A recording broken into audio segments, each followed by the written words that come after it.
Hey guys, this is God Harry. How are you all? Please support to subscribe this channel for watching new interesting stories. This video includes a self-guided human introduction in the first 30 seconds, followed by AI generated narration for creative storytelling purposes. So in this video, we're gonna see what if Harry Potter awakened his dark side and exposed Hermione and Draco's secret. But before we start, if you're more stuff like this, then be sure to subscribe this channel and share with your friends. Now let's start the video. Here is short summary. As the Horcrux hunt pushes him to the edge, Harry awakens a darker side he can no longer control. When he uncovers a hidden secret between Hermione and Draco, trust shatters, and the war takes a dangerous new turn. But before we start, if you want more stuffs like this, then please support to subscribe this channel and share with your friends. Let's start the video. I hate bloody snow, Ron Weasley grumbled loudly as he trooped along behind his two best friends, Harry Potter and Hermione Granger.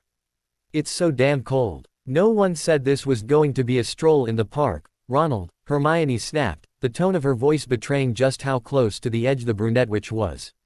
We're all cold. Maybe we should take a quick break, Harry suggested, not wanting his two friends to get into a slanging match, a pastime they seemed to indulge in a lot more often these days. Ron eagerly accepted Harry's suggestion, and throwing his backpack off his back he dove into it looking for food.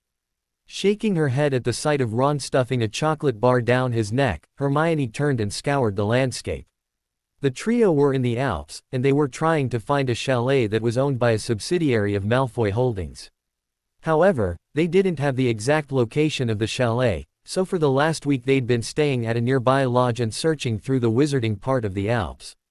Maybe we're on the wrong track, Harry said as he studied a map Hermione had enchanted to show where they'd searched. The area of Wizarding Land was filling up rapidly, and so far they'd seen plenty of chalets and lodges, but not the one they were looking for. Maybe we need to head into the Muggle world. The Malfoys aren't going to own a chalet in the Muggle world, Ron said with a derisive laugh. Ron's right, even if it's a company-owned place and the family never use it except for business, it's still going to be in the Wizarding world, Hermione said. I guess so, Harry conceded. I just thought we would have found it by now. Look at it this way, we've covered the majority of the ground, so we're more likely to find it sooner rather than later. Now our search area is narrowing, Hermione said brightly. Although, we're never going to find it, standing around gossiping. Hermione's right, we need to press on, Harry said, swinging his backpack back onto his back. With a dramatic sigh, Ron followed suit and the trio once again set off on their search. The trio had been led to the Alps as the Order searched for Voldemort's Horcruxes. For the last 2 years the search had been ongoing, and so far they'd managed to whittle down 2 Horcruxes in a list of 6. It was slow going, but without getting rid of the Horcruxes, they couldn't defeat Voldemort, so the Order pressed on with their mission as they fought the dark forces from taking complete control over Wizarding Britain. Over the last 2 years, since the trio had left Hogwarts, power had been seesawing between the light and the dark. The dark side had infiltrated the ministry and taken it over the summer after the trio had left school, but 6 months later the light side had wrestled control back. Unfortunately, in those 6 months, the dark had virtually emptied Azkaban of the dark witches and wizards that had resided there, and there had yet to be any of those dangerous criminals recaught. The dark had also launched numerous attempts on taking over Hogwarts, but so far the headmaster, Albus Dumbledore, and the light side were holding on at the school. However, over the last few months the Dark were slowly gaining footholds in the Ministry again, and in the future they might well attempt another takeover. The Order were hoping that if they found and destroyed Voldemort's Horcruxes they could take him out, and that would make defeating his supporters that much easier. As they trudged through the cold snow, keeping an eye out for any signs of life, Hermione wished things were different. It seemed as though she'd been fighting since the moment she stepped foot into the wizarding world at 11 years old, and now at nearly 21 she was ready for the fighting to stop. All she wanted was a normal life, but with the way the war was going she doubted she was going to get one anytime soon. Hermione had known befriending Harry, the so-called boy who lived, wouldn't lend itself to a quiet life, but she'd done it anyway when he and Ron had saved her life from a mountain troll in first year. However, that had only been the start of their adventures, and over the next 7 years they faced all sorts of challenges as away from Hogwarts, Voldemort's power had grown daily. By the time the trio had reached 5th year, Dumbledore had reformed the Order of the Phoenix as the threat from the dark side was getting increasingly serious. The summer before their 7th year, once they were all 17, the trio had then been allowed full entry to the Order, and ever since then they'd known everything the Order knew and everything they did. Since leaving school, the trio had been focusing on helping find Voldemort's Horcruxes, but Hermione knew that Dumbledore had also been preparing Harry for the day he would face the Dark Lord. An old prophecy said that Harry was the wizard who could defeat Voldemort, and Dumbledore was preparing him for when that time came. Although, personally, Hermione had her doubts about the prophecy, or at least if Voldemort knew the full version. From the second she'd started Hogwarts, all she'd heard from Dumbledore and those connected with the Order was that Voldemort was out to get Harry, but she'd seen little evidence of that so far. Yes, Harry was a target for the Dark, just like all the Order were, but he didn't seem in any more danger than the rest of them. Voldemort had never once gone after Harry to get him out of the picture, and Hermione could think of dozens of times the Dark Wizard could have struck and gotten Harry when he was vulnerable. Instead, Voldemort just seemed intent on destroying the entire Order and taking full control of the wizarding world. Over there, Harry suddenly shouted, bringing Hermione out of her thoughts. Looking to where Harry was pointing, Hermione spotted a sleek-looking log cabin in the distance. It was double the size of the last chalet they'd seen, and from the outside it looked in pristine condition. Is this it? Ron questioned 5 minutes later when the trio were a lot nearer to the cabin and had still seen no sign of life around the place. Only one way to find out, Hermione answered, removing her backpack and searching in it until she came up with a small ball Dumbledore had given her. The headmaster had cast a spell on the ball, and when it was rolled over the boundary line of a property it would emit a red glow if the property belonged to the Malfoys. Hermione was just hoping that the rest of Dumbledore's spells worked and the ball didn't trigger some sort of alarm.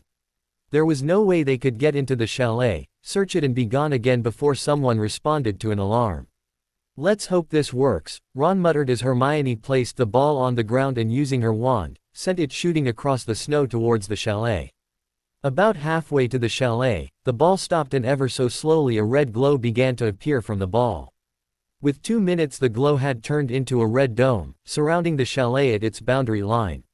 This is it, Hermione declared. Now to drop the wards without alerting the Malfoys. Are you sure you know what you're doing?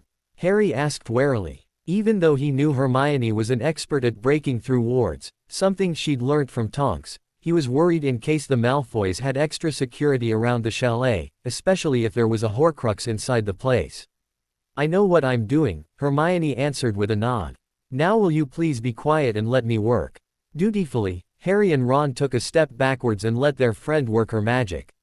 Taking a deep breath, Hermione began casting intricate spells Tonks had taught her. The spells mirrored the wards around the chalet, and if she got her timing right, her wards would replace the old wards without the Malfoys ever realizing they'd been tampered with. Of course, spells like this couldn't be used on properties people used regularly, but they were perfect for places like the chalet, where people rarely visited. Got it, Hermione declared as she waved her wand one final time and the red dome vanished. And it worked. Harry checked. Like a charm, Hermione answered with a grin. Now let's go. I still don't want to be here longer than necessary. Yeah, I think we all want to get home, Ron agreed as the trio pressed forward. When they reached the chalet, Hermione was easily able to counteract the lock on the door and the trio entered the wooden chalet. Despite it being daytime, the chalet was in darkness as the curtains were pulled closed, but even so they could see the luxury surrounding them. When Ron went to open one of the curtains in the spacious front room, Harry quickly stopped him. Leave as much as we can as it is, he said, his voice taking on a whispering quality even though he knew they were the only ones in the house. We know what sort of things we're looking for. Deciding to split up, Harry headed into the kitchen while Ron stayed in the living room. The upstairs of the chalet was open plan and it overlooked the ground floor, so Hermione quickly darted up the stairs that led to the bathroom and bedroom while her friends got looking downstairs. From what she'd seen of the downstairs, Hermione had been impressed, but the bedroom was stunning with a large oval-shaped bed and a bathroom that rivaled the prefect's bathroom at Hogwarts. Vowing not to get distracted by the beauty surrounding her, Hermione got to work searching for anything that was on their Horcrux list. The Order had created a comprehensive list over the last 2 years and they were now sure they could identify every one of Voldemort's 6 Horcruxes. Sadly, Hermione couldn't see anything that looked as though it could be a Horcrux, but she wasn't ready to give up just yet. Wandering over to a bookshelf that ran from floor to ceiling, she began pulling books of the shelves, wondering if one of them would trigger a secret passageway. Bingo, she whispered when she tugged on a potions book and a portion of the shelf parted to reveal a small crawlspace. Hermione contemplated calling for Harry and Ron, but she resisted until she'd checked the crawlspace out. She didn't want to get her friends excited if there was nothing of interest in the crawlspace. Getting onto her hands and knees, Hermione crawled through the narrow opening and quickly emerged into a small room, with more bookshelves lining the walls. Getting to her feet, she scanned the books and found they all pertained to the dark arts. With a sigh she realized her hopes of finding a Horcrux had been dashed. The crawlspace just led to a secret stash of dark books. But still, there might be something useful here, she muttered as she began to search the books. 5 minutes later, Hermione was drawn out of her search by the sounds of yelling. Whirling round to face the tiny opening that led back to the main chalet, Hermione felt her heart sinking as a horrible thought occurred to her. She was in a secret part of the chalet, and it made sense that it would be protected by extra charms. She was just kicking herself that she hadn't thought of it earlier. Hoping she was wrong and that the yelling was just Harry and Ron letting her know they had found something, Hermione crawled back through the crawlspace. "And there she is," a familiar voice drawled as Hermione got to her feet. "Malfoy," Hermione gasped, reaching for her wand as she spotted the blonde Death Eater blocking the top of the stairs. While Hermione and her friends had fought the dark after leaving school, Draco and his friends had joined the dark. It was well known that the second the Slytherins finished school, they joined Voldemort and took the Dark Mark. As far as she knew, Hermione hadn't faced any of her former schoolmates in a battle, but she knew from other members of the Order that Draco was a dangerous opponent. The Order knew he was rising up the ranks quite rapidly and he was already in control of his own band of Death Eaters, which consisted of his friends and some of the other younger Death Eaters. "Surprised to see me?" Draco grinned wickedly. "I triggered an alert, didn't I?" Hermione asked, stalling for time as she tried to find a way past her former schoolmate. "You did," Draco confirmed, knowing Hermione was stalling and not really caring. He knew there was no escape for the feisty witch. "I thought you were smarter than that, Granger." "So did I," Hermione muttered, her eyes still darting around the room as she continued to look for an escape route. "There's no escape, Granger," Draco remarked. "Blaise and Theo have your friends outside, and I've got you trapped." Hermione opened her mouth to warn the blonde that she wasn't going to go down without a fight when the entire chalet began to shake. Hermione instantly knew Draco wasn't causing whatever it was that was happening, as he looked just as shocked as her by the sudden movement.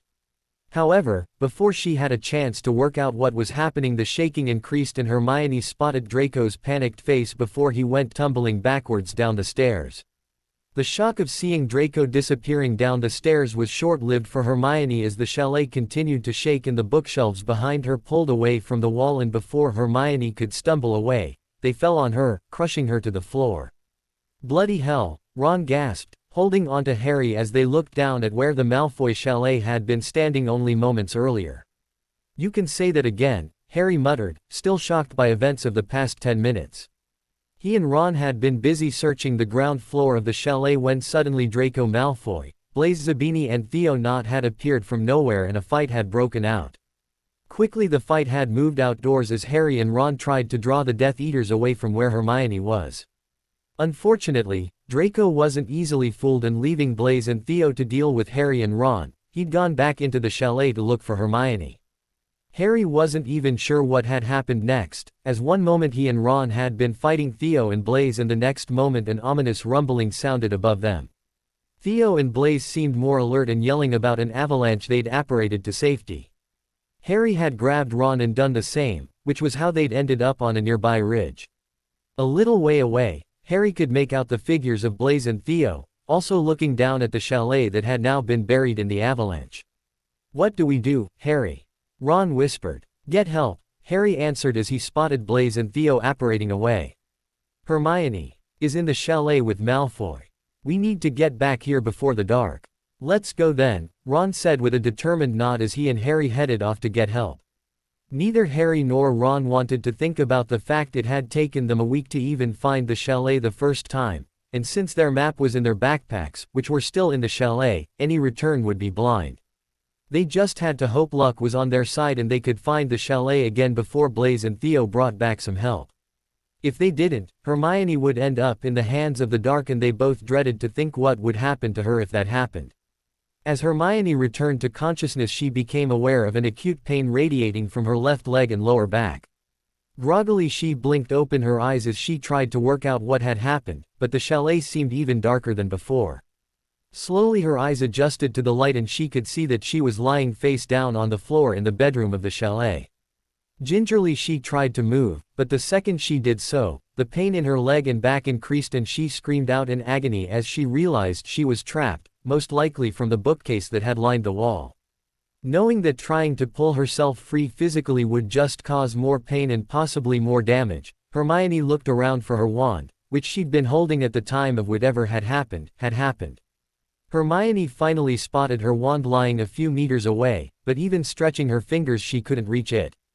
Taking a deep breath, Hermione braced herself for pain as she tried to shuffle forwards to get her wand.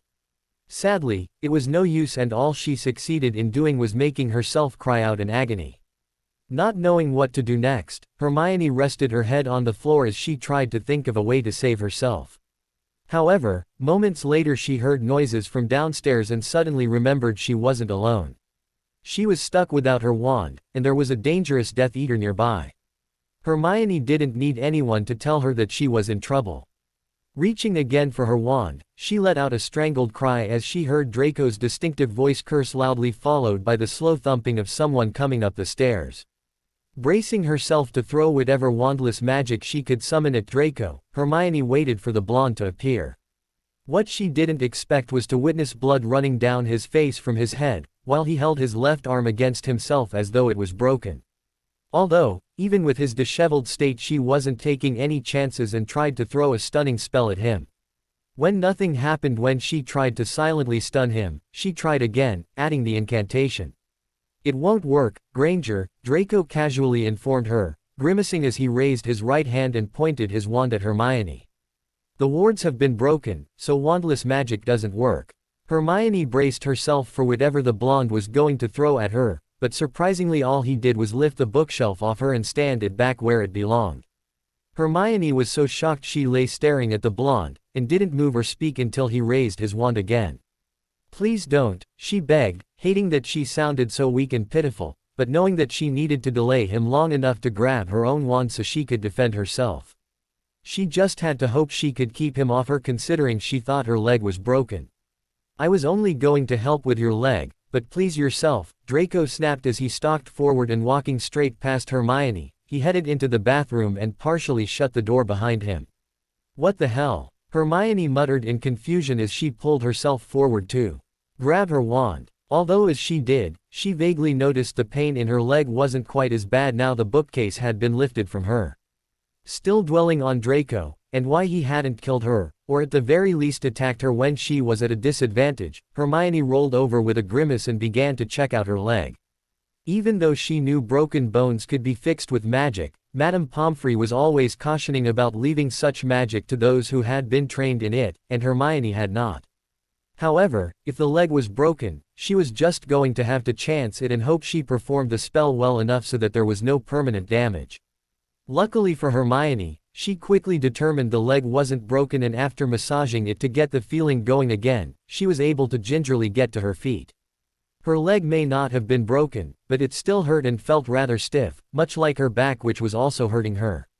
After taking a few moments to gather herself and check her leg was good enough to walk on, she turned and went down the stairs as quick as she could, which wasn't that quick as she didn't want to risk her leg giving way underneath her. Like the floor above, the ground floor was also darker than before, but Hermione didn't dwell on it as she reached for the handle of the front door. "Don't!" Draco's voice called from the stairs as a jot of yellow light flew past Hermione and caused her to pull her hand away from the doorknob.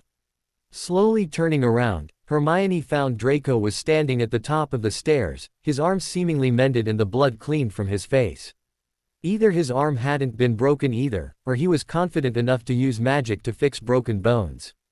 Not that Hermione was going to dwell on the matter as she was still faced with an armed Death Eater. Although with a second look she realized that even though his wand was in his hand, he didn't look confrontational. "You can't stop me leaving, Malfoy," Hermione hissed as she turned back to the door. "I can't, but the snow surrounding the chalet might," Draco answered in a bored-sounding voice. "If you don't believe me, look out of the window." Striding the couple of paces to the window, Hermione yanked open the curtains and was faced with complete darkness. It was only when she pressed her face closer to the window that she could see the darkness was snow, pressed tightly against the chalet. Stepping backwards, understanding dawned on her and she realized what had happened. Avalanche. An avalanche, Draco confirmed. "How is this place still standing?" Hermione asked, looking around warily as though she expected the place to cave in at any time. "Magic," Draco answered with a shrug. "The chalet can withstand a minor avalanche. And a major one?" Hermione questioned with a gulp. "Now, that is debatable," Draco replied with a slight smirk. "Father says yes, but it has never been tested." "Well, I don't want to test it," Hermione spat. "You might be happy to sit here and do nothing, but I'm not. I'm getting out of here. And if you do that, you risk the entire thing coming down around us," Draco pointed out. "We survived Granger, and we can survive until rescue arrives, but not if you go scrabbling about trying to escape. And what's the alternative? Wait here for you to attack me?" Hermione scoffed. "If I wanted to attack you, I would have done it already," Draco said as he slowly began to make his way down the stairs. "Why haven't you?" Hermione asked as she backed away from the blonde Death Eater. "Why haven't you done anything to me? And just what did you want me to do to you, Granger?" Draco asked, arching one pale eyebrow at the brunette witch as he gave her a sinful smirk. Hermione gasped at the blonde's flirtations, but he merely chuckled at her and carried on talking. "Seriously, what is the point in attacking you? You're completely at my mercy stuck in here." "You could be the one at my mercy," Hermione countered. "You like to dominate, interesting," Draco smirked. Hermione snarled slightly, deciding that for some reason Draco thought he could get to her by flirting with her. Although she had to admit, it was a slightly unusual tactic, and a one she'd never seen employed by any of the other Death Eaters. Then again, she'd never seen such a tactic employed by anyone when they were in close proximity to an enemy. "The reason I haven't done anything, is that there's really no point," Draco finally answered. "We can't try and escape without risking our lives, so we're stuck here. Yes, I could tie you up in the corner or something, but it seems like a waste of time." "And are you not worried about me?" Hermione questioned. "I could attack you. Yet you haven't," Draco pointed out, now standing a few meters away from Hermione as he made a show of putting his wand away. "Here I am, Granger. Come and get me." Hermione raised her wand and she was so very tempted to attack the annoying blonde Slytherin, but she found she couldn't attack an unarmed wizard. Despite everything, and despite the fact Draco was a Death Eater, she just couldn't bring herself to attack him without provocation. "See, there's no need for violence," Draco said with a smirk. "I'm sure we can survive a couple of days without killing each other." "A couple of days?" Hermione frowned. "And just what do you think is going to happen in a couple of days?" "My father will rescue me," Draco replied with absolute confidence. "Blaise and Theo will have told him what happened, and he'll be here."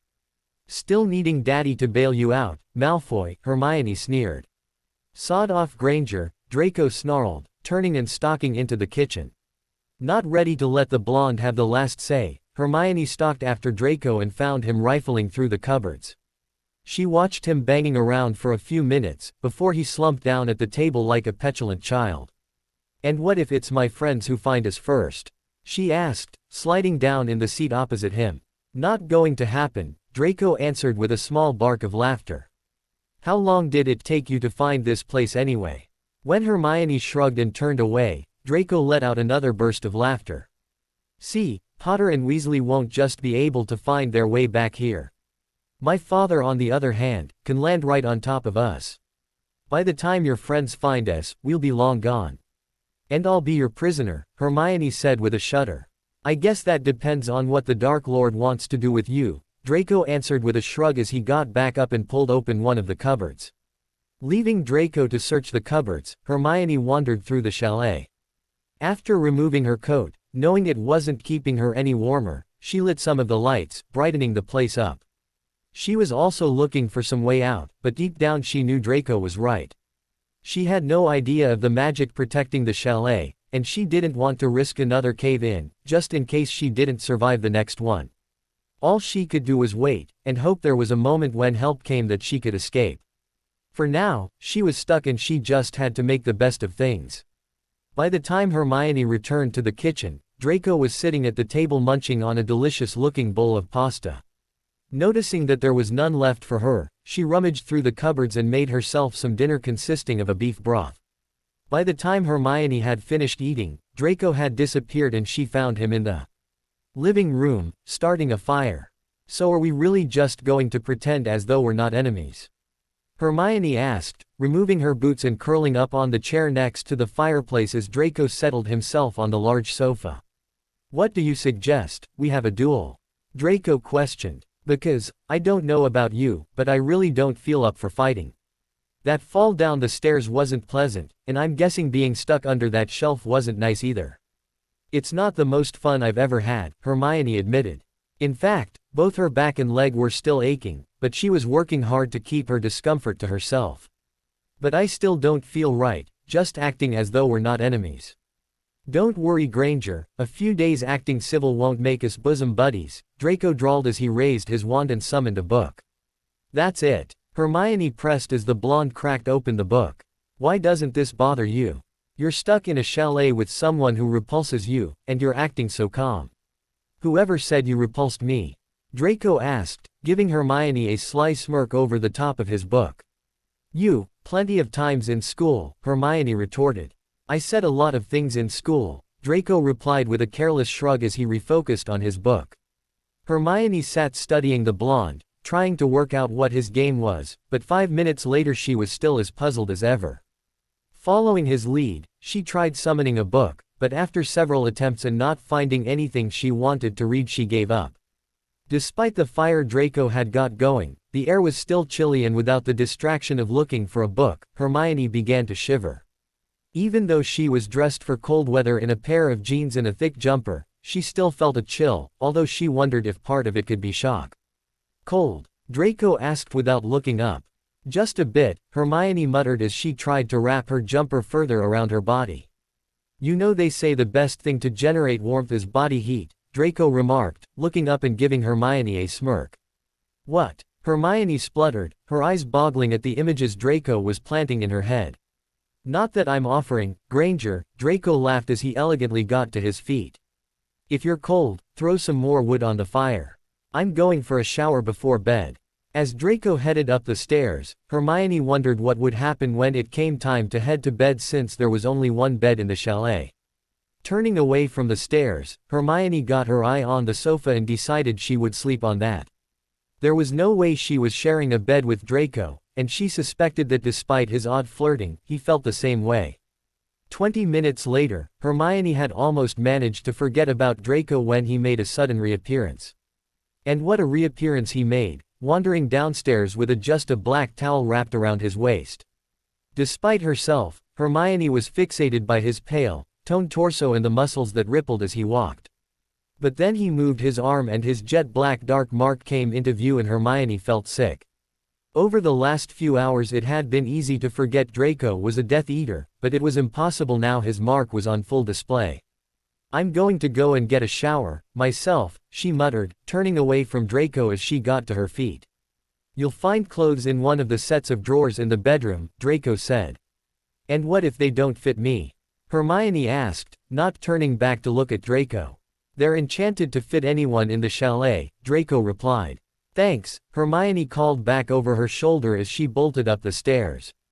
Opening one of the chest of drawers, Hermione rummaged around until she found a pair of warm-looking pajamas and some thick socks. Taking the pajamas and socks, Hermione headed into the bathroom and after a quick shower she changed into the pajamas. When she emerged from the bathroom, she found Draco had lit the fire in the bedroom and he was lying on the bed wearing a pair of emerald green jogging bottoms. Are you not cold? Hermione couldn't help but asking. I'm too hot to be cold, Draco replied with a smirk. Hermione rolled her eyes as she rummaged around for some bedding. Once she found a pillow and a thick blanket, she headed towards the stairs. Not staying the night, Granger?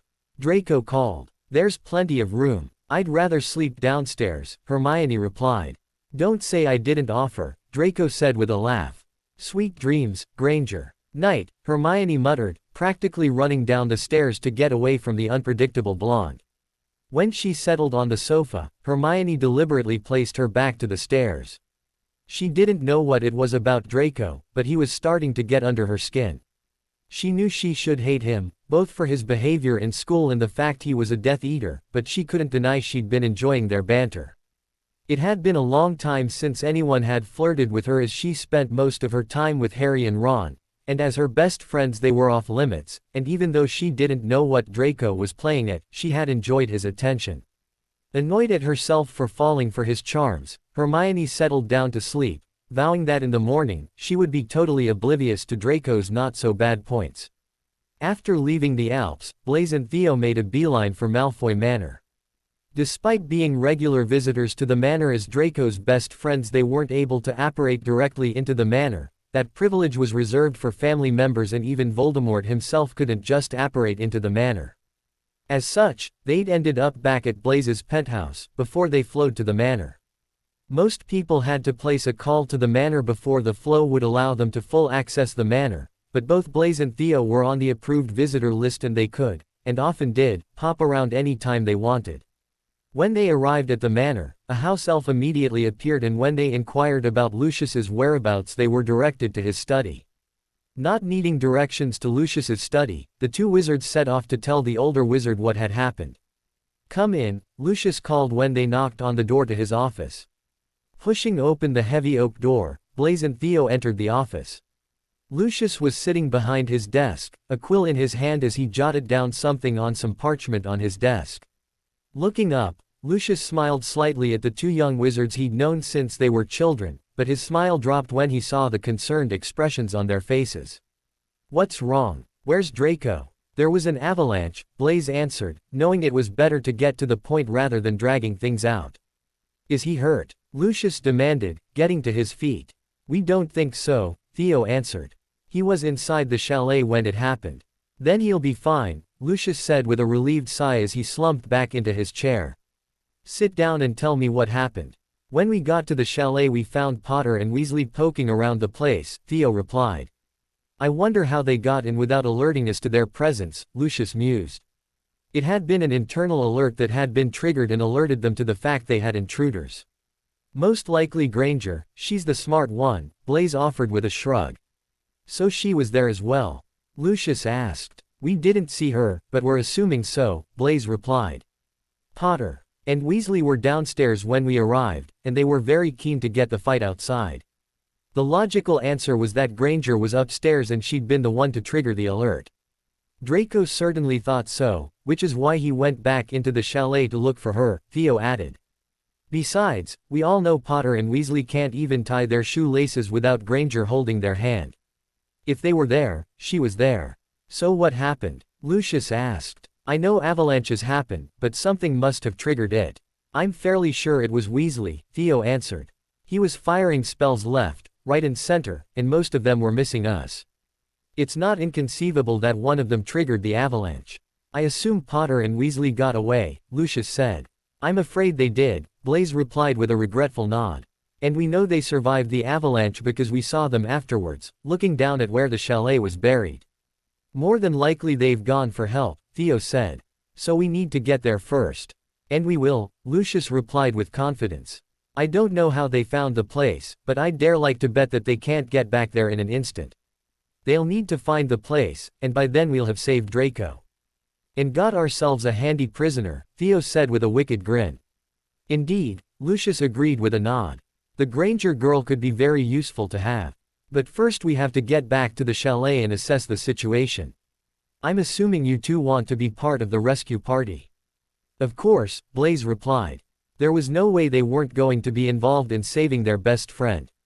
I just need to fill Narcissa in on what's happening, and alert the Dark Lord, then we can go and work out our next move, Lucius said as he once again got to his feet. I'll be half an hour or so feel free to grab a drink and I'll meet you in the front hallway. While Lucius headed off to deal with his wife and Voldemort, Blaise and Theo wandered off to find an elf and grab a warm drink. After devouring a mug of hot chocolate each, the pair headed to the front hallway to wait for Lucius. When Lucius did appear, he had Voldemort with him. "My lord," Theo and Blaise said together, lowering their heads to their master. "Blaise, Theo," Voldemort replied with a slight incline of his head. "Let's get going, shall we? Lucius, can you get us all there in one trip?" "If everyone holds on," Lucius replied with a nod. He and Draco were the only ones who could apparate directly to the cabin, so for everyone to get there, they would need to use side-along apparition. Once everyone was ready, Lucius flicked his wand and with a solid pop the foursome vanished from Malfoy Manor and landed on the white snow of the Swiss Alps. Lucius immediately looked around, frowning at the sight that greeted them.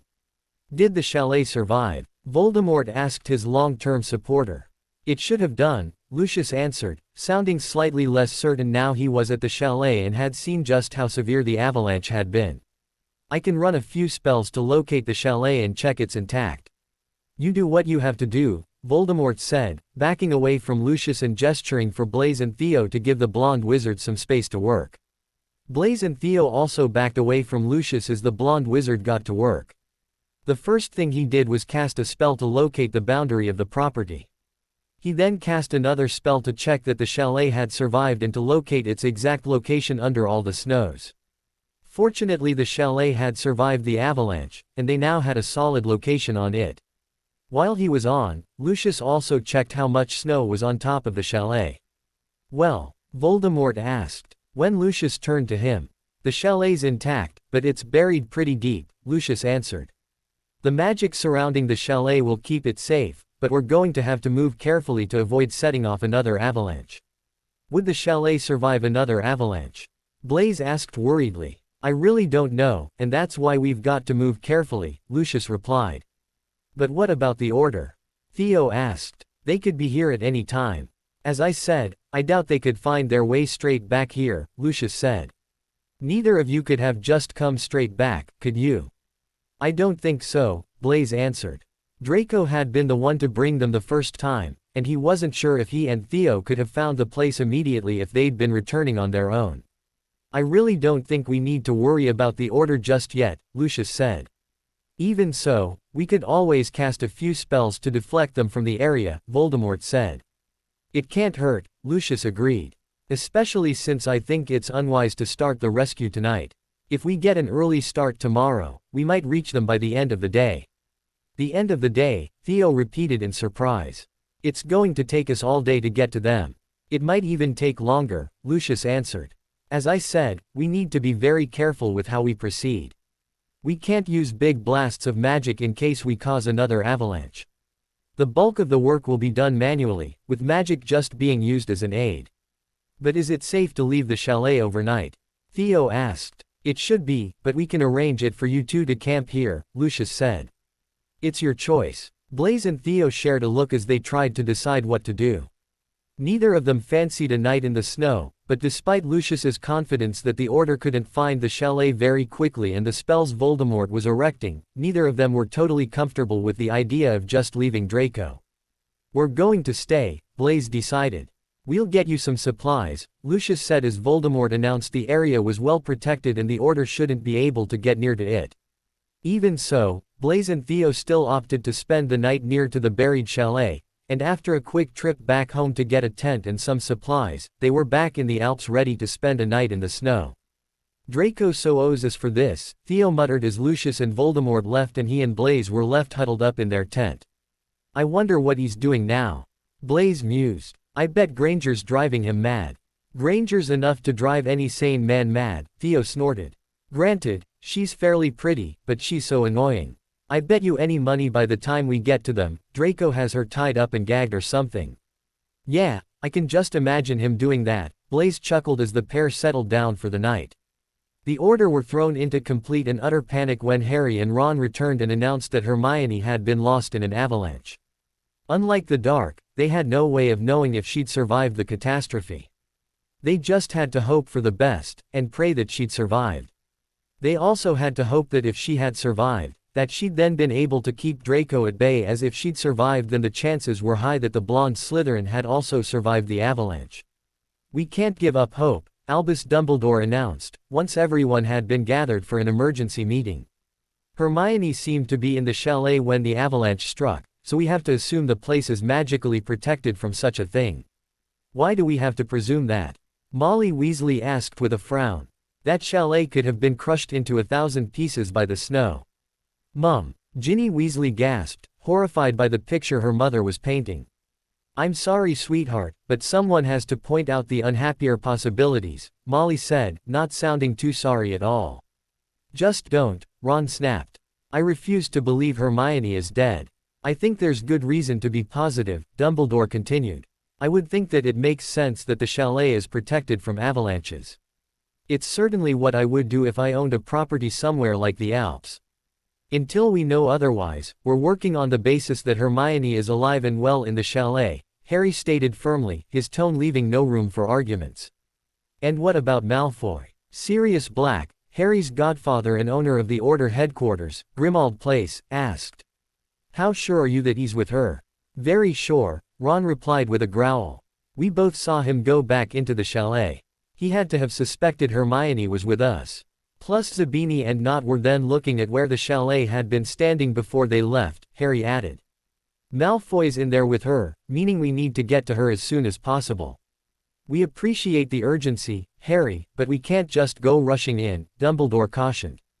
I mean, do you know exactly where the cabin was located? Not really, Harry confessed with a grimace. The map showing which areas we'd covered was in our bags, which were in the chalet. So we're back at square one, Ginny said with a sigh. Not necessarily, Harry said, giving his girlfriend a small smile. I think I can remember which area we were searching. I know it won't lead us right back to the chalet, but it's better than starting from scratch. I'll get a map and we can plot our course, Sirius said, jumping to his feet and rushing off to grab a replica of the map the trio had departed with a week earlier. Once Sirius returned with the map, Harry was able to pinpoint the area they needed to search. Although even with the area narrowed down, it was still going to be a long job, and they still had to hope luck was on their side and they reached the chalet before the dark managed to get to it. With a search area narrowed down, Dumbledore began putting a team together and gathering some supplies. However, as the evening was drawing on, it was decided that first light would be the ideal time to start. So even though Harry and Ron were eager to get going, they had to spend a night at Grimmauld Place before the search got underway as they tried to save Hermione before the dark got their hands on her. Hermione had an incredibly restless night's sleep.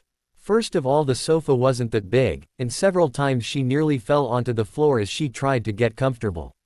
But more worryingly was the fact that every time she shut her eyes and drifted off to sleep she was haunted by erotic dreams of Draco. Hermione had never been one for erotic dreams, and it was rather annoying that the blonde Death Eater had taken a starring role in the ones she was having. Although, Hermione was blaming the entire thing on being trapped in a relatively small space with the former Slytherin. It wasn't like she was genuinely attracted to him or anything stupid like that. Eventually, Hermione gave up her struggles to sleep and ended up getting up fairly early.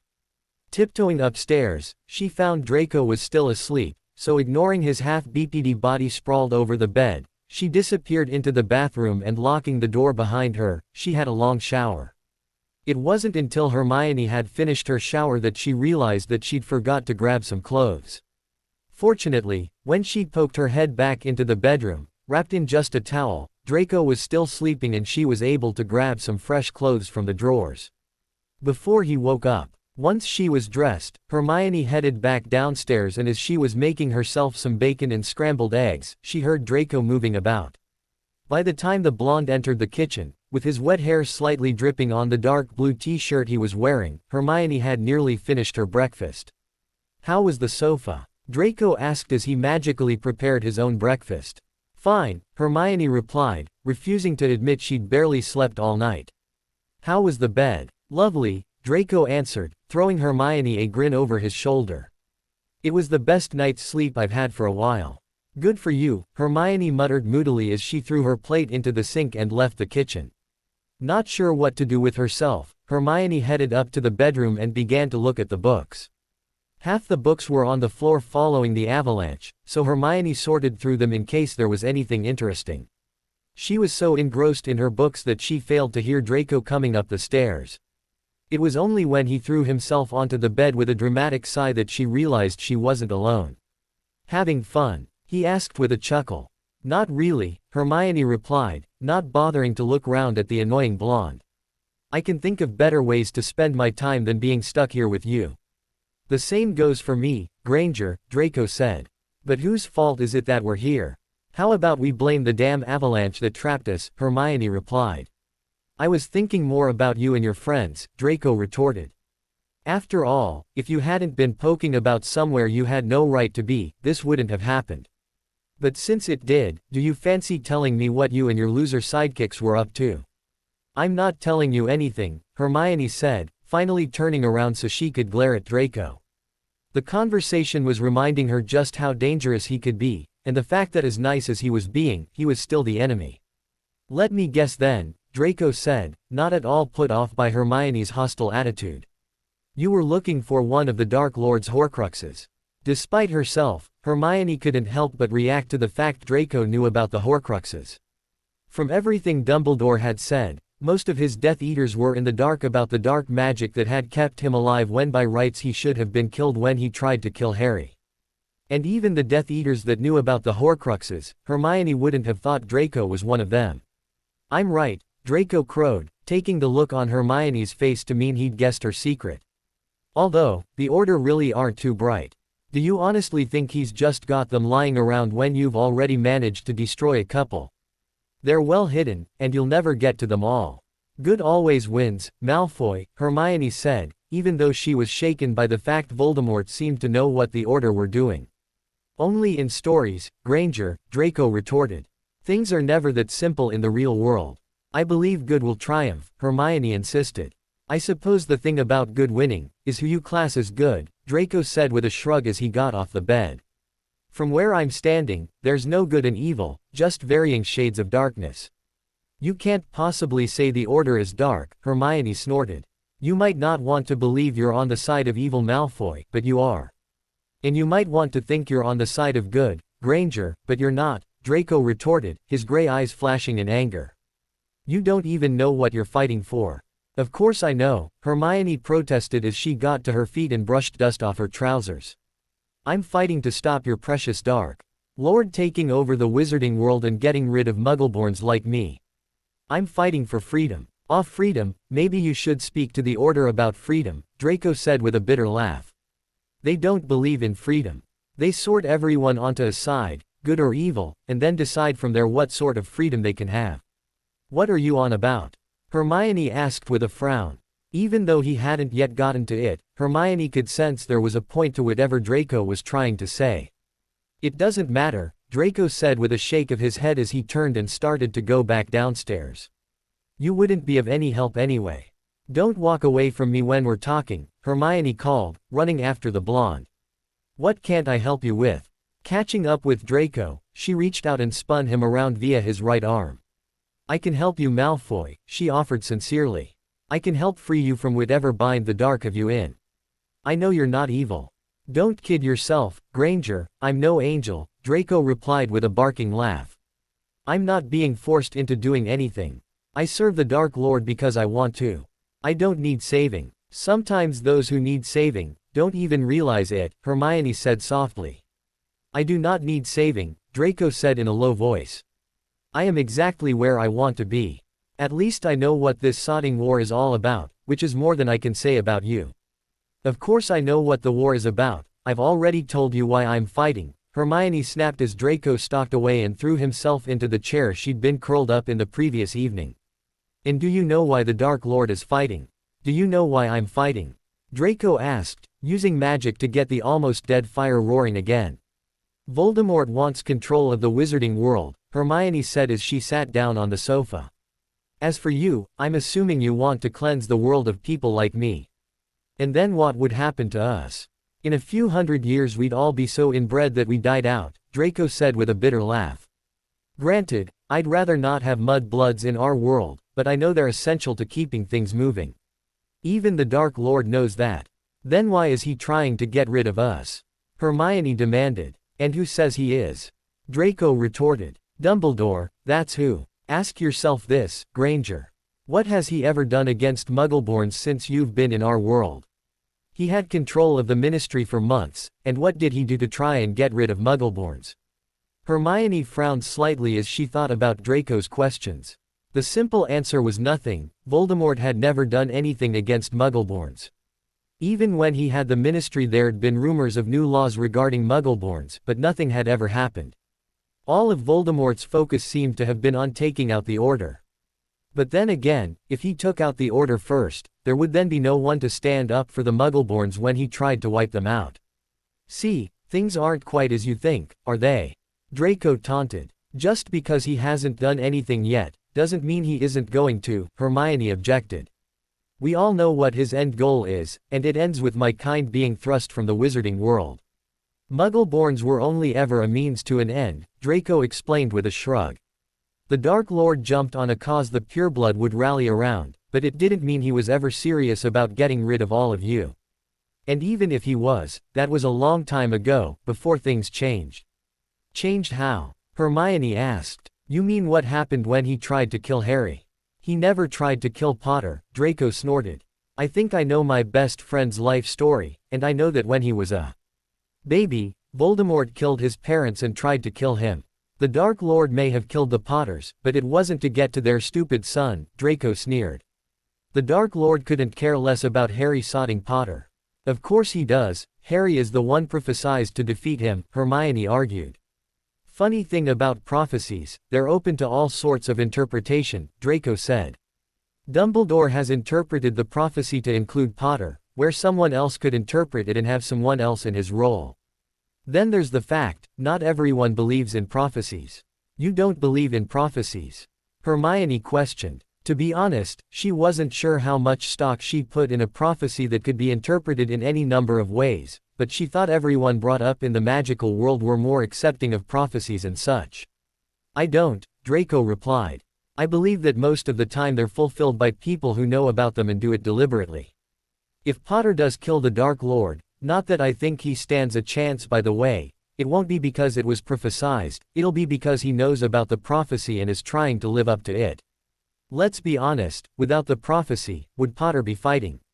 Would he be fighting the monster that killed his parents? I think that would be yes, Hermione answered. Okay, I never thought of it that way, Draco conceded. But without the prophecy, would he be taking on so much responsibility himself? Would he be pushing himself to be the one to defeat the Dark Lord, or would he be happy to just play his part, like you and Weasley are doing? Hermione was quiet as she thought about what Draco was saying and found he was right. Harry would still be fighting with or without the prophecy, but the way he was fighting would be different. Without the prophecy he wouldn't be taking so much on himself, and he wouldn't feel as though he had to be the one to personally defeat Voldemort. Slowly shaking her head, Hermione returned the conversation back to its original point. I suppose you've got a point with the prophecy part, but it doesn't matter what you say, Voldemort still tried to kill Harry.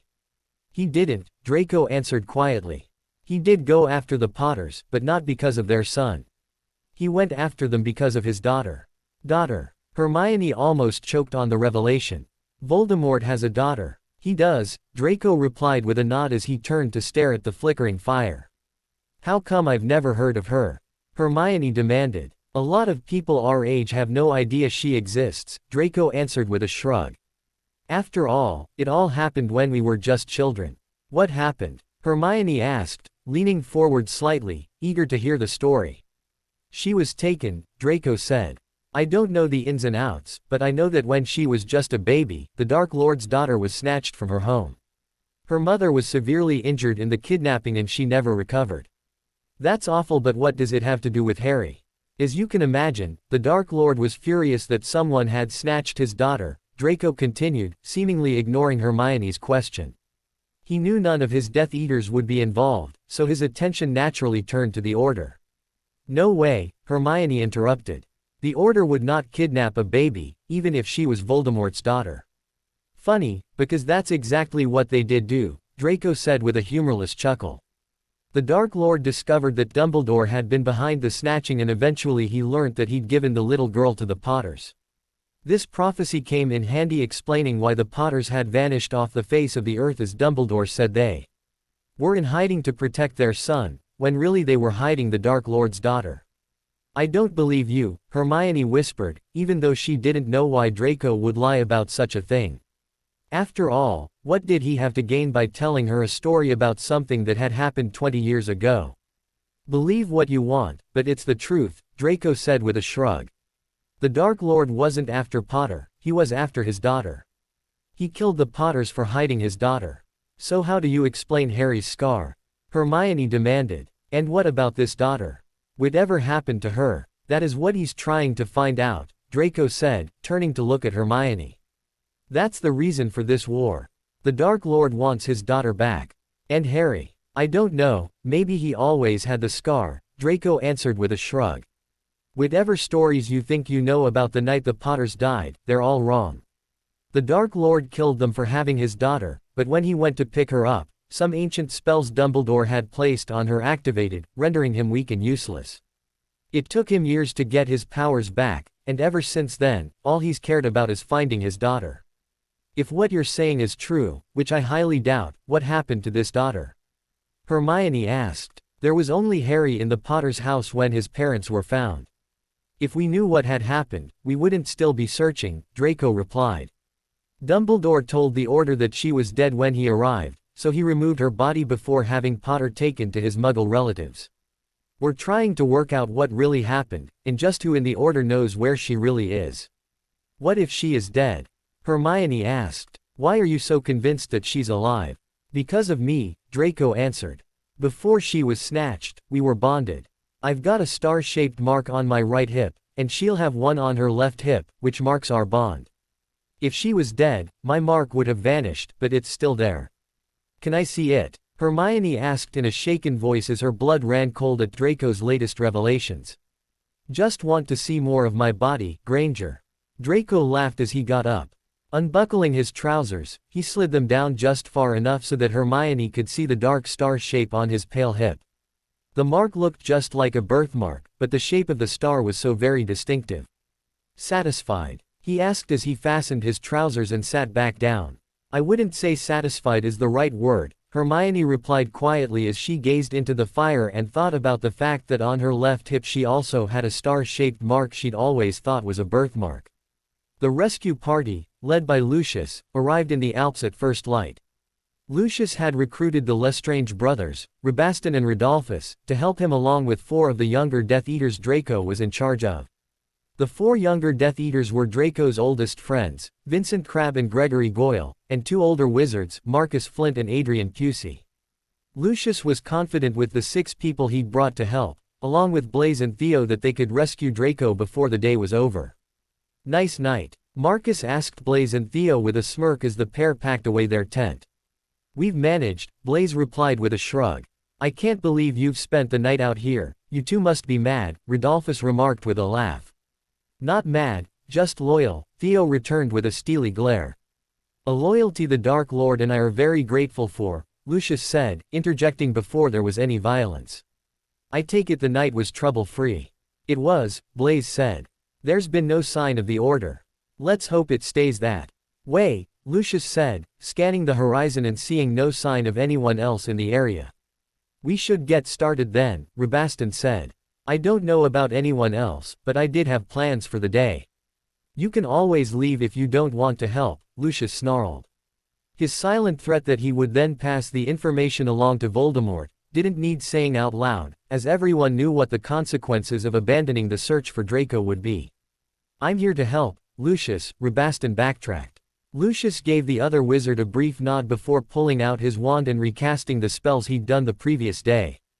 Although as well as all the spells from the previous day, he cast a few spells to locate exactly where the front door of the chalet was located. He also checked the snow in the surrounding area, looking to see what the chances of another avalanche were. How are we doing this? Rodolphus asked after Lucius had been fussing for nearly 10 minutes. We are doing this very slowly and very carefully, Lucius said with a frown. I don't like the readings I'm getting from slightly further up the mountain. You think there's going to be another avalanche? Blaise asked. I don't know, but if we make one wrong move, we might bring this entire mountain down, Lucius replied. He didn't mention that if that happened, Draco was as good as dead, as he didn't want to dwell on the worst-case scenario. Why don't we just quickly blast our way through and be out of here before the avalanche strikes? Marcus suggested. Because that will kill us all, Lucius replied shortly. We are doing this my way, and that means slow and steady. The only magic we will be using is to help us secure the work we're going to be doing. Why do I get the feeling this work is going to be manual labor? Adrian groaned. Because it is, Lucius answered with a smirk. What we are going to do is dig down to the front door of the cabin. We're going to create a passageway and bring Draco and the Granger girl back through the passageway. Can't we just dig directly down to the front door? Greg asked, looking over to where a magical image of the chalet hovered above the snow where the actual chalet was located. Too dangerous, Lucius replied with a shake of his head. We have to start away from the chalet, and dig at an angle. We can reinforce the tunnel with magic, but no magic can be used to dig it. Do we at least get a guide as to where we need to dig? Theo asked. I was just getting to that, Lucius said as he raised his wand once again. With a few flourishes of Lucius's wand, a blue line appeared over the snow. The line started a decent way from the cabin and tilted downwards at a slight incline, before going straight on to reach the doorway of the cabin. We're going to follow the line and make a tunnel, Lucius explained. Remember, dig slow and steady, and only use subtle magic to reinforce the tunnel. I'm going to keep an eye on the situation, and if I say stop, you stop. I am not risking my son's life, and even if it takes us days to reach him, we will reach him without endangering his life. Any questions? Yeah, if we can't dig with magic, did you bring shovels? Rabaston asked. Of course I did, Lucius remarked, gesturing to the 2 large bags of equipment he'd brought with him. There's some shovels in there. Half can dig, while the other half keeps them on track and reinforces the tunnel, and then you can swap over so you don't get too tired. Just remember, slow and steady is the way to go. As shovels were produced and the group split themselves in 2 before getting started, Lucius wandered around the perimeter of the chalet's boundaries, checking the snow and thinking about his son. Even though the chalet was perfectly intact, he couldn't discount the fact that Draco might still be injured. He could have been hurt at the time of the avalanche, or considering he was trapped with a member of the Order, he could ended up in danger at any point since the avalanche. Lucius was just hoping that his son was okay, and that when they reached him, he wasn't going to have to take an injured son back to his wife. Narcissa was worried enough as it was. The last thing he wanted to do was return home with bad news. Unaware of the rescue mission that had started, Draco lounged on the sofa in the front room. He had a book in his lap, which he was supposedly reading, but he hadn't turned a page in quite a while. Instead he was lost in thought, most of them about the feisty brunette which he was trapped with.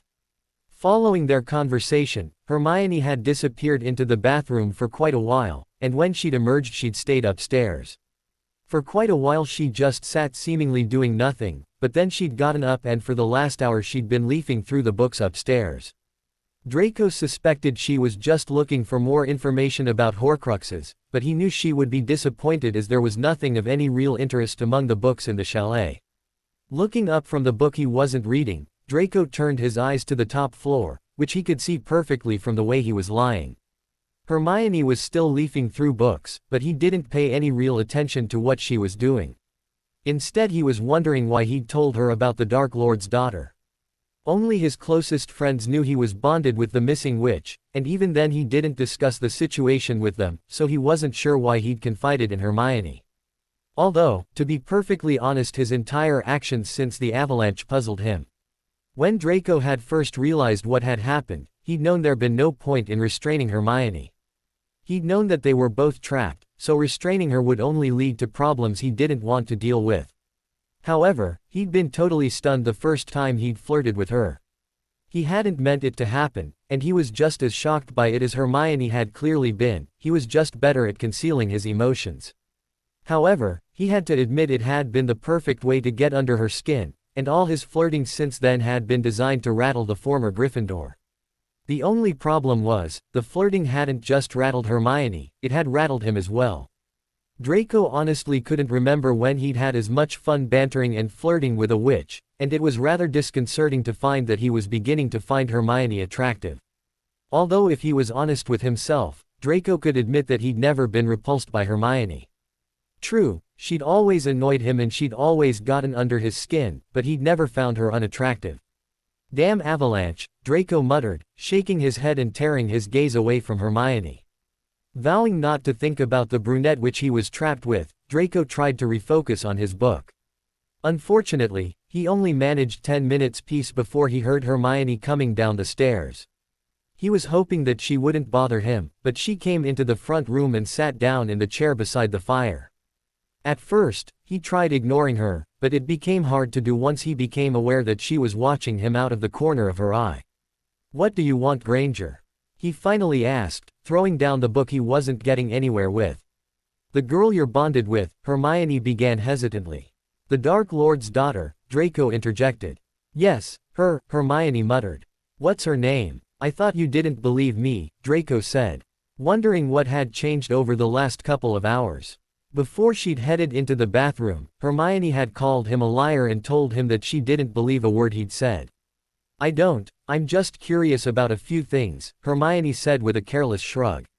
"Her name is Piper," Draco answered, still not sure what Hermione was up to, but seeing no harm in answering her questions since the chances of her being reunited with the Order were slim now she was trapped with him and help would undoubtedly arrive from the dark side sooner rather than later.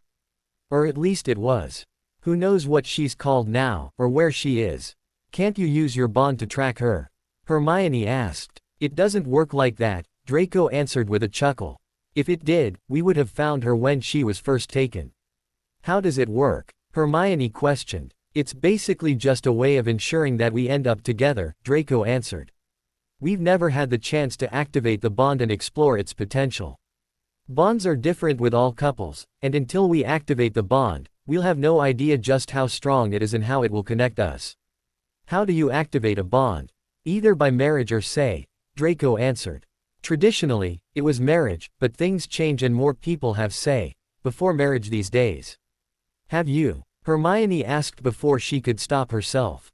"Well, that is a very personal question, Granger," Draco said with a smirk, unable to stop himself from flirting with her yet again.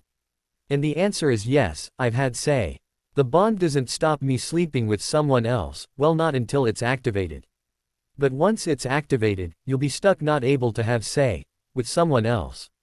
Hermione asked with a frown. "I won't be stuck, the bond doesn't stop me from being with someone else, it's my principles that would," Draco answered with a shrug. "Piper is the only witch I'll be able to marry, and I would never cheat on someone I was seriously involved with." "Who knew you had principles?" Hermione snorted. "We all have hidden sides to ourselves, Granger," Draco replied. "For example, I'm sure somewhere under that prissy exterior is someone who knows how to have fun and let their hair down." Hermione glared at the blonde, but she didn't let him distract her from the reason she'd started the conversation. She'd been reeling since his earlier revelations, and even though she still didn't know what to make of them, not to mention the fact she had a mark exactly like the one he had, she wanted as much information as she could get. Hermione was nothing if not practical, and she knew the more information she had, the easier it would be to work out where she fit into things, or if she even fit into things at all. She was actually hoping that it was all just a coincidence, and the fact she had a star-shaped birthmark on her hip meant nothing at all. "Why did Voldemort bond his daughter with you?" she asked. "Why not me? I'm a good catch," Draco answered with a smug smirk. "I can see why your parents wanted the bonding," Hermione continued, ignoring the blonde's gloating. "It would give your family a lot of power to be related to Voldemort. It possibly also explains why you're so high up in the Death Eaters after such a short period of time since you were supposed to be his son-in-law." "Not supposed to be, I will be," Draco corrected. "As I said, Piper isn't dead, she's merely missing. And doesn't she get a say in who she marries?" Hermione asked. "Isn't it a bit barbaric to expect her to marry a wizard she doesn't know? Although the same could be said for you, you'll be stuck with a witch you don't know."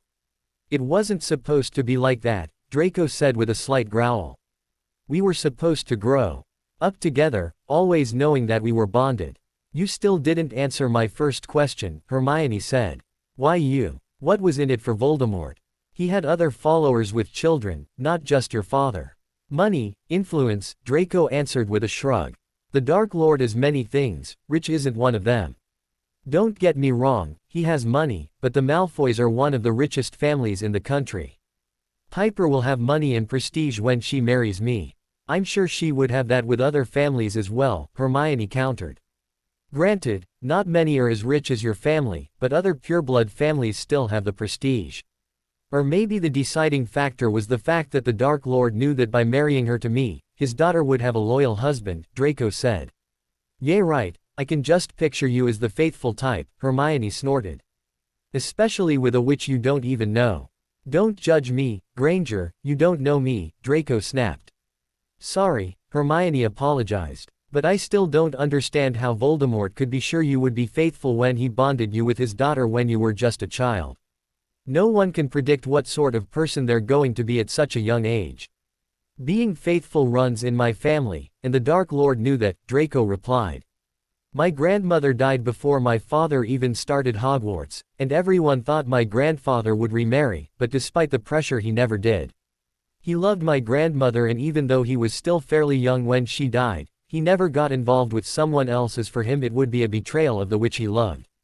That's sweet, Hermione said with a smile, slightly surprised by the story as she'd always assumed that the Malfoys married to keep their line pure, not for love. But now you're wondering how that proves I'm the faithful type, Draco guessed.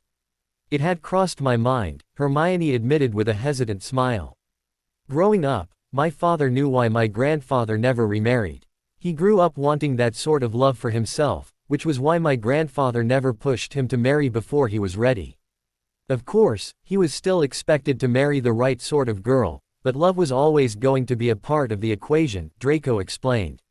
Then he met my mother, and the rest, as they say, is history.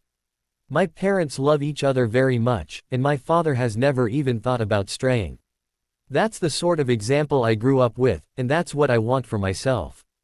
The Dark Lord knew my family's history when he chose me to be bonded with his daughter.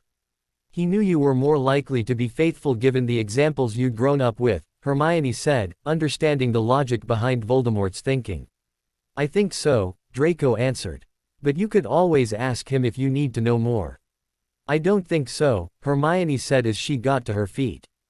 Just as Hermione rose, there was a thumping noise from outside the chalet. Jumping to his feet, Draco ran over to the window and peered out at the compressed snow. He couldn't actually see anything, but the noises continued in the distance. It looks like rescue is on the way, he said, turning to Hermione and giving her a wide grin.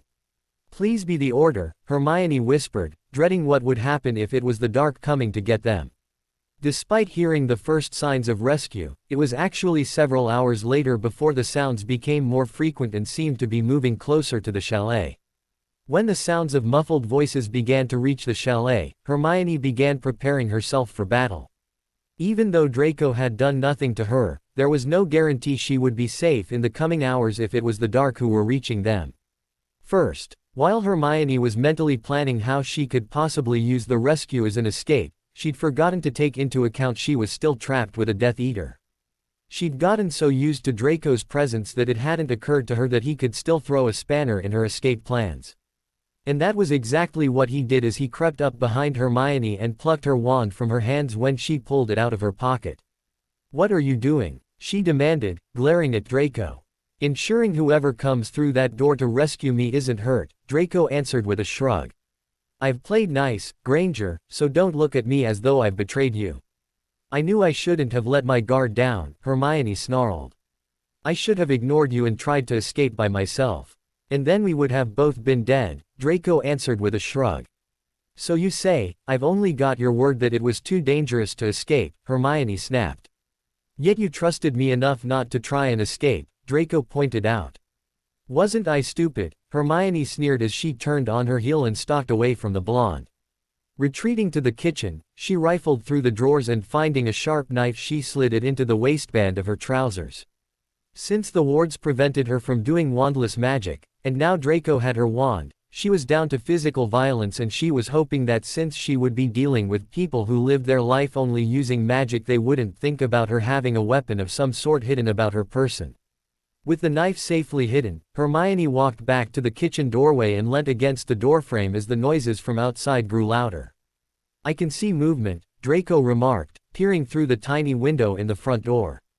Hermione didn't respond, instead she stood her ground, mentally planning her next move. As her plan began to form in her head, she watched as Draco moved back from the door, a look of anticipation etched all over his face. A few minutes after Draco had stepped backwards, the door sprung open and a blast of freezing cold air entered the chalet along with a grinning Blaise Zabini. "Draco," Blaise called. "How's it going?" "Not too bad," Draco replied. "It took you long enough to reach us though. It's not like you didn't have entertainment," Blaise remarked, throwing Hermione a lingering look. "Are you alone?" Draco asked, moving slightly so that he obscured Blaise's view of Hermione. For some reason, he didn't like the implication of his friend's words, or the looks he was giving her. "Nah, we've got a whole group out here," Blaise replied. "Do you need help with the prisoner?" "Leave Granger to me," Draco said, before he turned to the brunette witch who had been standing silently watching their conversation. "Don't cause trouble, Granger. Just come without a fight and I'll make sure you're not hurt." "You can't promise me that," Hermione said. "You'll be surprised what I can do," Draco replied. "Now, are you going to come quietly?" "I'll come quietly," Hermione replied. She knew there was no point in trying to activate her escape plan until they were free of the chalet. "Good girl, Granger," Draco purred seductively as he reached out and gently grabbed her upper arm. Despite her instincts to fight, Hermione let Draco lead her over to the open doorway. Together they followed Blaise out of the chalet and into a freshly dug tunnel. The second they entered the tunnel, Hermione felt an overwhelming sense of claustrophobia. Even though she'd been stuck in a chalet for a day, she felt more claustrophobic in the tunnel, possibly because she couldn't see any end of the tunnel. "Is this safe?" Draco asked warily. "Don't worry, Draco, the tunnel won't cave in." Blaise responded with a laugh. "How long is this bloody thing?" Draco grumbled. "Too long," Blaise responded with a grimace. "It's taken us since first light to dig this thing. Your father insisted we couldn't start too close to the house in case we caused another avalanche." Hermione was silent, trying her best not to let her panic win, as Blaise and Draco chatted about the tunnel and why it needed to be dug by hand. Finally, the tunnel began to incline upwards and Hermione breathed a sigh of relief when she felt fresh air hitting her face. Even though he didn't speak, Draco also seemed relieved and Hermione noticed he quickened his stride. A couple of minutes later they burst out of the tunnel, and Hermione took a deep breath as she breathed in the early evening air. "Draco," Lucius called, striding over to his son. Hermione felt Draco's hand leave her arm as he greeted his father and reassured him that he was okay. Sensing it was time to make her move, Hermione slowly edged away from Draco. Hoping he was distracted by his father and friends, Hermione took a deep breath as she reached behind her and closed her fingers around the knife she had stuck in her waistband. "Granger," Draco said in a low warning voice, spotting her edging away from him. "I'm sorry, Malfoy," Hermione whispered, surprised that she actually felt bad about what she was going to do. Without thinking, Hermione pulled the knife from her waistband and lunged at Draco. Hermione deliberately tried to aim for Draco's arm, rather than his torso, but her aim was off slightly and the blade slid into his side. Hermione felt sick as he let out a pained cry, but taking advantage of the confusion, she used wandless magic to summon her wand. While Draco went falling to the floor, blood seeping through his jumper, Hermione jumped away from the blonde and prepared to apparate to safety. However, she hadn't taken into account the wards around the chalet and she swore softly when she didn't move. By this point everyone had gathered around Draco, trying to work out what had happened, so Hermione took the opportunity to turn and sprint away from the group. Hermione didn't look back, nor did she hear anyone chasing her, but she kept running. However, just as she was about to try and apparate again, a spell hit her in the back and Hermione went sprawling to the floor, her wand flying from her grasp. "Bloody mudblood," Lucius snarled from behind her. Hermione felt a shiver of fear run through her as she rolled over and found a murderous Lucius glaring down at her. When he raised his wand, she prepared herself for a world of pain, but she felt nothing as he hit her with a spell that knocked her unconscious. "Lucius," Blaise called loudly. Lucius tore his eyes away from the prone figure of Hermione lying in the snow. All he'd done was knock her out, but he wanted to do so much more to her. How dare she attack Draco and stab him?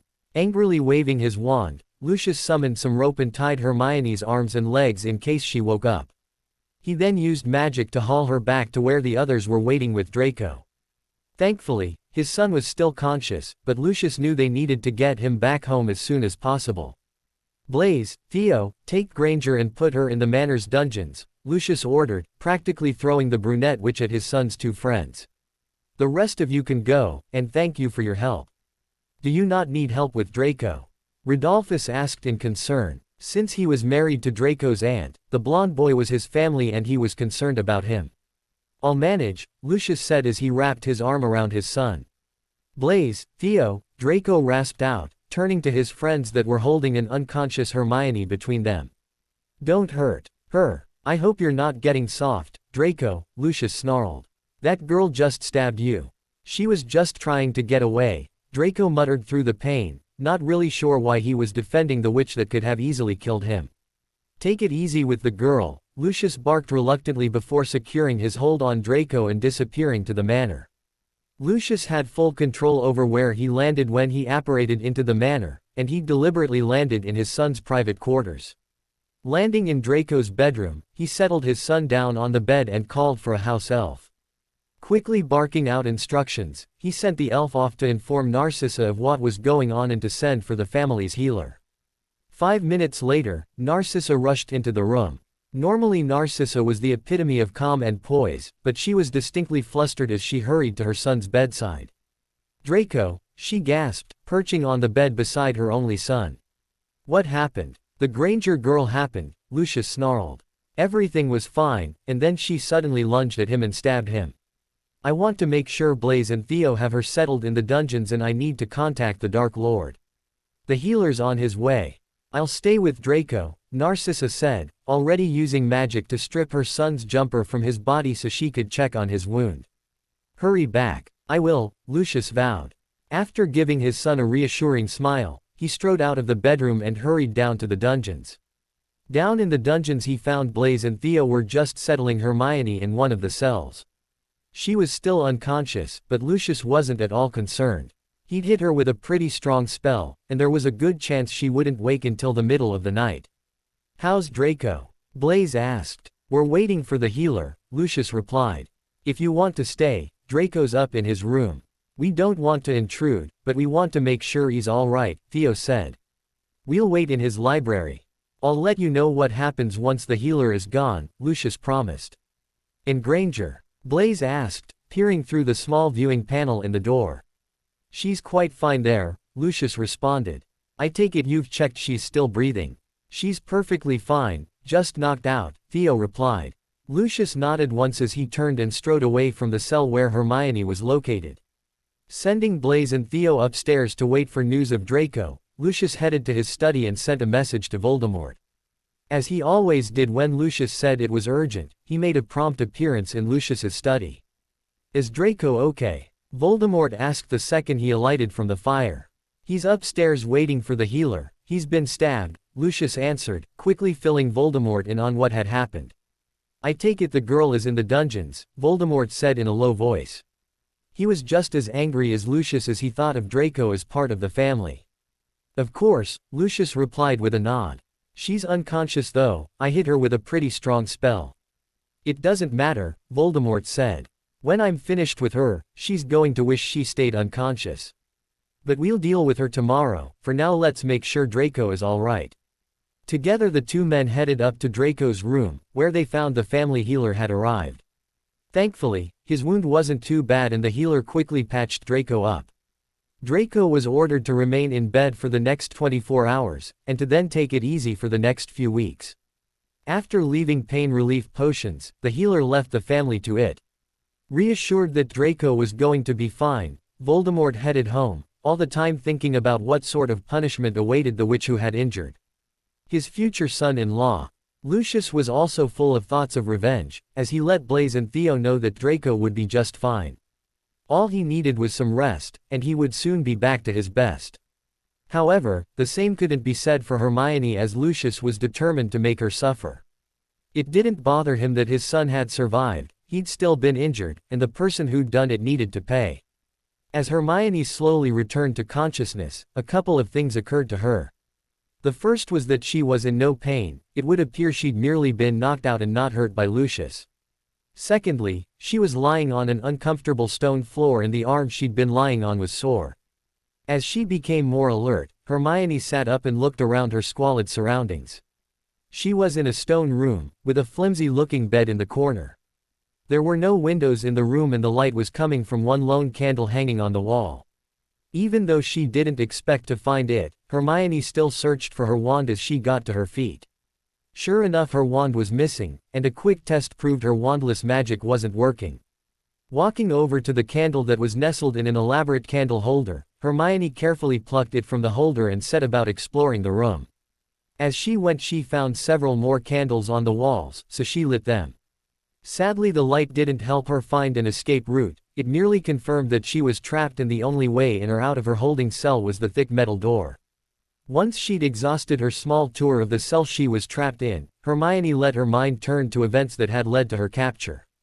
She still couldn't believe that she'd stabbed Draco, and she felt an awful feeling of guilt gnawing away at her. Even though he was the enemy, he hadn't been too bad over the last few days. In fact, Hermione had found herself warming to the snarky blonde Slytherin. She just hoped that she hadn't killed him, as she didn't think she could live with the guilt. At the thought of Draco possibly being dead, a thought occurred to Hermione. A thought she'd been burying since Draco had mentioned it when they were discussing Voldemort's daughter. With shaking hands, Hermione popped the buttons on her trousers and pulled them down just far enough to see her familiar star-shaped birthmark. If her fears were correct, the fact the birthmark was still as visible as ever was proof that Draco was still alive. Not feeling at all reassured, especially since she'd now opened the door to her darkest thoughts, Hermione rebuttoned her trousers and settled herself on the tiny bed in the corner of the room. Despite her best efforts to avoid thinking the worst, Hermione knew it was time to face facts. She had a matching mark to Draco's, and that could only mean one thing. She was the witch he was bonded with. Unless of course he'd been lying about the entire thing, but Hermione's instincts told her that every single thing he'd said to her had been the truth. Voldemort really did have a daughter who the Light had kidnapped, and there was a strong possibility that she was that daughter. Despite the evidence, Hermione still wasn't totally ready to believe she was Voldemort's daughter. Sure, the birthmark thing was convincing, but at the same time it could have been a ploy. The Dark could have found out about her birthmark and used the story about Voldemort's daughter to try and turn her to their side. Why her? Yes, she was Harry's best friend, but Draco had been right when he'd pointed out how insignificant Harry truly was in the war. At the end of the day, she was no more important than anyone else in the Order, and she certainly couldn't tell them anything about Voldemort's daughter, considering she'd only just found out about her. Although the problem with the Dark planning to try and turn her did have some snags in Hermione's opinion. Firstly, how had they known about her birthmark? Even Harry and Ron, her two best friends in all the world, didn't know about her birthmark, as unless she was virtually BPD it wasn't visible. She couldn't even say one of the girls in her dorm from school would have known about it, as she'd never been comfortable enough to change in front of them. So how the Dark could know about it, let alone where it was a mystery to Hermione. Secondly, to tell her the story about Voldemort's daughter, the Dark would have had to have arranged the avalanche that trapped her with Draco. Hermione could believe that either one of Draco's friends had deliberately triggered the avalanche to trap them, but how had they known to do it? How had the Dark known where they would have been beforehand? The ward she'd broke had alerted the Malfoys to their presence in the chalet, but unless the plan had been thought up of ridiculously quickly, there would have been no way for them to have planned the avalanche. And even if they had somehow been waiting for them to break into the chalet, how could they have guaranteed both her and Draco would have survived? To be honest, it had just been dumb luck that neither of them had been more seriously hurt when the avalanche struck. Although the major flaw in the theory of the Dark wanting to turn her, was still a simple question of why, in Hermione's eyes. Why would they want a Muggleborn on their side? Even if she did have access to Harry and knowledge of what the Order were up to, Hermione could think of several more people in a better position to help the Dark than her. If all the Dark wanted was to turn someone against the Order, why pick on her? Hermione refused to believe she was special, and she couldn't see any reason why the Order would make such a big deal of trying to turn her. Of course, that left her with the possibility that she really was Voldemort's daughter. Even though Draco had never mentioned how old this daughter was, the fact they were about the same age would make sense. And as much as she hated to admit it, it made sense that Dumbledore would give her to a family he trusted to raise. Aside from the Weasleys, who would have already been overrun with kids, the other logical choices would have been the Potters or the Longbottoms. And wasn't it ironic that both families had been attacked around about the same time? Only weeks before Harry's parents were killed, the Longbottoms were attacked and left in such a bad way they'd been in St. Mungo's ever since. Could their attack possibly have had anything to do with Voldemort's daughter? As she considered all possibilities, Hermione found her mind wandering to her parents. She'd been trying to ignore thinking about them since she started to wonder about her heritage, but now all her old doubts came flooding back to her. From an early age, Hermione had always felt different to her parents. Her parents were an older couple, and even though they were perfectly affectionate with her, she was never overwhelmed by their love. She was also very different to them in the respect she was quiet and reserved and liked to read, whereas both her parents were sporty and very sociable, with reading books not being very high up on their priorities. When she'd found out she was a witch, Hermione had decided that was why she was so different to her parents. But what if she was different because she wasn't their daughter? Not being their daughter would certainly explain the reason why they'd been happy to let her go off to boarding school, and over the years they'd been happy to let their contact with their only daughter dwindle to practically nothing. As the years at Hogwarts had progressed, Hermione had spent less and less time with her parents during the holidays. At first it was just Christmas and Easter, but by the summer before fourth year she was then going to the Burrow for part of the holidays. It had only gotten worse in her last few years of school, and since leaving school she'd only seen her parents a few times. They hadn't kicked up any sort of fuss when she moved into the wizarding world, and more often than not when she spoke to them they were too busy to see her. Hermione didn't want to think that her parents weren't her true family, but in a way it made their distance easier to accept. It was easier to accept that they weren't interested in her if she thought they weren't her real parents. The alternative, that they just didn't care about their only child, was just too painful for Hermione to think about, and it was something she normally pushed to the back of her mind. However, now all sorts of wild ideas were running through her head, and try as she might she just couldn't turn off her thoughts. An hour later she was still in turmoil when she heard sounds outside of her cell. Determined that whoever it was wouldn't see how scared she was, Hermione jumped to her feet and waited defiantly as the door to her cell began to open. She did wonder if she should charge at whoever was entering the room in hopes of escaping, but logic dictated that it was a stupid move. She was trapped, Hermione knew that, and even if by some miracle she got past whoever was entering the room, she knew she wouldn't get much further. So even though she wanted to fight, Hermione remained exactly where she was as a tall, handsome, dark-haired wizard entered the room. "Hermione Granger," the wizard remarked in a low voice. "Is that a question?" Hermione asked, trying to work out just who the hell she was talking to. "No, my dear, it's not a question," the wizard laughed, causing his deep brown eyes to flash red. At the sight Hermione gasped as she realized she was standing in front of the Dark Lord himself. Despite being involved in fighting with his forces for the last couple of years, Hermione had never encountered Voldemort personally. In fact, very few people in the Order had faced the notorious Dark Wizard on a personal level. It was more his Death Eaters that they regularly battled with. Even so, Hermione knew she was face to face with Voldemort because of the red eyes. Dumbledore had once mentioned his red eyes, and he said it was the first stage of a person losing themselves to darkness. Although Dumbledore had given the impression that Voldemort had lost himself so much that he was virtually unrecognizable as a human being. Although aside from the eyes, he seemed like a normal wizard to Hermione, and an attractive one at that. "I take it you know who I am," Voldemort chuckled, noticing Hermione's reaction. "Voldemort," Hermione answered, making a big effort not to let her voice waver. "You dare speak my name?" Voldemort raised an impressed eyebrow at the young witch in front of him. "Fear of a name only increases fear of the person," Hermione retorted, remembering she'd said something very similar to Lucius the first time she'd met him the summer before second year. "Indeed it does," Voldemort agreed. "Which is why I like my name to be feared." "I'm not afraid of you," Hermione stated. "Yes, my dear, you are," Voldemort replied with a smirk. "Although I will admit, you hide it well. But I can see it in your eyes. You're terrified about what I'm going to do to you now." I can take it whatever it is, Hermione said, this time unable to control the quiver in her voice as fear gripped her. I suspect you could take quite a lot of what I could throw at you, Voldemort said with an appreciative nod. Draco said you were a tough little thing. Malfoy said that. Hermione questioned with a frown, surprised the blonde had said anything complimentary about her given the fact she'd just stabbed him. He said a lot of things, Voldemort replied with a casual shrug of his shoulders. Thanks to him, I know the strength and weaknesses of you and your two little friends. You don't know anything, Hermione spat. Malfoy doesn't know us. Not really. All you know is what he thinks, and his views are tainted by his hatred of us. He also said you were feisty, Voldemort chuckled. He thinks you're a bigger threat than your two friends by the way. Then he's a bigger fool than I thought, Hermione sneered. Everyone knows Harry is the big threat. He's the one who's going to save us all. So I've heard, Voldemort said with a brief nod of his head.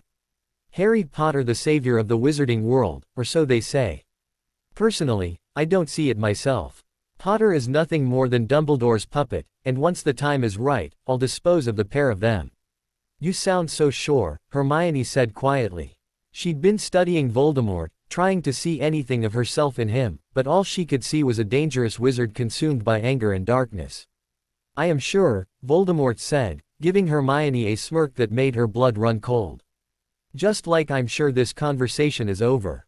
It's been nice talking to you, Miss Granger. Hermione winced as Voldemort pulled out his wand, but she refused to give him the pleasure of seeing her begging him. Even though she was terrified of what was to come, she stood up straight and waited for the Dark Wizard to strike. However, the dreaded attack didn't come, and with a low chuckle, Voldemort swept out of the cell, vowing to be back.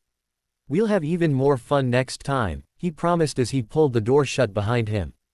At the sound of the lock turning, Hermione fell to her knees, shaking in both terror and relief. It was a relief that she hadn't been hurt, but she knew it was merely a temporary reprieve. Voldemort would be back, and next time they would do more than talk. Although Hermione had to admit, he made a smart move by visiting her and not doing anything. Now all she could think about was when he would be back and what he would do. It turned out the torture had already started, he'd just made his first move a psychological one. Severus Snape returned from a brief holiday to find the Order in complete disarray. He'd only popped into Order headquarters to let Dumbledore know he was back, only to find the place in a right panic. Even though Severus wasn't fully trusted by most of the Order, a correct instinct as it turned out, he was still filled in on what was happening. It seemed that while they were searching for one of Voldemort's Horcruxes, Hermione had been trapped in a chalet with Draco. When Severus turned up at headquarters, a rescue party was off looking for Hermione, but there was a sense of foreboding building at Grimmauld Place. I just don't see how they could have reached her before the dark, Molly confided as she gave Severus a cup of tea. How long have they been gone? Severus asked. Nearly 2 days, Molly answered. Even though he said nothing, Severus agreed with Molly. He just couldn't see any way that the Order could have gotten to Hermione before the dark since she was trapped in a Malfoy chalet. Chances were she was already in the clutches of the dark. Even so, Severus was going to stick around and find out as much as he could before he went to check in with Voldemort in the dark. Practically since joining the Death Eaters, Severus had been playing at double agent. For a while when he first started the role, he was tempted to abandon the dark and join the light, especially as he'd reignited his old friendship with Lily Evans. However, the kidnapping of Voldemort's daughter had changed everything for Severus. He'd been disgusted when he'd discovered the Order were behind the kidnapping, and he'd vowed there and then that he would do whatever it took to reunite Voldemort with his missing daughter. Severus did falter when, thanks to an overheard conversation, he discovered that Lily and her husband, James, had Voldemort's daughter and were planning on raising her as their own. His feelings for Lily had briefly threatened to create problems, but when Severus thought about it he'd realized that the witch he thought he knew didn't exist. The Lily he'd thought he knew wouldn't have been part of kidnapping an innocent child and separating her from her family, but Lily clearly hadn't been the person he'd thought. So it was with a heavy heart that Severus had passed the information on to Voldemort, which had led to the Potter's death. Sadly, the Potter's death hadn't resulted in Voldemort getting his daughter back, so Severus had remained with the Order to try and help the Dark Lord. Unfortunately, he'd never been able to provide Voldemort with any help in locating his missing child. Following the Potters' deaths, Dumbledore had spread the word that Voldemort's daughter had tragically been killed in the attack. Severus had never been sure if Dumbledore had ever told anyone the truth about what had happened to her, but from everything he'd been able to find out, everyone who knew about her thought she was dead. Still, he played the part of double agent and he would do so until Voldemort decided his role was over. Even if these days he was scarcely involved with the Order. Since Harry had left school and gotten more involved with the Order, he and Sirius had all but pushed Severus to one side. Only the fact Dumbledore was still around ensured Severus still had an ear in with the Order. "Ooh, I think they're back," Molly suddenly screeched, bringing Severus out of his thoughts. Sure enough, the sounds of crashing and yelling could be heard from the front room, and before Severus could get to his feet, Harry and Ron came stalking into the kitchen, looking furious. "Bad news?" Molly asked tentatively as Ginny trailed into the room after her brother and boyfriend. "She's gone," Harry said hollowly. "Gone as in dead?" Molly asked. "Gone as in we have no idea," Ron grumbled. "We found the cabin, and there was a tunnel leading to it. Hermione was gone, and so was Malfoy. Maybe you can find out what's going on," Harry said sharply, looking up and addressing Severus. "You are supposed to be on our side, aren't you?" "I am," Severus smoothly lied. After 20 years playing double agent, he was used to lying and he didn't think twice about it anymore. "If Dumbledore wants me to, I can visit the Dark Lord and find out just what I've been missing." "That sounds like a good idea," a voice from the doorway said, and Severus turned to find Dumbledore entering the kitchen with Sirius and Remus. "Thank you, Severus. Anything to help," Severus said, smirking as Sirius and Remus exchanged an annoyed look. "So what happens now?" Molly asked as she dished cups of tea out to everyone. "We find a way to rescue Hermione," Dumbledore stated firmly. "If she's at Malfoy Manor she's out of reach," Remus argued. "No," Dumbledore spat, banging his hand down on the table causing everyone to jump. "I will not accept that. We will save Hermione, no matter what it takes." Everyone was shocked by Dumbledore's outburst, but while everyone else took it in their stride as he announced they needed to start making plans, it set Severus's mind whirling. As he listened to Dumbledore strategizing about how to save Hermione, Severus was puzzled by the headmaster's zeal. It wasn't that Dumbledore wasn't usually protective of the Order, because he was, but Severus felt as though there was something more personal about it this time. There seemed as though there was something else driving his desire to save Hermione. For the next half hour, Severus sat quietly watching events as Dumbledore and the rest of the Order tried to decide on a plan of attack. Severus decided that Dumbledore was definitely more forceful than normal, and scrutinizing the older wizard he could see pure panic in his eyes. But just why was Dumbledore so worried about the Dark having Hermione? Yes, she could possibly give them some useful information, but Severus knew she wouldn't talk and he suspected Dumbledore knew that as well. She was also in danger, and again he could see why Dumbledore was concerned, but there was something more about his reaction. In the end Severus hung around Grimmauld Place for several hours, and by the time he left he convinced that there was something going on with Dumbledore. There was something he wasn't telling the others, Severus was sure of it. After years spent with the Order, watching Dumbledore in particular, Severus knew the old man's behavior patterns, and there was most definitely strange about his reaction to Hermione's situation. Instead of going to visit the Dark Lord immediately, Severus settled down with a glass of fire whiskey and mulled over what was going on with Dumbledore.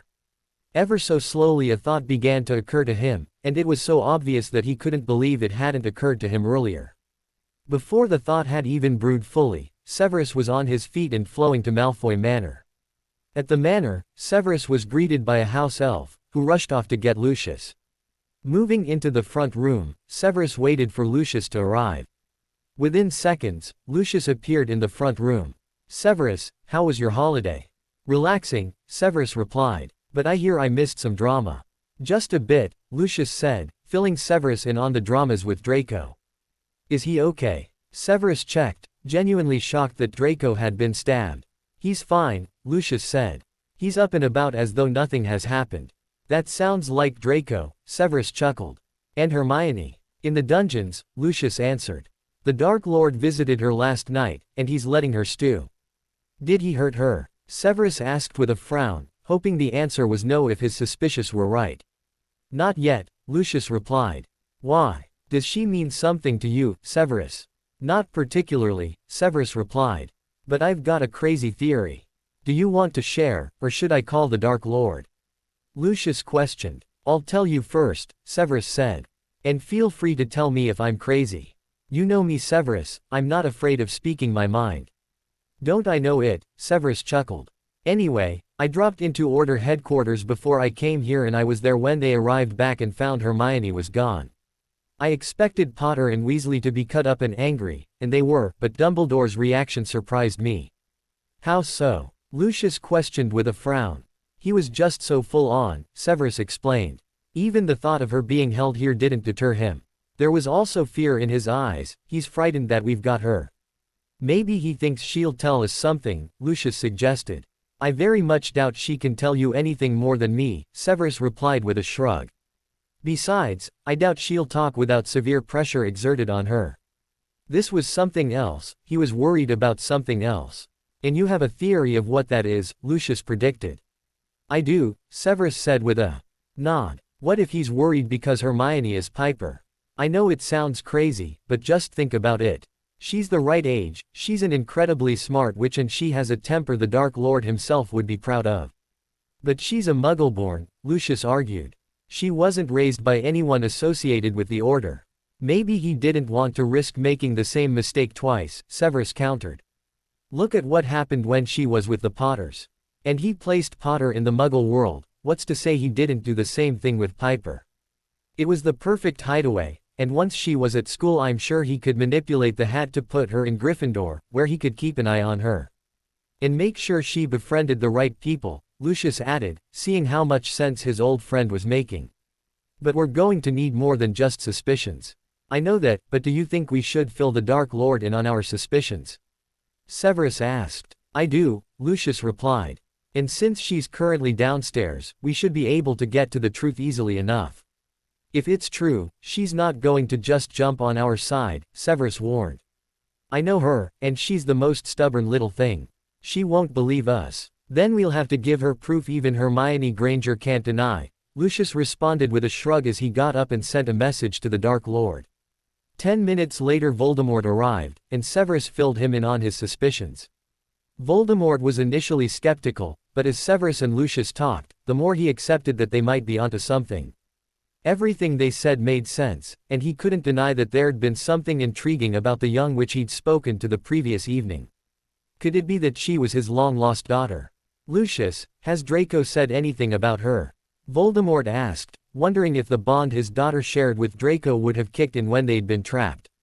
No, but he did try and stop us hurting her when she first stabbed him, Lucius replied with a thoughtful frown. In fact he seems fairly laid back about the entire thing. I would have thought he'd be mad, but he isn't. I don't suppose that means anything though, Voldemort mused. We can talk to him, Lucius suggested. Yes, I want to do that, Voldemort said with a nod. But first, let's move Hermione. Put her in a guest room until we have some answers. What do you want me to tell her? Lucius asked. Nothing, Voldemort answered. If we're wrong, I don't want her to know what's going on. Once I know for sure, we can then talk to her. For now, just move her. Free reign of the manor are trapped in one room. Lucius checked as he got to his feet. Let's go trapped for now, Voldemort said thoughtfully. But Lucius, give her a nice room with plenty of reading material. Once we've spoken to Draco we can maybe then think about giving her free reign of the manor. I'll get it all sorted, Lucius vowed. And Lucius, when Hermione is sorted, bring Draco to me, Voldemort said.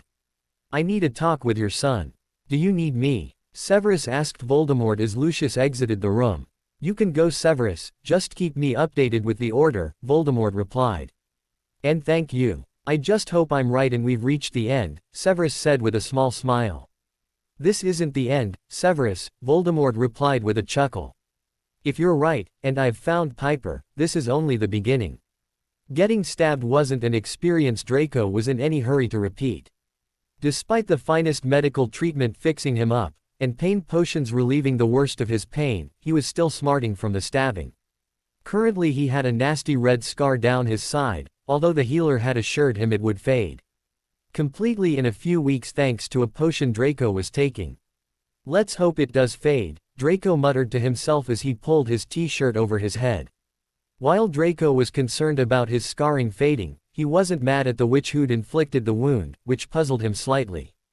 Draco felt as though he should be mad at Hermione, but he could see why she'd attacked him. She was merely trying to escape, and for some reason he found it impossible to get angry at her. After all, in her shoes he would have done the exact same thing. Still, it was disconcerting to find himself empathizing with the enemy. In an effort to take his mind off Hermione, Draco spent the morning in his personal library. He got so engrossed in his books that he sent for a light lunch and carried on his reading. In fact, he probably would have stayed in the library for most of the day if he hadn't heard footsteps passing the room. Since his personal library was in his wing of the manor, Draco figured someone was coming to see him, so put his book to one side and left the library. However, the last thing Draco expected to see was his father leading Hermione into one of the spare bedrooms down the hallway from his bedroom. Wondering what was going on, Draco followed after his father and Hermione and reached the doorway just in time to hear Hermione asking to be returned to the dungeons. "You have to be the only person I've met who wants to reside in the dungeons," Lucius remarked with a low chuckle. "I don't want to reside in the dungeons, I want to be free," Hermione spat. "That isn't an option right now," Lucius replied with an unconcerned shrug. "You should be grateful the Dark Lord wanted you moved somewhere comfortable." "A prison is still a prison, even if it is comfortable," Hermione retorted. "Moving me into here won't change a thing. I am still your prisoner, and I will tell you nothing." "We'll see," Lucius answered with a shrug. "What's going on here?" Draco interrupted as Hermione turned away and took in her surroundings. "The Dark Lord wanted Miss Granger moved," Lucius answered. "I hope you don't mind me putting her in your wing." "Don't worry, she won't bother you, she can't leave the room." "See, still a prisoner," Hermione called, glancing over her shoulder at the two Malfoy men. "Why has she been moved?" Draco asked with a frown. In his time as a Death Eater, the Dark hadn't taken a lot of prisoners, but those they had taken hadn't moved into one of the guest bedrooms in the manor. "The Dark Lord instructed it," Lucius replied. "In fact, he wants to talk to you, so you can ask him yourself." "I think he was heading into my study." Draco nodded as he turned to leave. He was still baffled by what was going on, and since Hermione had been moved into his wing of the manor, he was hoping he would get some answers from Voldemort himself. Leaving Lucius to deal with Hermione, who was still by Ching, Draco made his way downstairs and towards his father's study. He found Voldemort standing at the window, gazing thoughtfully at the gorgeous manor gardens. "Come in, Draco," Voldemort said, beckoning Draco to come closer. "You wanted to see me, my lord," Draco said with a respectful dip of his head. "I want to talk to you about something," Voldemort said. "Take a seat." Draco pulled out the chair in front of his father's desk and sat down. Instead of taking a seat behind the desk, Voldemort moved Lucius's chair, so he was sitting opposite Draco. "I want to ask you a few questions about our guest," Voldemort began. "You mean Granger, who is currently settling into a bedroom down the hallway from me?" Draco checked. "That's the guest I'm talking about," Voldemort replied. "I promise I will tell you everything, but first there's a few things I need to know." "Ask away, but I have to admit I don't know all that much about Granger," Draco cautioned. "So she's secretive?" Voldemort questioned. "I wouldn't say secretive, we've just never run in the same circles," Draco answered with a shrug. "Everything I know about her is my own observations, or bits and pieces I might have overheard." "Anything you can tell me will be great," Voldemort reassured the younger wizard. "Let's start with her family. What do you know about them?" "They're Muggles," Draco answered, stating the obvious. "I think I can vaguely recall seeing them a few times at Platform 9 3/4, but most of the time Granger seemed to be with the Weasleys and Potter. From what I can remember hearing at school, she spent a lot of time with Weasley and Potter over the holidays in later years. I'm not so sure about when she was younger." Voldemort nodded, digesting the information. "And what about her house? Is she suited to Gryffindor?" "I guess so," Draco replied. "She's certainly got guts. Although I do think Ravenclaw felt a bit annoyed to be missing out on having the smartest witch in school in their house." "Would she make a Slytherin, do you think?" Voldemort asked. "She's a Muggleborn, Slytherin doesn't take Muggleborns." "Say she wasn't a Muggleborn. Does she have any Slytherin qualities?" She's got a keen sense of self-preservation, my side can testify to that, Draco answered. She can also be pretty sneaky, and she's very ambitious. I would say, take away the Muggle-born thing, and she would have excelled in Slytherin. But why the questions? There's a chance, she might not be who she thinks she is, Voldemort admitted. Severus seems to think there's a possibility that she's Piper Granger. Draco questioned with a bark of laughter. I'm sorry, but he is barking up the wrong tree. She didn't even know Piper existed until I mentioned her while we were stuck at the chalet. You told her about Piper? Voldemort asked. I did, Draco confirmed with slight hesitance. I'm sorry if I shouldn't have. She was being annoying and acting superior, so I thought I'd shut her up by telling her what the war was truly about. How did she react? Voldemort questioned, leaning forward in anticipation of the answer. She seemed pretty skeptical, Draco replied. In fact, she called me a liar and then went stomping off for a couple of hours. She showed no signs that she was the witch I was talking about. There's a good chance she doesn't even know, Voldemort pointed out. Do you really think Dumbledore will have told her who she truly is? If Severus is right, Hermione has no idea she's my daughter. Actually, she just might, Draco said slowly, recalling the entire conversation he had with Hermione in the chalet. I told her about the bond, and the mark we both have. In fact, I showed her my mark. How did she react? Voldemort questioned eagerly. That was when she called me a liar and stomped off, Draco replied. But then she came back a couple of hours later with more questions, all about the bond. She still claimed not to believe me, but she was asking a lot of questions. Maybe because she knew she was the witch you were bonded with, Voldemort suggested. If she is Piper, she'll have the same mark, and she would have picked up on that. I guess so, Draco conceded. But is it really likely that after years of searching for answers, we stumble upon them accidentally? Aren't we just clutching at straws? What proof does Severus even have that Granger might be your daughter? He's never shared the theory before. But we've never had her in our possession before, Voldemort said. Severus is convinced Dumbledore is worried about the fact we have her. He's seriously talking about launching a rescue mission, even though they're convinced she's been held here at the manor. Not even Dumbledore would be that headstrong, Draco scoffed. Malfoy Manor is the most impenetrable private residence in the country. Dumbledore would know it's impossible to rescue anyone within our boundaries. Yet, he's still trying, Voldemort said with a shrug. What does that tell you? That's he's finally lost the plot, Draco snorted.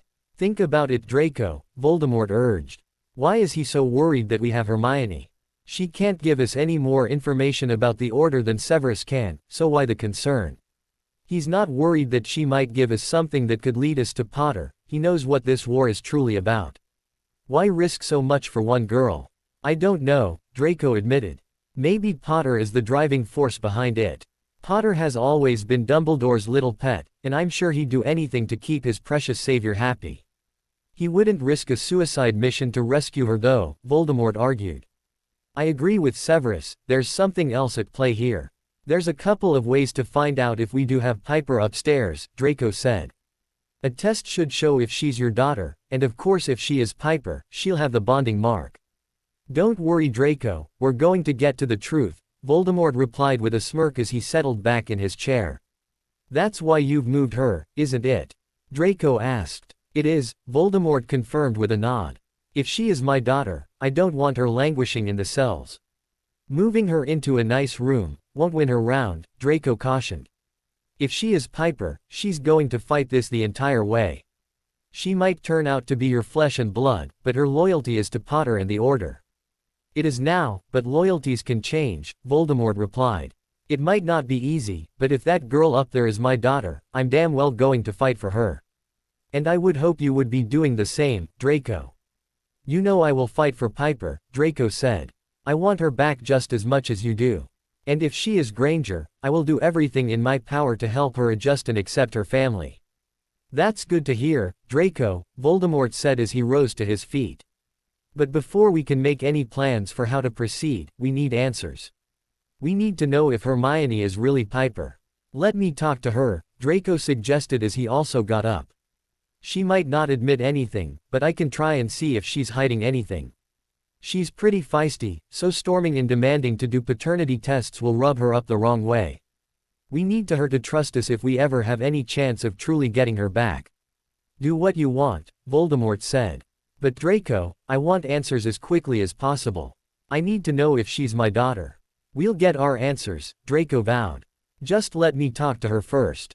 Hermione was distinctly unimpressed with the move up into the main part of the manor.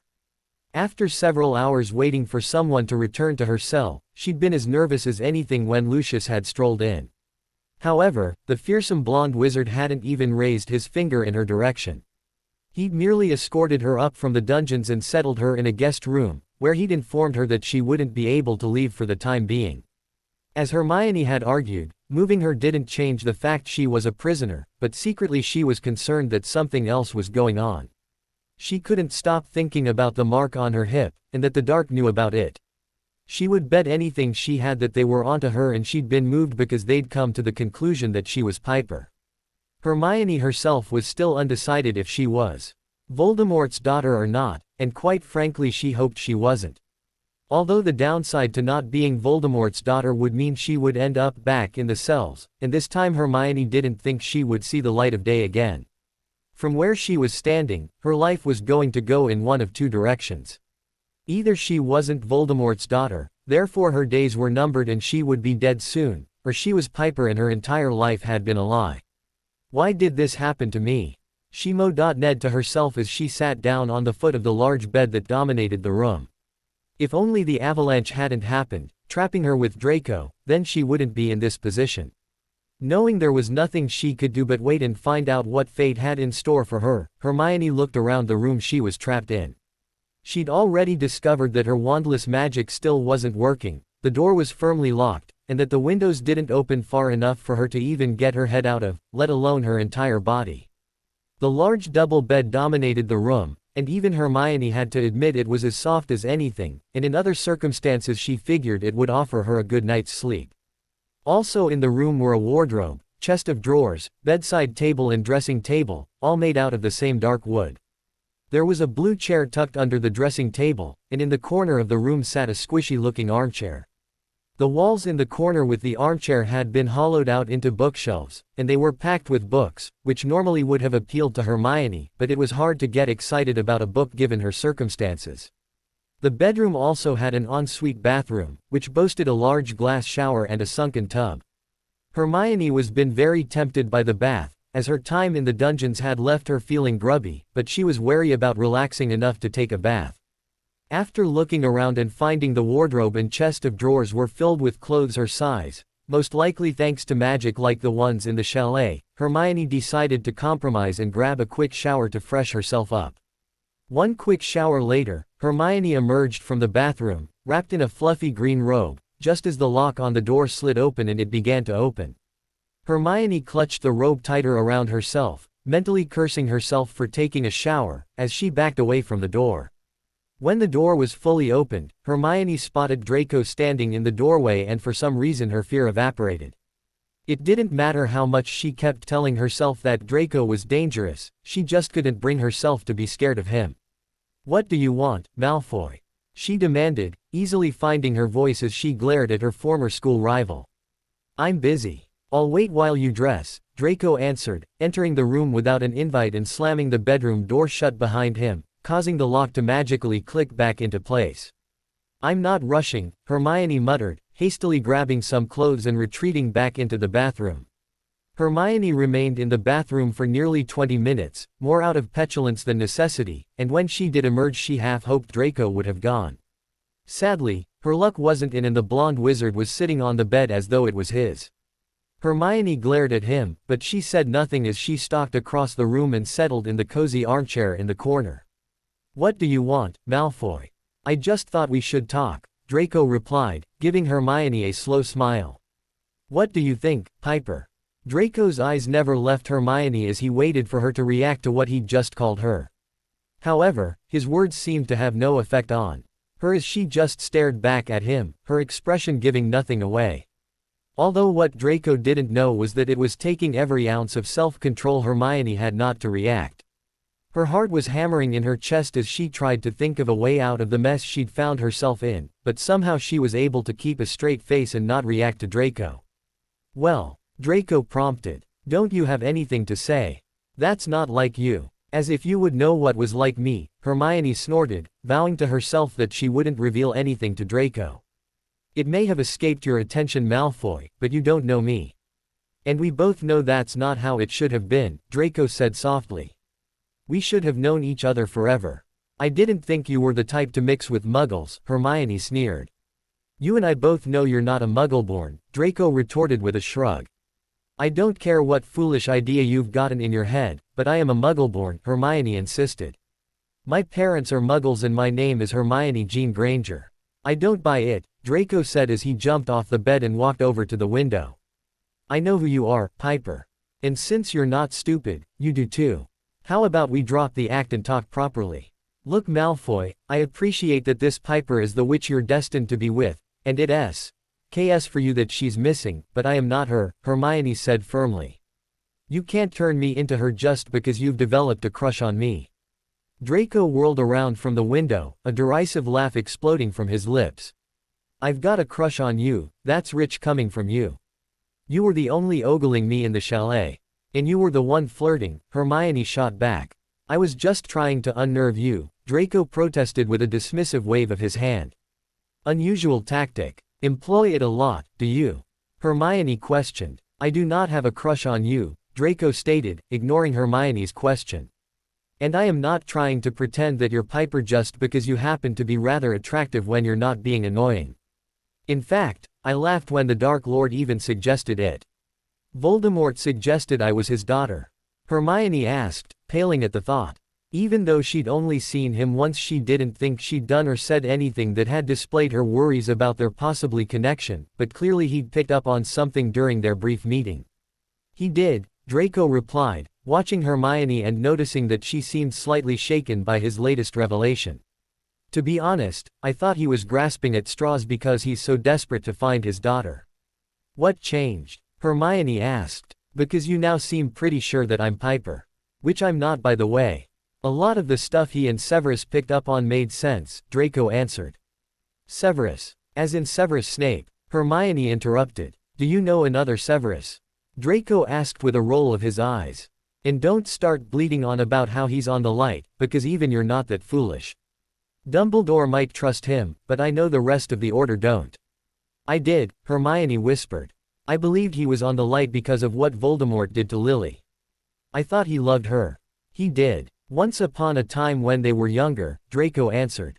"But that was before she showed just what she was capable of by going along with Dumbledore's scheme to kidnap the Dark Lord's daughter and raise her as her own. Ever since then, Severus had worked as a double agent to try and find Piper. In that case, why wait until now to bring me to Voldemort's attention?" Hermione questioned with a frown. "I've been in the wizarding world 9 years. Why wait so long?" "Because until this all happened with the avalanche, Severus thought you were nothing more than an innocent little muggleborn," Draco replied as he sat back down on the bed. "I am an innocent muggleborn," Hermione insisted. "I'm sorry, Malfoy, but I'm not Piper. So you don't have a mark like mine?" Draco questioned, his gray eyes boring into Hermione's. "No," Hermione lied, making sure she kept eye contact with the blonde. "Prove it," Draco challenged. Even though Hermione hadn't flinched when she answered him, he still wasn't quite sure if she was telling the truth or if she happened to be a very good liar. "I am not stripping off for you," Hermione snorted, crossing her arms over her chest and glaring at Draco. "We both know you don't need to strip off to show me the mark, or lack of it, as the case may be," Draco argued. "I showed you mine without flashing you the good stuff." "I am not showing you my hip," Hermione said stubbornly. "Especially as there is nothing to see. I have no mark because I am not Piper." "We will find out one way or another, Granger," Draco said with a sigh. "I just wanted to make this easy on you." "This is easy. You hurling wild accusations around," Hermione laughed bitterly. "Yes, all you have to do is admit it," Draco replied. "Why lie? We're going to find out the truth. Regardless of what you say to me now, the Dark Lord will be carrying out tests to prove if you're his daughter. Then why bother with the talking? Why not just test me straight away?"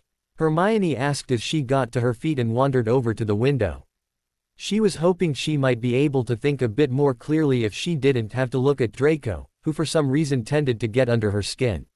I wanted to try and make a connection with you, Draco said quietly. If you are Piper, then we're destined to be together. Also, if you are her, this must be a hell of a shock to you. No one expects you to welcome us with open arms, but I wanted you to know that you've got a lot of people who care about you and we'll all do whatever it takes to help you adjust to your new life. Do you really think things would be that easy? Hermione questioned, shaking her head in disbelief. If I was Piper, which I'm not, why on earth would I want to be welcomed into the dark? It doesn't matter who my parents are, my loyalties would be to the light. My friends are on the other side, everyone I care about is fighting against Voldemort and the dark. Even if I was Piper, it wouldn't make a difference to where I stood in this war. So you would stand with the man who kidnapped you as a child and hid you from your family? Draco questioned. You would stand with the man who ensured your entire life was a lie. As you say, it was one man, Hermione replied. Dumbledore's actions don't affect the rest of the Order. They also don't affect Harry and Ron and my friendship with them. Grow up, Granger, Draco snarled, lurching to his feet and pacing the floor beside the bed. Dumbledore didn't act alone. The entire Order knew he'd kidnapped you, and they knew the Potters had taken you in. Sure, they might now think you're dead, but before that they were more than happy to go along with his plan to take you from your family and bring you up so they could manipulate you. And you really think these people can be trusted? More than I think the dark can be, Hermione whispered. I admit, what Dumbledore and the Order did to Piper was unforgivable. But as I said, it doesn't affect me because I am not her. And no matter what, Harry and Ron knew nothing of the plan. They were only children themselves at the time. Do you really think they love you enough to be able to look past your parentage? Draco questioned, stalking over to Hermione and pulling her around to face him.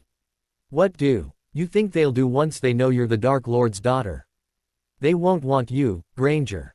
They'll cast you aside, or worse, they'll lock you up in fear of what you're capable of. You don't know Harry and Ron, you don't know what you're talking about, Hermione insisted as she tried to get out of Draco's grip, but found the Death Eater had too strong a hold on her. I do because I also faced their judgment in school, Draco replied evenly, keeping Hermione in place so she was forced to look at him and really take in what he was saying. Neither of them bothered to get to know me in Hogwarts before they judged me. They heard the name Malfoy and assumed I was evil. And they got it right, Hermione snapped with a bitter laugh. Look at you now, a dangerous Death Eater. I guess you can judge a book by its cover. They didn't know what I would become at 11 years old, Draco argued. Maybe if they'd given me a chance things might have been different. I might have been on their side. They didn't know anything about me, they just assumed. They didn't know that there was a few years in school when I did waver. I had my doubts about everything I'd been taught growing up. But having those two constantly making digs helped turn me back on the right track. It reminded me that the so-called light side are nothing but hypocrites. They say we're prejudiced because we don't like Muggleborns, yet they discriminate against us Slytherins. Do you really think you would be safe from that same discrimination? Do you really think your friendship would matter to them if you were the Dark Lord's daughter? Could they get past it? Because from what I know of them, the answer would be no. Hermione's head was whirling as Draco let go of her and stalked back to the bed. As the blonde Death Eater sat down, Hermione turned to gaze out of the window. As much as she hated to admit it, everything Draco had just said had hit her hard as she knew it was true. Harry and Ron had nothing to do with what happened to her as a child, and she couldn't blame them for anything their parents did, but she knew Draco was right and they would never accept her if they knew she was Voldemort's daughter. The years of friendship, not to mention the times she'd saved Harry's life, would count for nothing if they discovered she was the spawn of the darkest wizard of all time. In their eyes she would be the enemy, and she doubted anything she could say would change their mind. Even so, it was one thing to accept her life with the Order was over, and another to step into the dark. Even though she wasn't ready to admit it to Draco, Hermione was slowly accepting that she was indeed Piper and she was the daughter of the Dark Lord. But that didn't mean she had any desire to join the dark and fight against her friends. She wanted no part of the darkness, and daughter of Voldemort or not, she wasn't being dragged into it against her will. She might not have been able to go back to the Order, but she wasn't staying with the dark. The first chance she got she would run. She would flee the country and hide so that Voldemort, Draco and the other Death Eaters would never find her. Hermione considered her plan, all the time aware that Draco was sitting behind her, watching her and waiting for her response. As she thought about running from the dark, she realized that first of all she needed to be in a position to get away from them. At the moment she was a prisoner and thoughts of escape were futile. What she needed was some freedom, so when the time was right she could flee. What she needed was for the dark to trust her. That way when she did leave, they would never see it coming and she would get clean away. With a plan forming in her mind, Hermione took a deep breath and turned to Draco. "You're right. About?" Draco questioned with an arched eyebrow. "Everything," Hermione replied. "I am Piper. I realized it the second you mentioned your mark. And you're right about the order. I can't go back to them. The second they find out who I am, they'll consider me the enemy." Draco smiled, a slow cat-like smile, as he rose to his feet and crossed over to where Hermione was standing. "You know, Granger, I just don't believe you." "Excuse me." Hermione blinked in surprise, not expecting Draco to reject her confession. "You're the one who burst in here and accused me of being Piper." "I believe you on that score," Draco said. "As I said earlier, there's no point denying it as we'll have proof soon enough." "So what don't you believe?" Hermione asked. "Your turnaround about the order," Draco replied. "You're logical enough to know everything I said was true, and on some level you might just believe what you said about not going back to them. However, I just don't believe you're ready to turn your back on the light. You may be the Dark Lord's daughter, and my future wife, but I don't trust you. Not yet at least. Don't worry, Malfoy, the feeling's mutual," Hermione returned calmly, knowing that she was going to have to decide on the best way to handle the handsome blonde wizard she happened to be betrothed to. "I don't trust you, either." "I'm sure you don't," Draco replied. "But in time we can learn to trust each other. I know this is hard for you, but I promise that I will do whatever I can to make things easier for you." Hermione nodded, surprised by how affected she was by Draco's heartfelt sentiment. It was clear that Draco wanted to build a connection with her given the fact he believed they were going to be married, and she was wondering if she could use that to her advantage. Of course she would have to make sure that she didn't develop feelings for him, which she suspected could easily happen if she let herself get into the role of the Dark Lord's daughter. What she had to do was remember her aim was to get as far away from the dark as possible, but before she could do that she had to win their trust, and Draco was the perfect place to start. After leaving Hermione, Draco headed back downstairs in the hopes that Voldemort was still at the manor so he could fill him in on what had just happened. Fortunately, the Dark Lord had indeed chosen to remain at the manor and Draco found him settled in the front room with his parents. As he entered the room, he caught enough of the conversation to know Voldemort and Lucius were bringing Narcissa up to date with the situation regarding Hermione. "Ah, hopefully Draco is here to tell us more," Voldemort said as he spotted the youngest Malfoy entering the room. "How did it go?" "Granger is Piper," Draco announced as he settled himself down in one of the empty armchairs. "She just admitted it to you?" Lucius questioned, raising a skeptical eyebrow at his son's announcement. "Not quite," Draco replied with a slight smirk. "In fact, she spent a long time denying it. Eventually she saw that denying who she is wasn't going to do her any good. As I pointed out to her, the Dark Lord will be wanting proof, and even she can't deny solid evidence that she's his daughter. So in the end she admitted she was Piper and had known it from the second she'd seen my bonding mark, as she has an identical one." "Have you seen it?" Voldemort demanded. "Have you seen the mark to know if she's truly my daughter?" "No, I haven't seen the mark," Draco answered. "She wasn't going to show me, and I didn't want to push her. I did warn her that we'll be wanting to run tests, so it won't come as a big shock when someone goes to get some blood or hair for us to test." "But, even without the tests, you're sure it's her?" Voldemort questioned. Ever since Severus had first floated the idea of the Granger girl being his daughter, he'd tried not to get his hopes up in case it was a case of mistaken identity, but he couldn't help the glimmer of hope that shone inside him at the thought of being reunited with his long-lost daughter. "I don't see why she would lie and admit to being Piper if she wasn't," Draco said with a shrug. "She only admitted it because she knew the truth would be coming out anyway. She has nothing to gain by lying. Even so, I want irrefutable proof as quickly as possible," Voldemort insisted. I know you said we shouldn't demand anything from her, Draco, but I need proof. I need to know for sure that she's my daughter. Perhaps I should go and speak to her, Narcissa suggested. I can take blood and hair samples without being too intrusive. I can maybe help her see that we care about her. That would be greatly appreciated, Narcissa, Voldemort said with a nod of his head as the elegant bee, on which rose to her feet. Be careful, Mother, Draco warned. Granger may have admitted who she is, but she's not to be trusted yet. I'd wager all my inheritance that if she gets the chance she's going to try and run. Where would she go? Lucius questioned with a dark chuckle. I doubt her two friends will want to know her when they discover who she truly is. I did mention Potter and Weasley, and she admitted her days with the Order were over, Draco replied.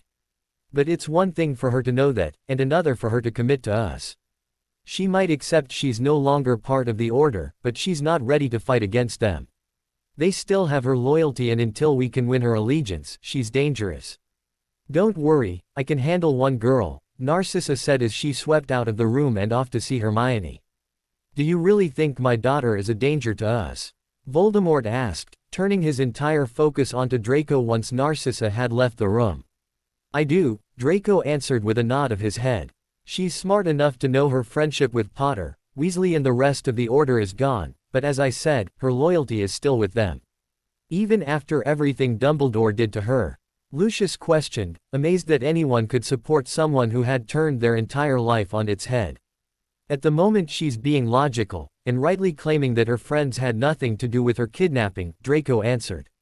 I couldn't gauge her true feelings towards Dumbledore, but I'd guess there's a fair bit of anger aimed in his direction. In her shoes, I would certainly hate the old goat. Hating Dumbledore isn't going to turn her though, Voldemort mused. Even having her hating everyone who knew about her kidnapping doesn't guarantee her loyalty to us. She might turn if we dispose of Potter and Weasley, Lucius suggested. From what Draco's saying, it's those two who have her loyalty. And killing them would only make her hate us more, Draco argued. I hate to say this, but I think we need to keep Potter and Weasley alive for the foreseeable future. Right now, Granger's lost and she has no one to turn to. But she does have her principles and her memories, and despite everything, she still loves Potter and Weasley. If we kill them, we risk losing her for good. What do you suggest? Voldemort asked. How do I get my daughter back? With a lot of patience, Draco replied with a sigh. Patience wasn't exactly his forte, but at the moment it was the only way forward he could see. As I said, we can't trust Granger yet. Even when it appears as though she's coming round, I still think we ought to be cautious. She's smart, and she's gutsy, she won't just fall at our feet and welcome us with open arms. We need to take things slow and prove to her that we care about her, and want her to be part of our lives. Do you think we can risk giving her more freedom in the manor? Lucius asked. Before we do, we need to ensure she can't leave the manor, or send messages, Draco said. But I do think giving her more freedom will help. I also don't suppose a few attacks from the Order would hurt. She might start seeing things differently if she witnesses firsthand that they consider her the enemy. But do they? Lucius asked. I know that aside from Dumbledore, no one knew who she was, but even if they find out, will they turn against her? Even if they don't turn against her, they won't want to know her, Draco predicated. I know Potter and Weasley, and they would never be able to move past who Granger's father is. Of course, at the moment they don't know who her father is. That can all be changed, Voldemort said. Once we have confirmation, we can ensure Severus passes the message along to the Order. We can let them know who she is, and where she is. Could we make it sound as though she's with us willingly? Lucius questioned. No, Draco answered, before Voldemort even had a chance to think about his response. Potter and Weasley might want to wash their hands of her once they know who she truly is, but I don't think they'd believe she'd have willingly turned on them so fast. It might prompt them to launch some sort of rescue mission. I say we give the Order the truth, or as close to it as we're comfortable. Let them know she's with us, and we all know who she is. We can even slip in her betrothal to Draco, Voldemort added. And if we play our cards right, Severus might just be able to manipulate an attack against us. If we can get the Order to strike, it would be handy. I don't think a fake attack will do us any favors with the headstrong young witch upstairs. It wouldn't, Draco agreed. Any reaction from the Order has to be genuine. She'll know if we've faked a response, and it won't help our cause. Hopefully the Order will be their usual bull-headed selves and show Granger just what they're truly like. If she gets to see what the Order are really like, it might just help her see that we're who she truly belongs with. We might be dark, and we might do things she doesn't approve of, but at least we're honest. We're upfront about our darkness, as opposed to the Order who pretend to be light, when really they're just as bad, if not worse than we are. Either way, it won't hurt for Granger to really see what the precious Order are truly like. Lucius and Voldemort nodded their heads in agreement with Draco, and the trio began discussing the best way to proceed with the Order. They were still discussing how to handle the Order when Narcissa returned with some hair and blood from Hermione. With the hair and blood, all talk of the Order was forgotten, as they focused on finding out if Hermione was indeed Voldemort's daughter. An hour later they finally had the results they'd all been expecting. Hermione Granger really was Piper Riddle, daughter of the Dark Lord. Severus arrived at Order headquarters, surprised by the lack of activity in the old house. However, as he moved through to the kitchen he found Dumbledore was sitting at the kitchen table with his most trusted group of supporters. Severus wasn't the least bit surprised to find Harry sitting at Dumbledore's right-hand side, nodding along eagerly to whatever Dumbledore was saying. Quietly approaching the table, Severus spotted there was a map spread out over the kitchen table and a second piece of parchment that seemed to be blueprints of a large building. A further glance revealed the blueprints were for Malfoy Manor, and the map was focused on the county of Wiltshire, where the Malfoys resided. "Ah, Severus, do join us," Dumbledore greeted as Severus's shadow fell across the table. "You might be able to help." "What? Launch an attack on the most secure private residence in the country?" Severus queried as he slid into an empty seat.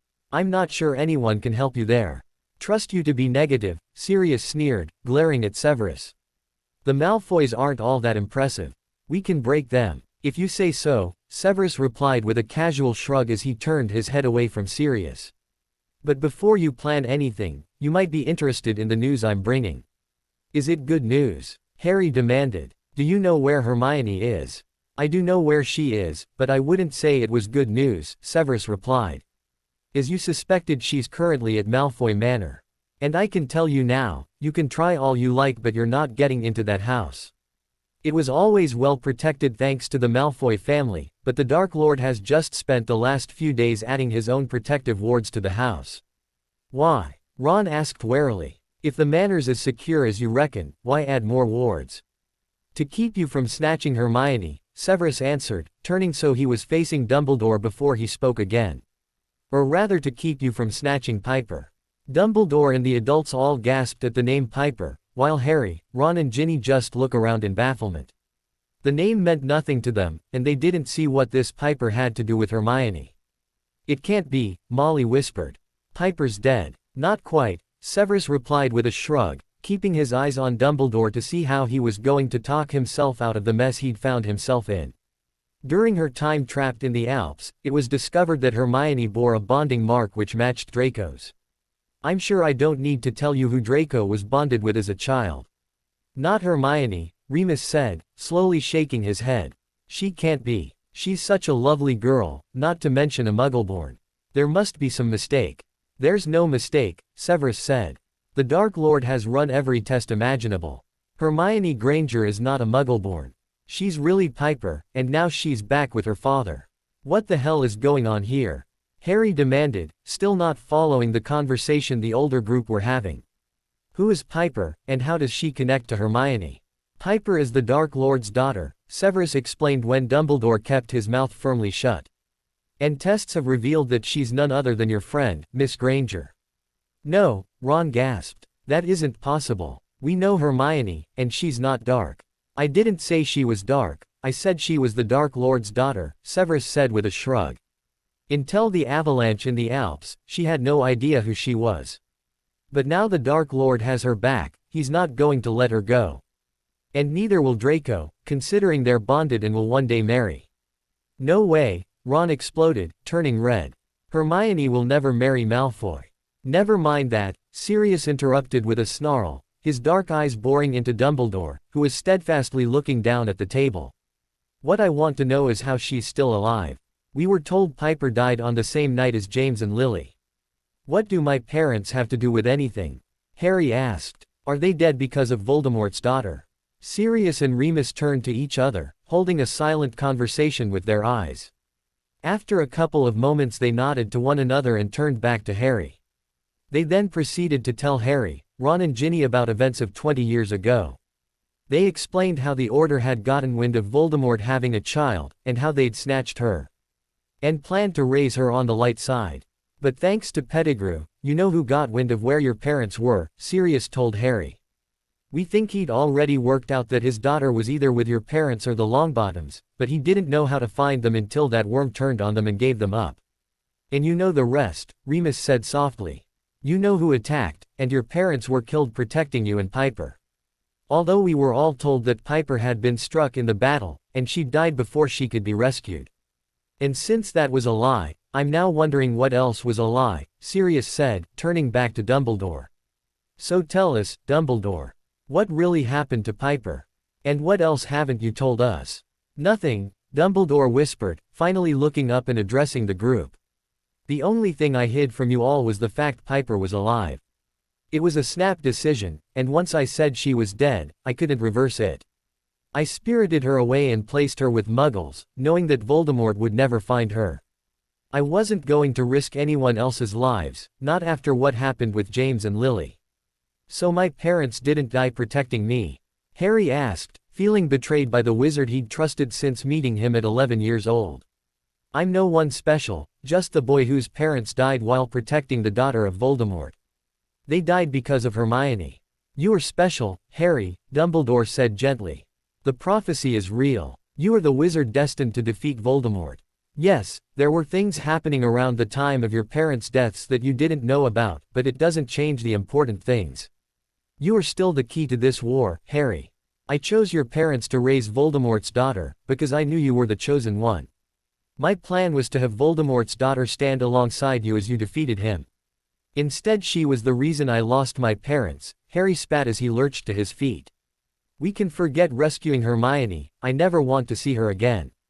Severus watched with interest as Harry bolted from the room, Ron and Ginny running off after him. Voldemort had instructed him to try and stir the pot with the Order and rile them, but he hadn't needed to do anything. Of course, Harry's anger could be more potent due to his shock, and in time he might simmer down, but he might not, and he might lead the Order into an attack on Hermione without Severus having to do any prodding at all. But even if he didn't, Severus was ready to subtly inflame the Order, and he had every confidence that he could deliver what Voldemort wanted and get the Order to attack and show Hermione their true colors. Hermione gazed out of the bedroom window at the beautiful manor gardens below, vowing not to let herself get seduced by the beauty of her surroundings. After 2 years of roughing it with the Order, it was heaven to be residing in such a beautiful and comfortable place, but Hermione was determined not to forget the fact she was still technically a prisoner at Malfoy Manor.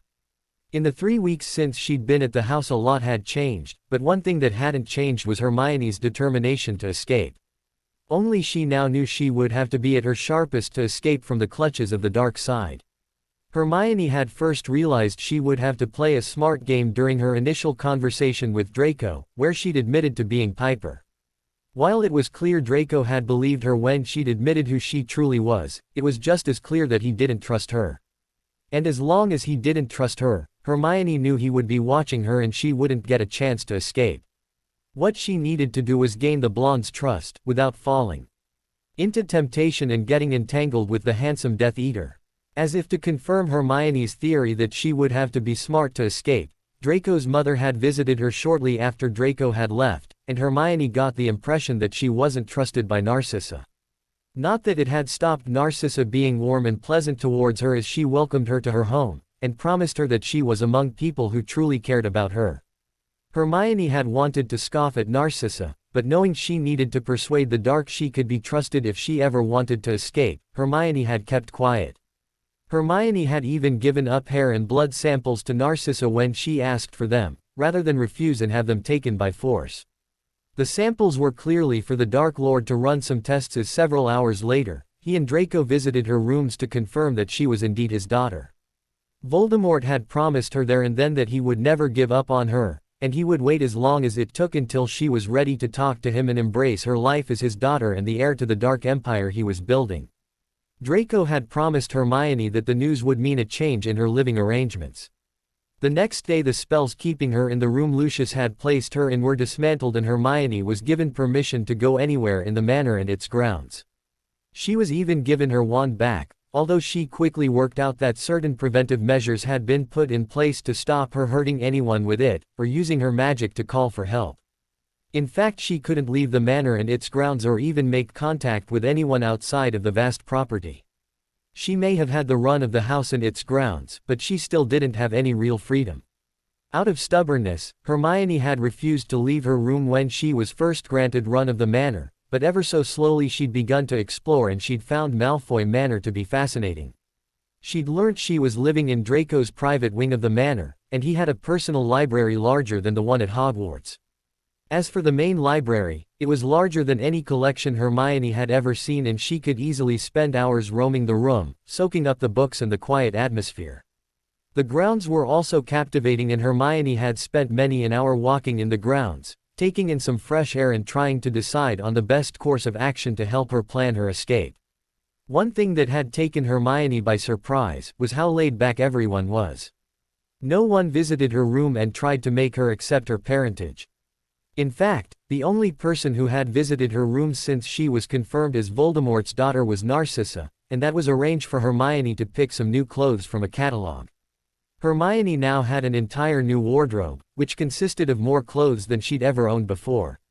However, she still hadn't been burdened with people trying to be friendly towards her. She'd seen Voldemort a couple of times, but all he'd done was smile at her and kept his promise to stay away until she was ready to talk. Even Draco hadn't approached her, and every time she saw him he gave her either a wicked smirk or a saucy wink. Still, Hermione knew that sooner rather than later she would have to talk to the Dark and begin her task of getting them on side. Until she could get them to trust her, she couldn't even think of trying to find a way to escape, so her first step was to gain the trust of Voldemort and the Malfoys.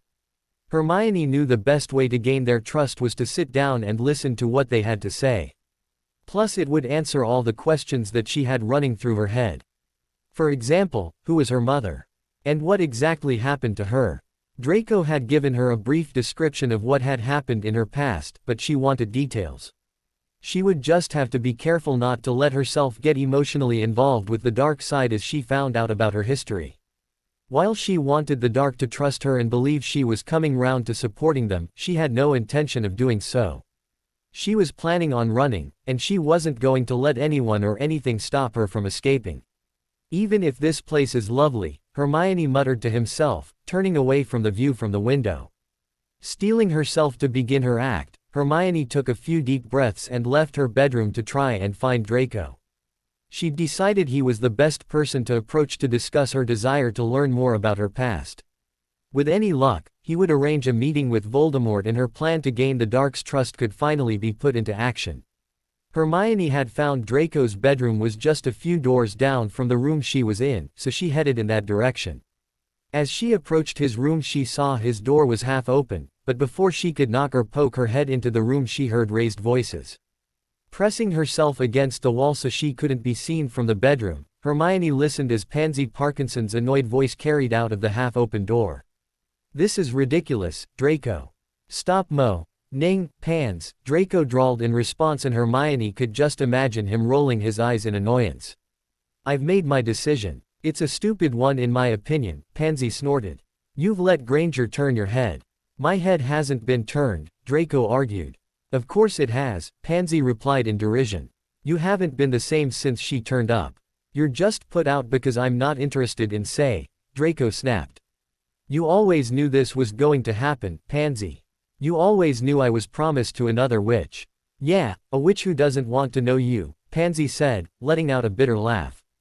"You might be doing the honorable thing in turning me down, but it's not like you're going to get any off Granger. I mean, she hasn't even been formally introduced as the Dark Lord's daughter.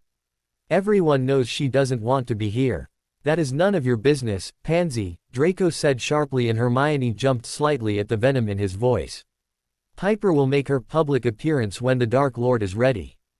And as for abstaining from Say, now I've met my future wife, that is my choice." "You do what you want, Draco," Pansy snarled.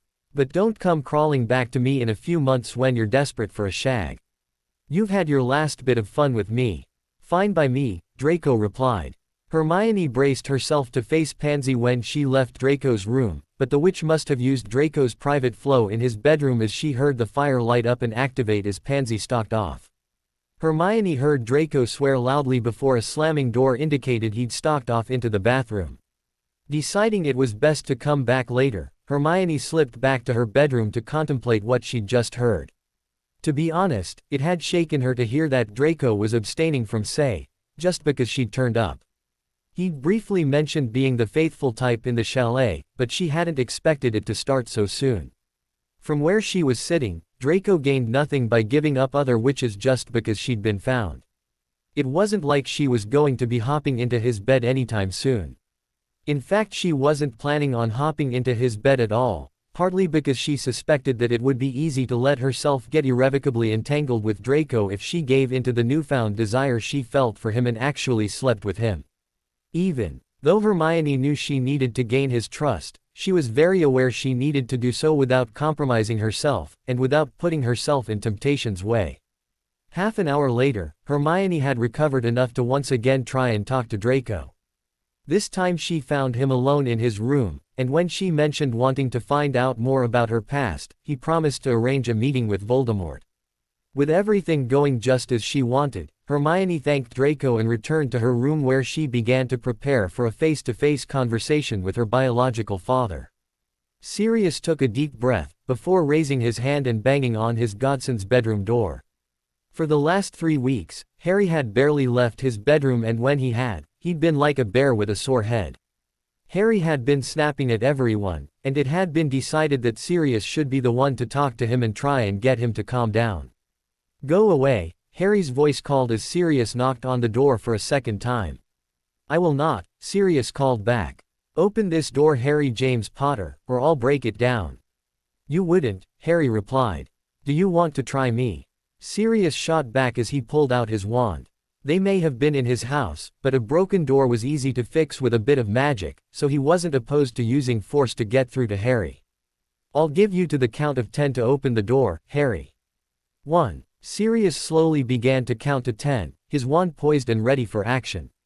Just as he thought he was going to have to blast the door open, Harry opened it just as Sirius was about to say 10.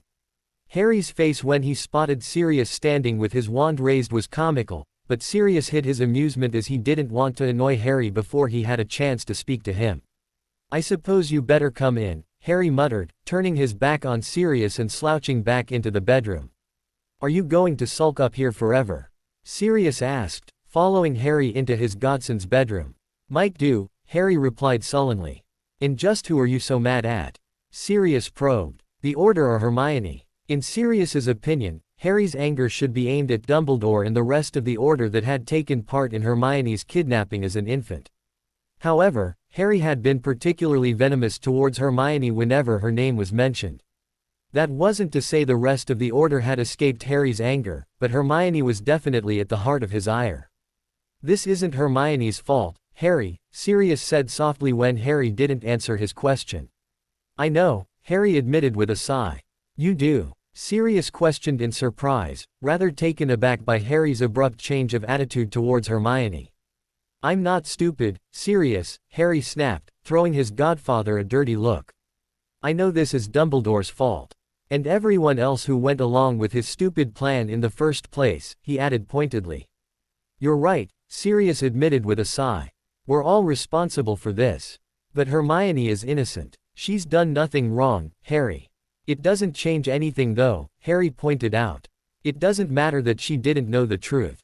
It doesn't change the fact she's Voldemort's daughter and Malfoy's future wife." "What are you saying, Harry?" Sirius asked warily. "I'm saying she's a danger to us, and bringing her back is not an option," Harry announced firmly. "Look what happened last time the Order took her. My parents paid the price for it. I paid the price for it. Taking her back from the dark will achieve nothing. Voldemort will only want her back, as will Malfoy. So you're suggesting we leave her where she is?" Sirius questioned. He was rather shocked by how cold his godson was being towards his best friend, but given the circumstances and everything Harry had learnt about the past, he was willing to give him a bit of leeway. "I'm not suggesting it, I'm insisting on it," Harry said in a steely voice. "Things are going to change around here, Sirius. I want Dumbledore removed as our leader, and I will be taking charge. And anyone who doesn't agree can sod off with him. I'll be taking over the running of the Order, and I intended to win this war. So are you with me, or against me?" "I'm with you," Sirius whispered quietly, shivering at the fire in Harry's eyes and the determination in his godson's attitude. He suspected he wasn't going to like some of the decisions Harry was going to make, but he felt as if he owed it to Harry to stand by him and support him. He was the only family Harry had left, and no matter what the cost, he was going to stand with his godson as they fought the forces of the dark. Despite asking for the meeting with Voldemort, Hermione was still nervous as she prepared to sit down and talk with the wizard who had fathered her. She genuinely was interested in finding out more about her past, but she was very wary of getting too emotionally involved with the dark side. She still had no intention of ever fighting, or even supporting Voldemort, but she was aware that in order to get the freedom she craved, she would have to get the dark side to trust her. She just had to do that while keeping herself safe from forming attachments to people she would hopefully soon be leaving behind. However, for the time being she couldn't focus on leaving, so she pushed her thoughts of running to one side and instead focused on what she wanted to know from Voldemort. When Hermione was ready, she left the bedroom she'd been given only to find Draco standing beside the nearby staircase. "Is there a problem?" she asked, wondering if the meeting had been cancelled for some reason. "No, I just thought I would escort you to the library," Draco replied. "I'm sure I can find my way," Hermione retorted. She did actually have a fair idea where the library in the manor was situated, although she might take a couple of wrong turns on the way. "I'm sure you can, but I thought I would show you a shortcut," Draco said, seemingly unaffected by Hermione's brush off. "I guess a shortcut would ensure I'm not late," Hermione conceded, even though she suspected Voldemort would wait as long as it took for her to reach him as he was so clearly desperate to talk to her. With a brisk nod, Draco turned and led Hermione away from her bedroom. However, he didn't take her down the nearest set of stairs, which Hermione would have used if she'd been heading to the library on his own. Instead he led her out of his wing of the manor and down a corridor she hadn't yet explored. He then opened a door, which led to what looked like a third library. "Exactly how many libraries does this place have?" Hermione asked. "Just the two," Draco answered. "This is the top section of the main library." "The top section," Hermione echoed as Draco led them around a corner and towards a spiral staircase. Following Draco down the staircase, Hermione realized that the main library was even larger than she'd first thought. She'd always thought it was the biggest library she'd ever set eyes on, but now she'd found that there was a whole other level to the room. At the bottom of the stairs, Draco led Hermione around another couple of corners, and they were soon in the main body of the room which Hermione recognized. She also recognized the cozy corner beside the fire, where Voldemort was already sitting on one of the large armchairs. "My lord," Draco greeted with an incline of his head as Voldemort rose to his feet. "Draco," Voldemort returned, although he barely looked at the blonde wizard as his eyes were on Hermione. "Piper," he whispered in a soft voice. "I'll leave you two alone," Draco said, as he melted away, leaving father and daughter all alone in the vast library. As Voldemort continued to gaze at her in wonder, Hermione suddenly remembered Dumbledore mentioning that her father could read minds. And if he read her mind, he would be able to see that she planned on running as soon as she got the chance. And Hermione would bet that he would do anything to stop that from happening, and giving her the chance to escape. Fortunately, if he was reading her mind, he didn't seem bothered by her plans, and after a few minutes Hermione got the impression he was merely getting a good look at her and taking her in. Knowing that there was nothing she could do if Voldemort did read her mind, Hermione tried to forget about her plans for the future and instead focused on the reason she was standing in front of the Dark Lord. "Sorry for staring, I'm still having trouble accepting this is happening," Voldemort admitted as he cleared his throat. "That makes two of us," Hermione grouched, unable to stop her frustration creeping into her voice. "Draco said you were feisty," Voldemort chuckled as he retook his seat and gestured for Hermione to take the seat opposite him. "He also said you weren't to be trusted," he added as Hermione sat down. "That's rich coming from him," Hermione snorted. "From where I'm sitting, it's not me who isn't to be trusted." I'm sure in your eyes, we're the ones not to be trusted, Voldemort conceded. But I can promise you, Piper, no one here will ever do anything to hurt you. You're among family here. Only biologically, Hermione countered. Family is more than blood. It is, Voldemort conceded, surprising Hermione by agreeing with her. But don't forget we were robbed of the chance of being a real family, Piper. I am not the reason you grew up without your real family in your life. I know, Hermione admitted with a sigh. I know who is responsible for our separation.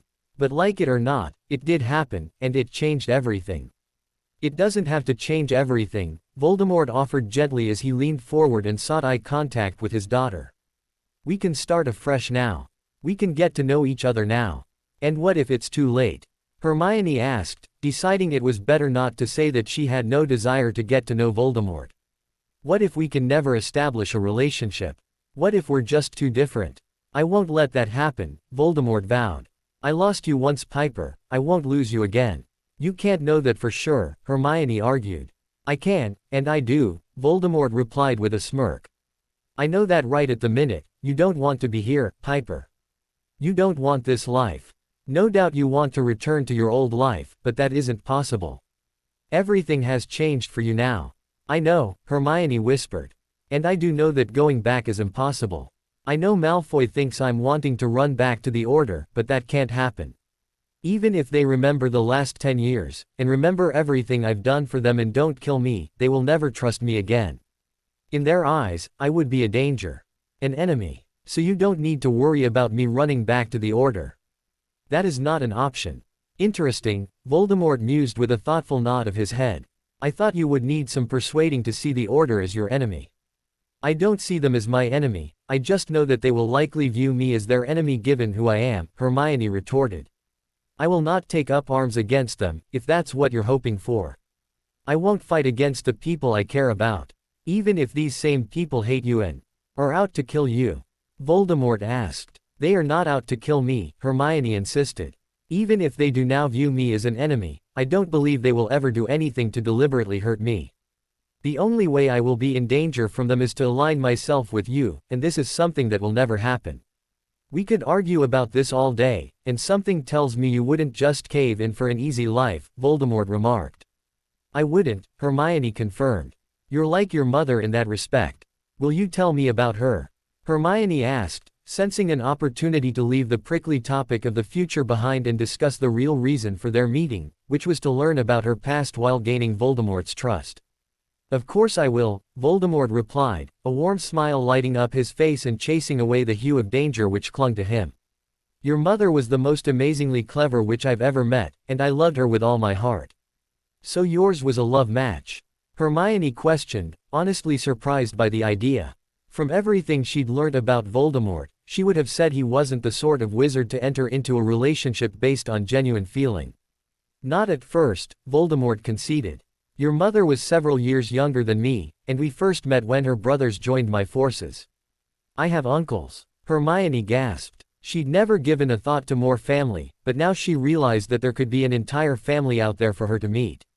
Sadly, not anymore, Voldemort replied regretfully. They were both killed within a year of joining the Death Eaters. Oh, Hermione said quietly as her dream of more family vanished as quickly as it arrived. So what happened with my mother? She came to me and berated me for allowing her brothers to die, Voldemort recalled, a fond smile on his lips as he thought about the past for the first time in years. She was such a firecracker. No one had ever stood up to me the way she did, and even when I showed her how dangerous I could be, she didn't back down. I think that was the moment I fell in love with her. When she stood there in the face of my fury and didn't even blink. How could I not appreciate such a strong woman? You may have fallen for her, but it sounds as though she hated you, Hermione said. I'm sure at the time she did, Voldemort replied. But after she ranted and raved, she calmed down and I made her a deal. She could join my Death Eaters and see for herself, that I don't just allow people to walk to their deaths. I do everything I can to protect my followers, and if they die, it's because of our enemies. And she accepted your offer. Hermione frowned, not sure what she thought about her mother being a Death Eater. After several weeks of thinking it through, Voldemort replied with a nod. And she quickly became one of my best Death Eaters. even if she was still argumentative and prone to disobeying orders. So what happened to change things between you? Hermione asked. Time, Voldemort answered. It was simply a matter of time. I was enchanted by your mother from day one, but it took her longer to come around to me. Slowly, I began to see a change in her attitude towards me, and once I was sure she no longer hated me, I arranged for her to come away with me on a foreign mission. I won't go into details, but that is when our relationship changed. Did she stop being a Death Eater once you got together? Hermione asked. Hell no, Voldemort replied with a laugh. Vicky would have killed me if I'd even suggested such a thing. Your mother wasn't someone who needed protecting Piper, she was a strong capable witch, just like you are. Vicky, Hermione whispered, tears filling her eyes as she heard her mother's name for the first time. She was called Vicky. Victoria, but Vicky for short, Voldemort said softly. I do have some pictures of her if you would like to see them sometime. I should have thought and brought them with me, but I'll be honest, it's been a long time since I've been able to stand to look at them. I'd like to see them, Hermione said. And I'd also like to know more. What happened when I was taken? Vicky and I kept our relationship fairly quiet, Voldemort began. Not all of my Death Eaters would have liked it, and I didn't want them causing problems for Vicky. However, a section of my most trusted followers knew about us, and they attended our wedding. It was shortly after that when Vicky fell pregnant, and as soon as we knew about you, we agreed she would stop fighting. I already had a small place where we were living, but we decided we wanted somewhere bigger and grander for our family. We found the perfect place, and I bought it under an assumed name. However, Vicky and I did deal with the estate agent personally, and that is where we made our fatal mistake. How? I didn't realize it at the time, but the estate agent knew Dumbledore. After we'd bought the house, he told Dumbledore, which was how he found out about Vicky and you. Not that we knew this at the time and we thought we were safe. We didn't realize Dumbledore was watching us and waiting for the perfect moment to strike.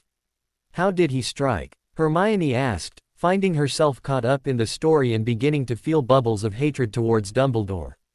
He waited until I was away and Vicky had taken you into the nearby village. On the way home, Vicky was attacked. I don't think Dumbledore and the Order realized what a fighter Vicky was. She didn't give you up without a fight, Piper.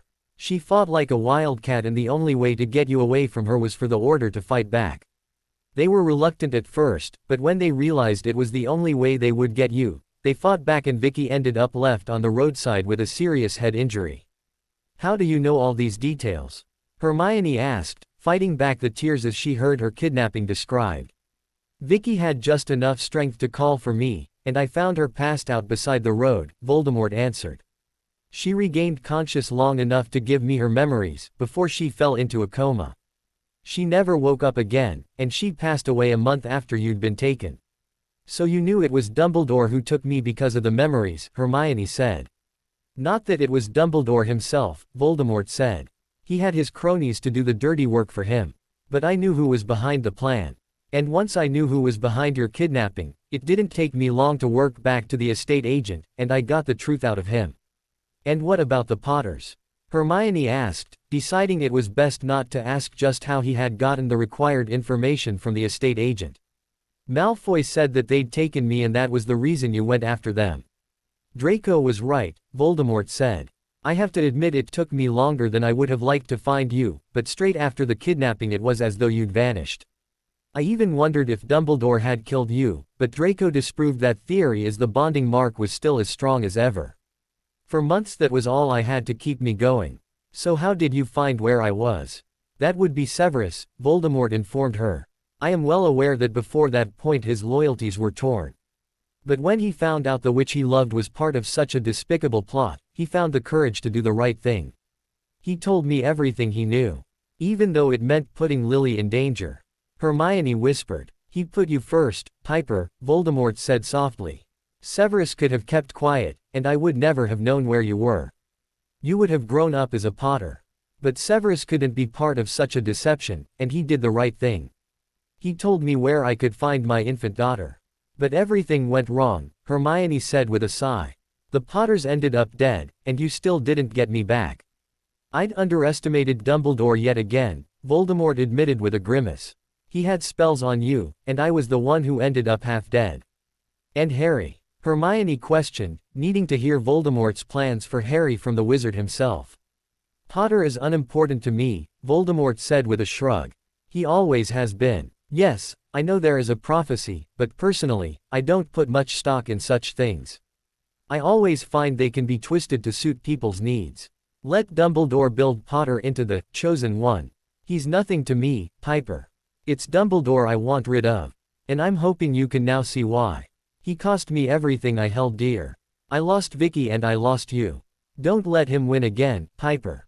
We can be happy together if only you choose to let it happen.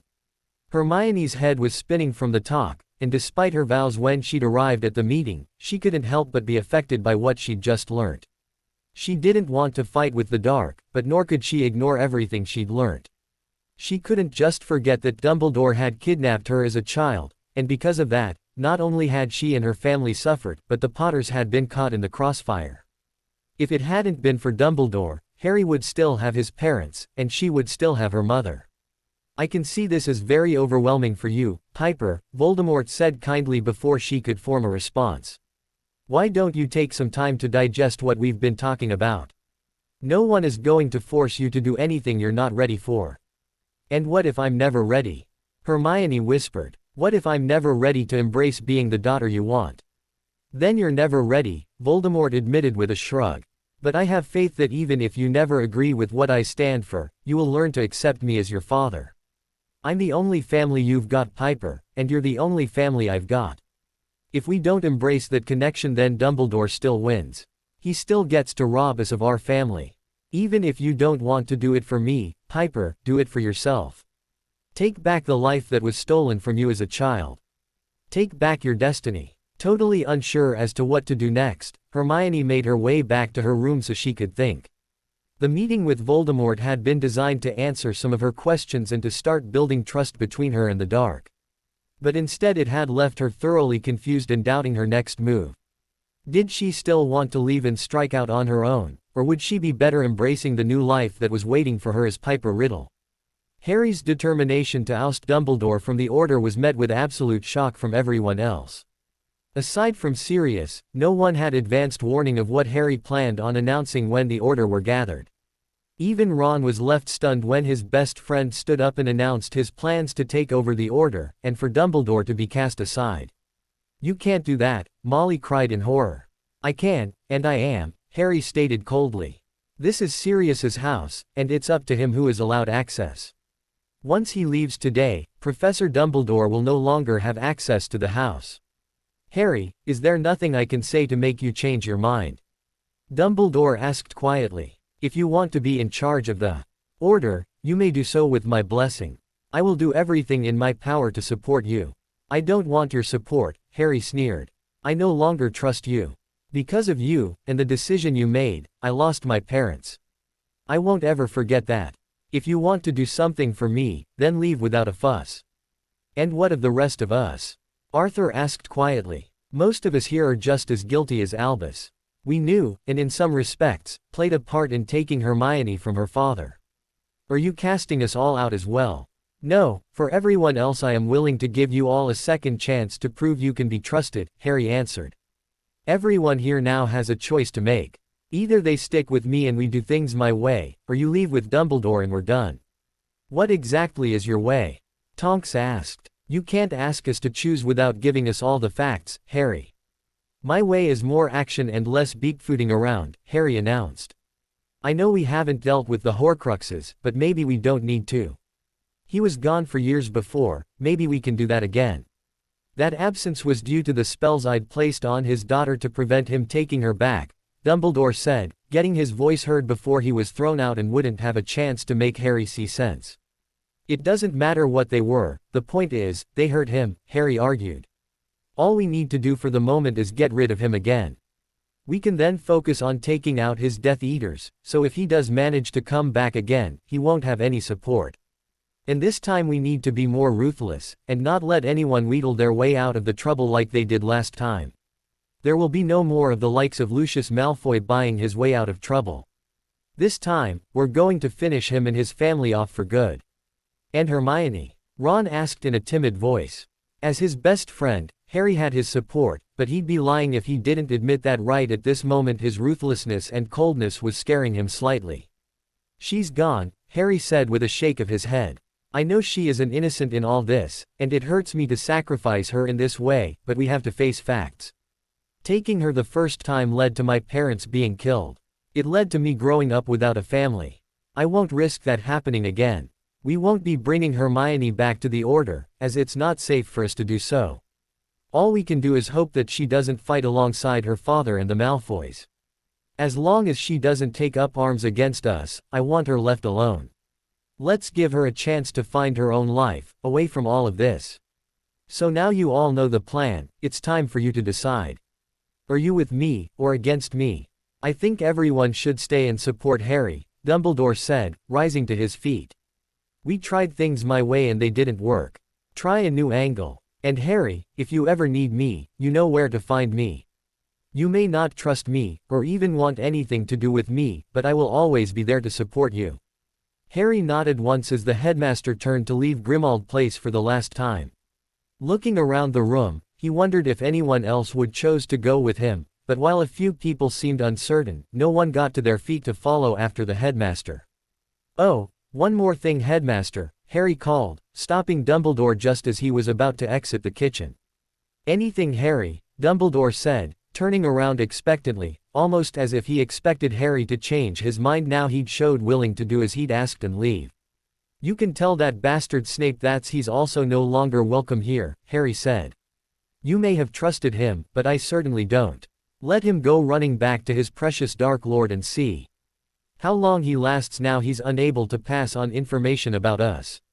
With a sigh, and another apology for messing things up so badly, Dumbledore turned and departed from Grimmauld Place. Once he was gone, Sirius set about altering the wards, meaning that neither Dumbledore nor Snape could enter the house again. Or at least not without setting off several alarms. Of course the pair of them still knew where to find Order headquarters, but since the house was so well protected, it really didn't matter if they revealed the location to anyone.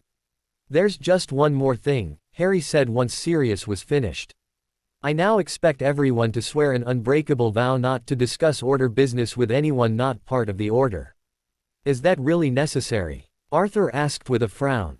"I know almost all of us adults have lied to you, Harry, but surely you know we would never betray you." "Maybe it wouldn't be done on purpose," Harry retorted with a shrug. "I know not everyone agrees with what I've just done to Dumbledore, and possibly to a lesser extent, Snape. And there are members of this group who will still see them on a regular basis," he added, his gaze lingering on the contingent of professors, all of whom had appeared unsure of sticking around when Harry had forced Dumbledore out. "If it's what Harry wants, I'm happy to do it," Rebus Hagrid announced. "I think Albus would encourage us to do it," Phileas Flitwick added. He wanted us to stay and support Harry. And so with some hesitance on certain people's behalf, the entire Order swore unbreakable vows keeping them from revealing Order plans to anyone else. "Right, let's get planning," Harry announced with an enthusiastic slap of his hands once all the vows had been made. "As I said, I'm tired of waiting around.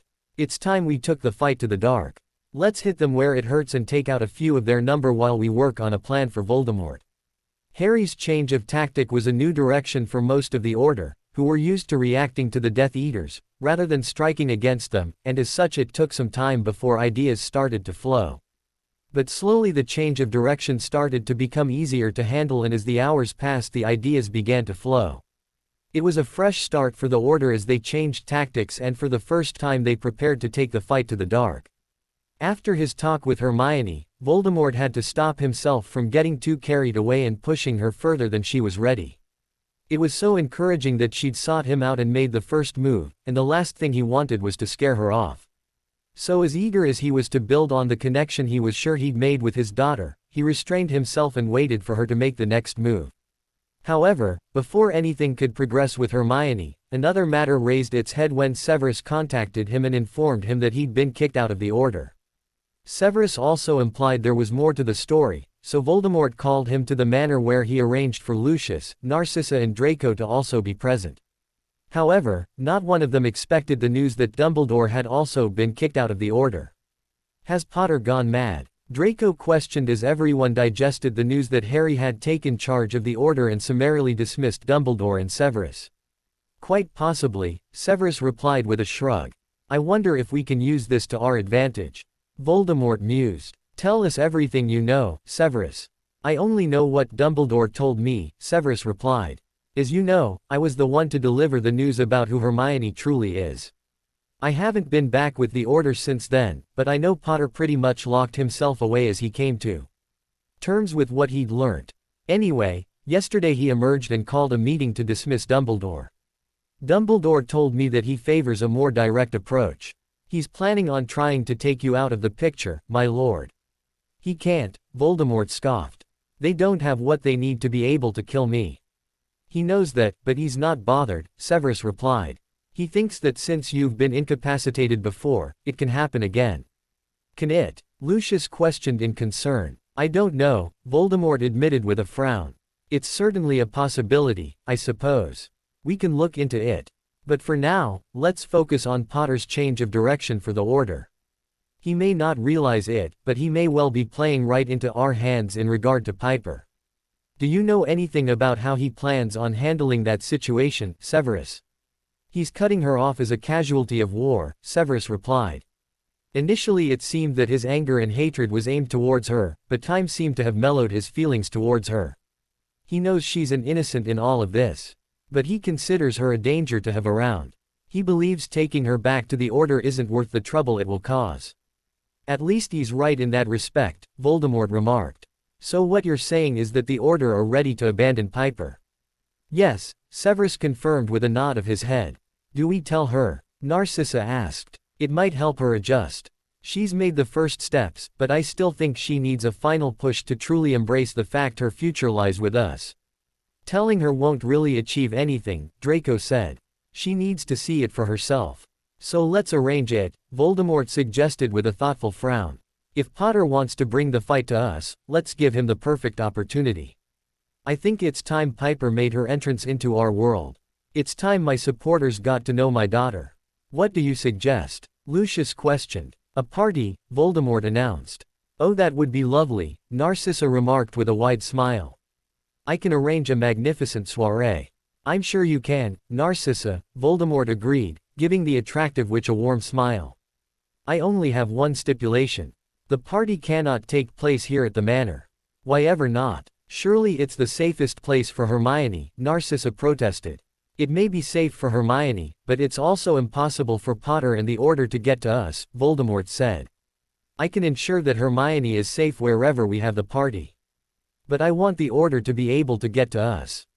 Unless Potter is just blowing smoke, he won't be able to resist such a big gathering. And Hermione will see that she's truly been abandoned by her old friends, Draco concluded. Will it work? Narcissa asked. Who knows, but it's worth a try, Voldemort replied with a shrug. Obviously we will be the only people to know the truth about the party. As far as everyone else knows, this is simply a party to introduce my daughter to the world. Which means we must get everything perfect. And how are we going to get word to Potter that this party is taking place? Severus asked. I'm not in a position where I can make sure the Order knows what is going on. Which is why we are going to need invitations, Voldemort said, directing his attention towards Narcissa as everyone in the room knew it would be her organizing the party. The invitations need to state the party as Piper's coming out.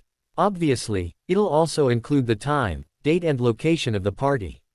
And you're going to ensure Potter gets hold of one of these invitations. Lucius guessed. I am, Voldemort confirmed with a smirk. And Hermione? Draco asked. I'm not sure she's going to want to attend a party. She's still so far away from accepting who she is. This isn't about her accepting who she is, Voldemort reminded Draco. When she's ready for that, we'll celebrate in a more private manner. As for this party, she won't get a choice about attending. She might not like it, but she'll do it. And if she works out it's a setup. Draco questioned. She won't like it. In fact, it could turn her against us. Let's make sure she doesn't find out, Voldemort said. We're the only people who know the truth, so let's keep it that way. From the moment we leave this room, we act as though this party is genuine. And in a way, it is. I do want to celebrate having my daughter back, even if she's not ready to accept it. Besides, we are only baiting Potter. There is nothing we can do if he chooses to ignore it. All we are doing are ensuring Potter know about the party. What happens next is entirely up to him and the choices he makes. For the next hour, potential kinks in the plan were ironed out, and by the time the meeting broke up, everyone was actually looking forward to the party. With any luck it would have an explosive end. But even if the plan didn't work and it was simply a party, it would be one to remember. After all, whatever the outcome, it would be the first party his daughter had attended, and Voldemort intended to enjoy every moment of it. When Hermione had worried about becoming attached to the people who wanted her to embrace being Piper, she was thinking along the lines of Draco and his mother. From their time stuck in the chalet in the avalanche, she'd seen a different side to Draco, and that had only continued now they'd discovered who she truly was. Even though she hadn't spent that much time with Draco, she was seeing that there was far more to him than the bullying, sneering wizard she'd encountered during their time together at Hogwarts. As for Narcissa, it had quickly become obvious that she was a warm, maternal woman, something Hermione had experienced very little of in her life. Her own mother had always been rather cool with her, although now she thought she knew why her parents had been so aloof. Of course Molly Weasley was the maternal sort, but her affection had been aimed towards her own children and Harry. While she'd been perfectly nice towards Hermione, she'd never acted too motherly towards her. But then again, Hermione had never let on just how standoffish her own parents were, so as far as her old friends in the Order were concerned, she had perfectly loving parents. So the thought of someone mothering her, as she was sure Narcissa would love to do, had the potential to be dangerous for Hermione. Although what Hermione hadn't expected was for her to risk becoming attached to Voldemort. Even when she'd asked to speak to him, it had been more to get some questions answered than to get to know him. For so long he'd been a dark, shadowy figure in Hermione's life, and he'd taken on a mystical quality in her eyes, almost like some sort of evil villain in a film or book. Truth be told, he'd barely been in a person in her eyes, and it had been a shock to find that despite his dark antics, he was still flesh and blood. He was still a human being with feelings, and Hermione could not deny that he cared for her. To be honest, her meeting with Voldemort had thrown Hermione into turmoil, and now she really didn't know what to do for the best. A large part of her wanted to go ahead with her initial idea of running away and starting a new life where no one knew her. But there was another part of her that longed to stay where she was and embrace her new family. For the first time in her life she felt as though she was truly wanted. But the cost of that new family was one she wasn't willing to pay, as she knew that staying where she was and accepting her new life as Piper meant betraying her friends. It meant standing on the opposite side of the war to Harry and Ron, and that was something Hermione wasn't willing to do. Caught in her indecision, Hermione had kept to her room until she was ready to either accept her new fate as Voldemort's daughter or continue with her plan to gain their trust so she could escape. As such, she had no idea what was going on with the rest of the household, or how much time Voldemort was spending at the manor in the hopes of catching a glimpse of her. Hermione was relieved, but also pretty surprised, that no one objected to her isolation. She was left on her own, and didn't have to endure visitors trying to convince her to venture further afield. That was until one afternoon when she was sitting gazing out at the beautiful grounds beneath her, contemplating going to get some fresh air, and was disturbed by a knocking on her bedroom door. "It's me," Draco's familiar voice called through the door. "Draco," he added as if Hermione didn't know who he was. "Go away, Malfoy," Hermione shouted, half smiling at the way he'd reminded her who he was. "No can do," Draco called back. "I'm coming in." Before Hermione could protest, the door opened and Draco sauntered into her room. Quickly her half-smile turned to a frown and she wondered if she could find a way to lock the door. Although given they were in the manor, she wasn't sure if any locking spell would keep a Malfoy out of her room. "Do come in," she muttered sarcastically. "Thanks," Draco replied, flashing her a grin as he walked over to where she was sitting and handed her a piece of stiff card. "What's this?" Hermione asked with a frown. However, she didn't need an answer as she turned the card over and found it was a fancy invitation. The top of the invitation read, "Welcome Piper," and a quick scan of the details revealed it was an invitation to a party. Although for some reason the party was due to be held at some hotel, not here at the manor. "What is this?" she repeated. "Haven't you ever had a party invitation before?" Draco drawled with a low chuckle. Why is this party being held? Hermione demanded. I've had one meeting with him. I'm not ready to embrace being Piper. I know that's who I am, but I'm not yet ready to accept that. I thought you all understood that. My world has flipped on its head, and I need time to come to terms with that. Not some party welcoming me as the prodigal daughter. The Dark Lord is aware of that, and he's not trying to push you into anything, Draco assured her. You can have all the time you need to come to terms with who you are. But there are rumblings among the Death Eaters. Rumors are getting out of hand, and he wants to shut them down. Introducing you is a way to do that. Afterwards, you'll then get all the space you need. And what if I don't want to go to the party? Hermione demanded. What if I'm not ready for it?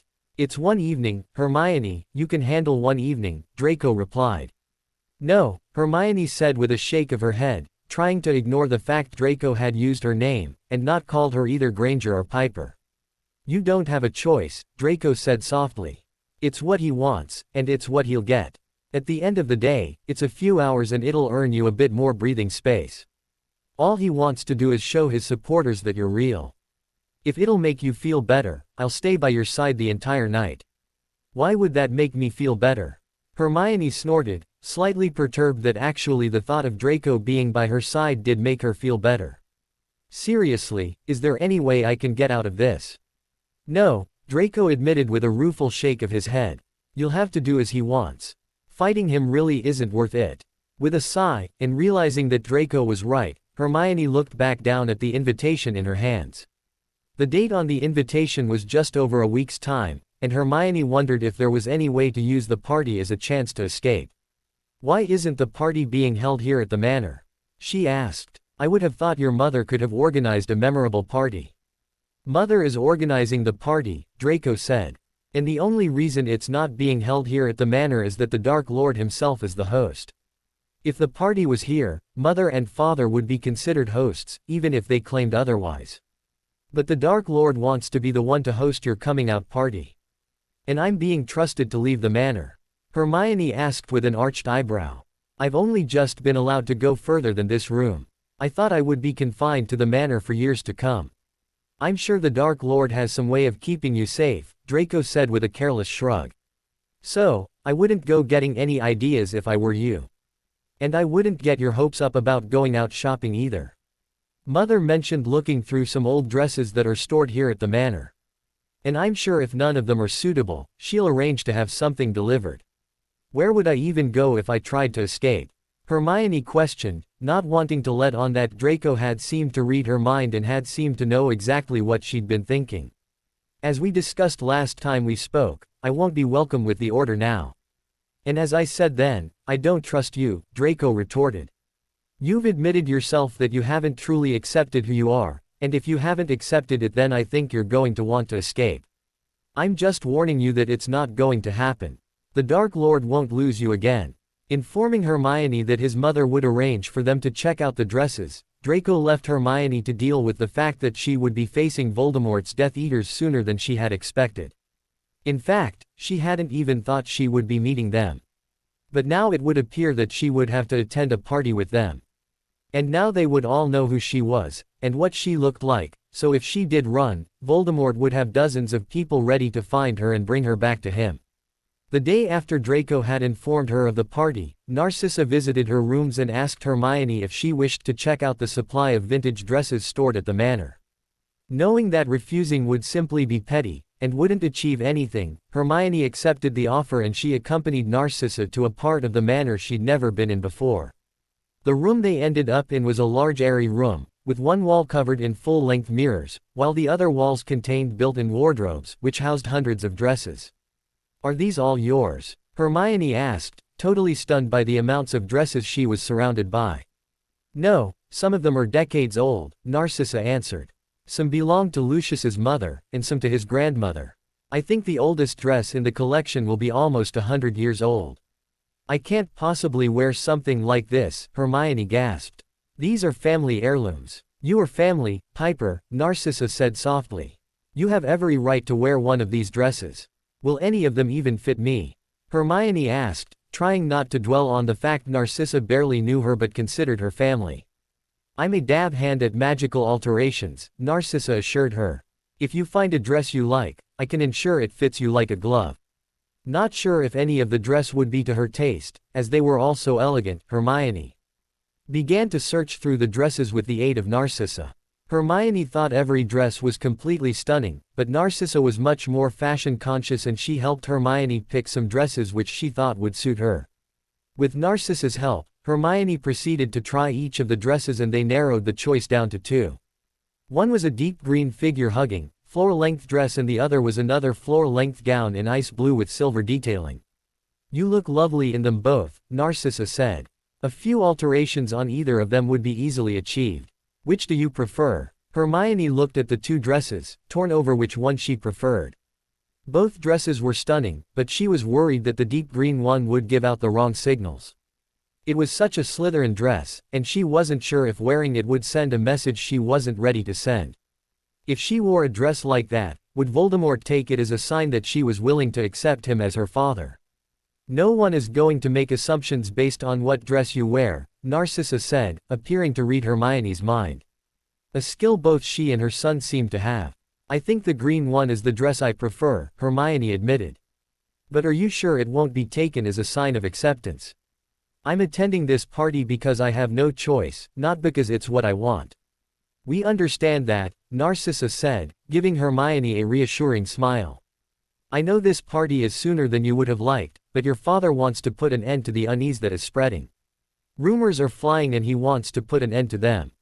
And this will put an end to them."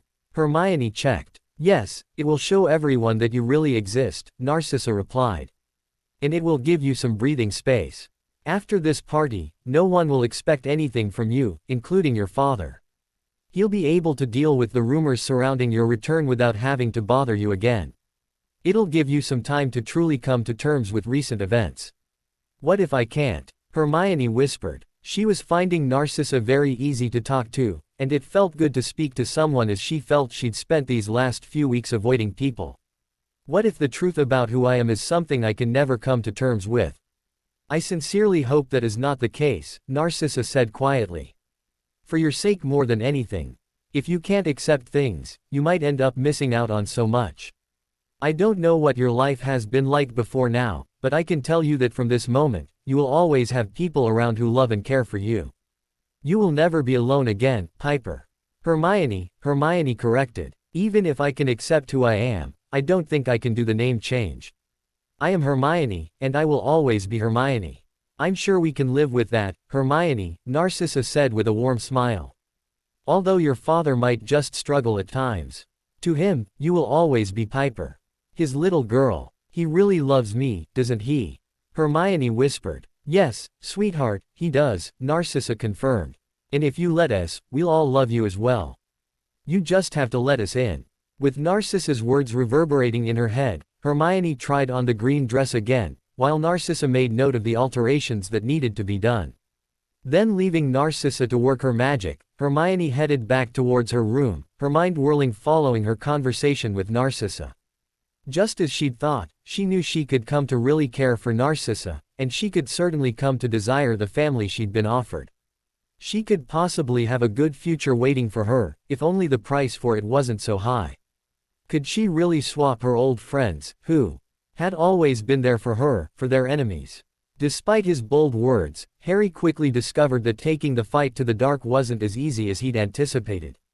Unless they wanted to take a leaf out of Voldemort's book and simply attack their enemies for no good reason, which Harry wasn't prepared to do just yet, they had to find ways to hurt the dark without succumbing to the darkness themselves. After all, if they attacked without just cause, then they were just as bad as those they were fighting. As eager as Harry was to try and take Voldemort down, even if it was just temporary, he knew he would have to wait for the perfect moment. So in the meantime he turned his attention to trying to bring down his allies. Top of his list was Lucius Malfoy, but the older, more experienced members of the Order expressed their concerns over targeting Lucius. They reminded Harry that he had avoided prison after the First War for good reasons. Not only was he rich and influential, but he was also smart, and finding proof he was up to no good wouldn't be easy. Reluctantly Harry conceded that it might be best to work their up to taking out Lucius. But he was still determined to whittle down Voldemort's supporters, and if he couldn't start with Lucius, he would begin with the people he knew the Malfoys associated with. In short, the families of the people who had gone to school with Harry and had been friendly with Draco. While the older branch of the Order set about finding evidence of wrongdoing by the families Harry had listed as targets, Harry was eager for more direct action. He was all for bringing people's misdeeds into the light and getting them sent to Azkaban for using dark magic, but he wanted to be more directly involved. It was a sentiment Ron shared, and the two young wizards spent hours discussing how they could take a more direct approach while the rest of the Order focused on more subtle means of diluting Voldemort's support network. Ironically, the answer to their problems came to them by accident after they'd spent the evening drinking with friends at the Leaky Cauldron. Too drunk to go home, they'd decided to see if they could spend the night at the twins' flat, and were weaving their way drunkenly down Diagon Alley, when they'd ran into Marcus Flint and Adrian Pusey. The two former Slytherins may have been older than Harry and Ron, but their paths had crossed in Hogwarts, and they were both thought to belong to the group of Death Eaters Draco commanded. With both pairs rather the worse for wear, things had quickly turned heated and a full-on brawl had broken out in the middle of Diagon Alley. One of the shopkeepers had obviously spotted the brawl and contacted the Ministry, as their fight had been broken up before any real damage could be done. However, as all four of them had been hauled into the Ministry to explain themselves, an idea hit Harry and he easily convinced Ron to go along with what he was saying. Harry's plan was simply to place all the blame on Flint and Pusey, and both he and Ron swore that they'd been attacked without provocation. Due to the fact all four wizards had been drinking, their memories were fuzzy and couldn't be looked at properly. However, given who Harry and Ron were, and given that Flint and Pusey both bore the dark mark, there was never any real question over who was telling the truth. And with Harry and Ron's story the one the Ministry chose to believe, Flint and Pusey had been charged and they were both sent to Azkaban for 4 months. Even though the jail time was short, it still gave Harry a buzz of achievement, and he and Ron decided that it was a tactic they could repeat time and time again. While the rest of the Order worked on bringing down the older Death Eaters, they could concentrate on targeting the younger generation. Even if they only got them off the streets for a few months, it would be a few months' inconvenience for Voldemort. Not to mention Malfoy, who would not be happy if people he was responsible for kept ending up in prison. It might even land him in trouble with Voldemort. With their plan set, Harry and Ron had taken to hanging around Knockturn Alley, where Flint and Pusey had been drinking the night of their clash.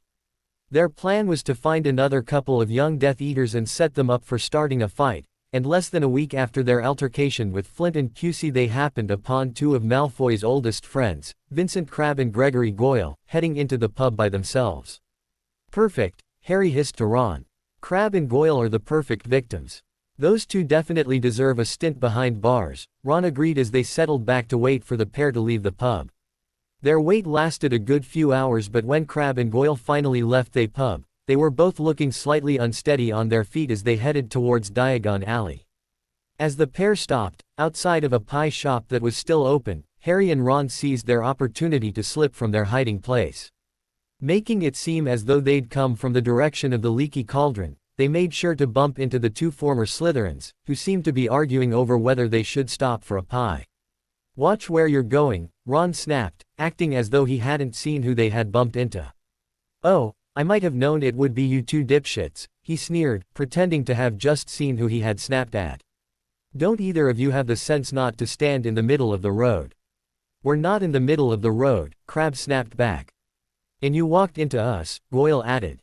"As if anyone could miss running into your fat backsides," Harry taunted.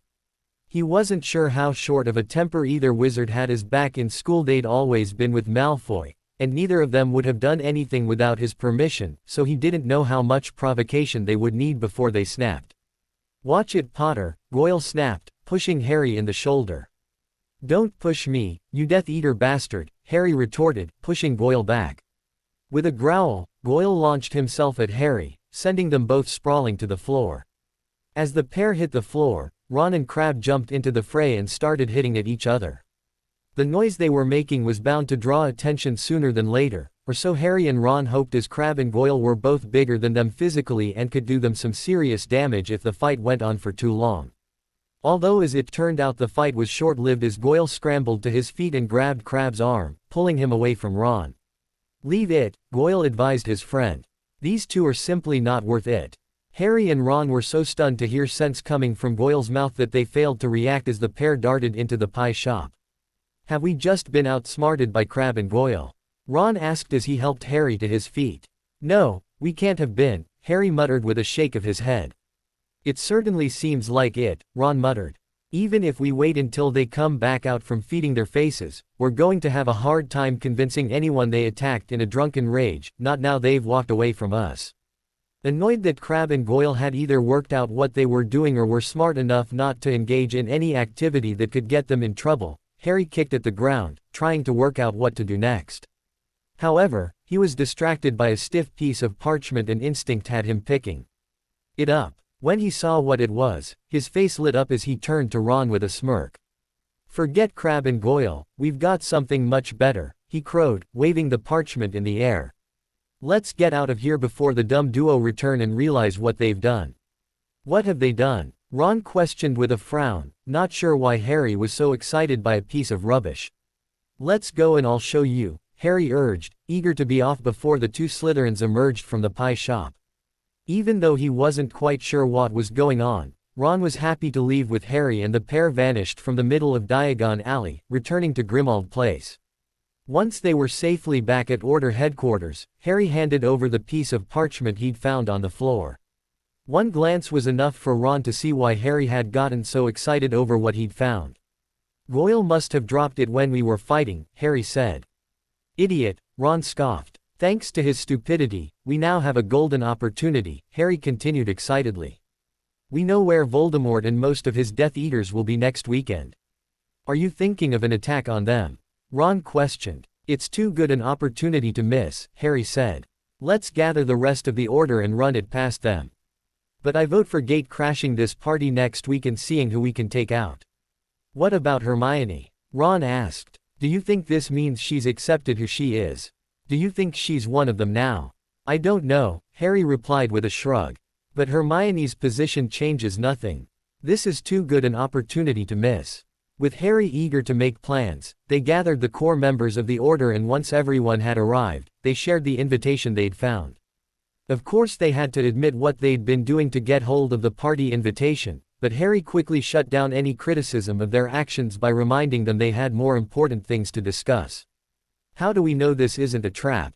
Arthur asked cautiously. How can it possibly be a trap? Ron questioned with a frown. Crabbe and Goyle didn't know they were going to run into us today, so how could they plan a trap for us? I don't know, Arthur admitted. But this just seems too perfect. It does, Molly agreed. Finding this invitation feels too good to be true. I might agree with you if it had been anyone else we'd gotten it from, Harry admitted. But we're talking about Crabbe and Goyle here. They're not exactly the brains of Britain. I bet you any money, Goyle doesn't even know he's dropped the invitation. And when he does figure it out, he won't know we've taken it. I'm with Harry, Ron said. Goyle is too thick to realize what he's done. I hate to say it, but neither of them were overly blessed with brains, Remus piped up, sounding reluctant to speak negatively about people he'd once taught. As much as it could seem too perfect to be true, I think it's more likely to be a genuine error on Goyle's part. And as Ron pointed out, they had no way of knowing they were going to run into Harry and Ron. So you don't think it's a trap? Arthur checked. No, I don't, Lupin confirmed. It's a golden opportunity, Harry said. A one we will not be missing. We will be attending this party next weekend, and with any luck we'll be taking out Voldemort and some of his supporters. And Hermione? Sirius asked warily, not sure how his godson was going to react at the mention of the girl who was once his best friend. This invitation implies she's accepted her new life with the dark, Harry said with a shrug. However, accepting it and embracing it is two different things. She is not to be targeted at the weekend, but if she fights, she becomes the enemy. If she stays out of things, then we leave her alone and don't cause her any more pain. Other than gate crashing the party, do you have a plan of action? Sirius asked. No, but we have time to sort something, Harry answered. We've got until next weekend to come up with the perfect plan to ruin Voldemort's party. We might never get an opportunity like this again, so we can't waste it. When Harry and Ron fled from Diagon Alley they had no idea their departure had been seen from inside the pie shop. Within seconds of their departure, Vince and Greg emerged from the shop, warm pies in hand. Making their way over to where their scuffle had taken place, they searched the ground before exchanging mischievous smirks. "It's gone," Greg announced. "Perfect," Vince replied. "Let's finish these pies and then report to the Dark Lord." Once they'd ate their pies, and double-checked that the invitation that Greg had accidentally dropped was gone, they headed off to report to Voldemort. When he'd sent them out, hoping for a repeat of what had happened with Marcus and Adrian, no one had been sure it would work. However, he'd read the actions of Potter and Weasley perfectly, and they'd walked right into the trap he'd set for them. "How excellent," Voldemort purred when he received the news. "And you're sure they suspected nothing?" "Not a thing," Vince replied. "They were too focused on trying to goad us into a fight." "So I was right about them striking again," Voldemort mused. "It's a good job Draco warned you all to be on your guard and not to get involved in any fisticuffs." "Well, we did manage to get a few blows in," Greg remarked with a smirk. "We had to make it look authentic." "I don't care how it looked, as long as they fell for the bait," Voldemort said. "But what if they haven't?" Vince asked with a frown. "Just because they took the invitation doesn't mean they will do anything about it." "That's always been a consideration," Voldemort admitted with a shrug. "All we can do is hand them the bait. If they choose to act on it, remains to be seen. But you two have played your part, so thank you. You've both done very well this evening." "Thank you, my lord," Greg said, lowering his head as beside him Vince did the same. They rarely came to Voldemort's attention, let alone received praise from him, so they intended to enjoy the moment. Dismissing the pair, Voldemort settled down with a drink to consider how things were panning out. So far everything was running smoothly. Not only was he going to introduce his daughter to the world, but he'd set in motion a plan that would hopefully show her where she belonged. All he had to do now was hope the Order took his bait and showed their true colors to Piper. And maybe then he would truly get his daughter back. Even though Hermione was adamant she could get ready for the party by herself, Narcissa insisted that she helped her with her hair and makeup. Not wanting to seem ungrateful, Hermione accepted Narcissa's offer and placed herself in the older woman's hands. Although the end result was certainly worth it, and after far longer than Hermione would spend beautifying herself, Narcissa had worked miracles. She'd somehow managed to tame Hermione's wild hair into sleek curls and had elegantly pinned it up, with loose strands framing her face, which had been made up to appear as though she was wearing very little makeup. "Thank you, Narcissa," Hermione said, gazing at her reflection in the mirror she'd been sitting in front of for the last few hours. "Although I can't guarantee how well my hair will last. It's rather wild and got a mind of its own, so in a few hours it could be out of control." "I rather doubt that," Narcissa chuckled, tapping the top of Hermione's head with her wand. "I have a way with hair. It should stay perfect until you're ready to let it down. You might have to teach me those skills," Hermione remarked, speaking before she even considered the fact she might not be around long enough for Narcissa to teach her any magical beauty skills. "I'm sure we can arrange something," Narcissa said with a smile. "I've always wanted a daughter to share this sort of thing with." Hermione sighed softly at Narcissa's words as she had no idea what the future held, or more precisely what she wanted the future to hold. She was so damn confused, and every time she felt as though she'd made the obvious decision to leave, something seemed to give her pause for thought. However, before Narcissa either mentioned more hopes for the future, or Hermione's expressed her confusion, there was a knock on Hermione's bedroom door. Narcissa seemed to be expecting the arrival as she rushed over to answer the door. At first Hermione thought the dress she was wearing for the evening had been enchanted to make its way to her as it floated into the room, but then she spotted two house elves carrying the dress. Before Hermione could take the dress from the elves, another one appeared carrying 3 boxes. "Thank you," Narcissa said, dismissing the elves once Hermione's dress had been hung on the wardrobe door and she had the boxes in her hand. "What is this?" Hermione asked as Narcissa handed the 3 boxes to her. "You need more than a dress to wear tonight," Narcissa chuckled. Placing the boxes on the bed, Hermione saw that one of them was a shoe box, so she opened that one first. She was greeted by a pair of low-heeled green and black strappy shoes, which were very understated and just the sort of shoe Hermione herself would have chosen.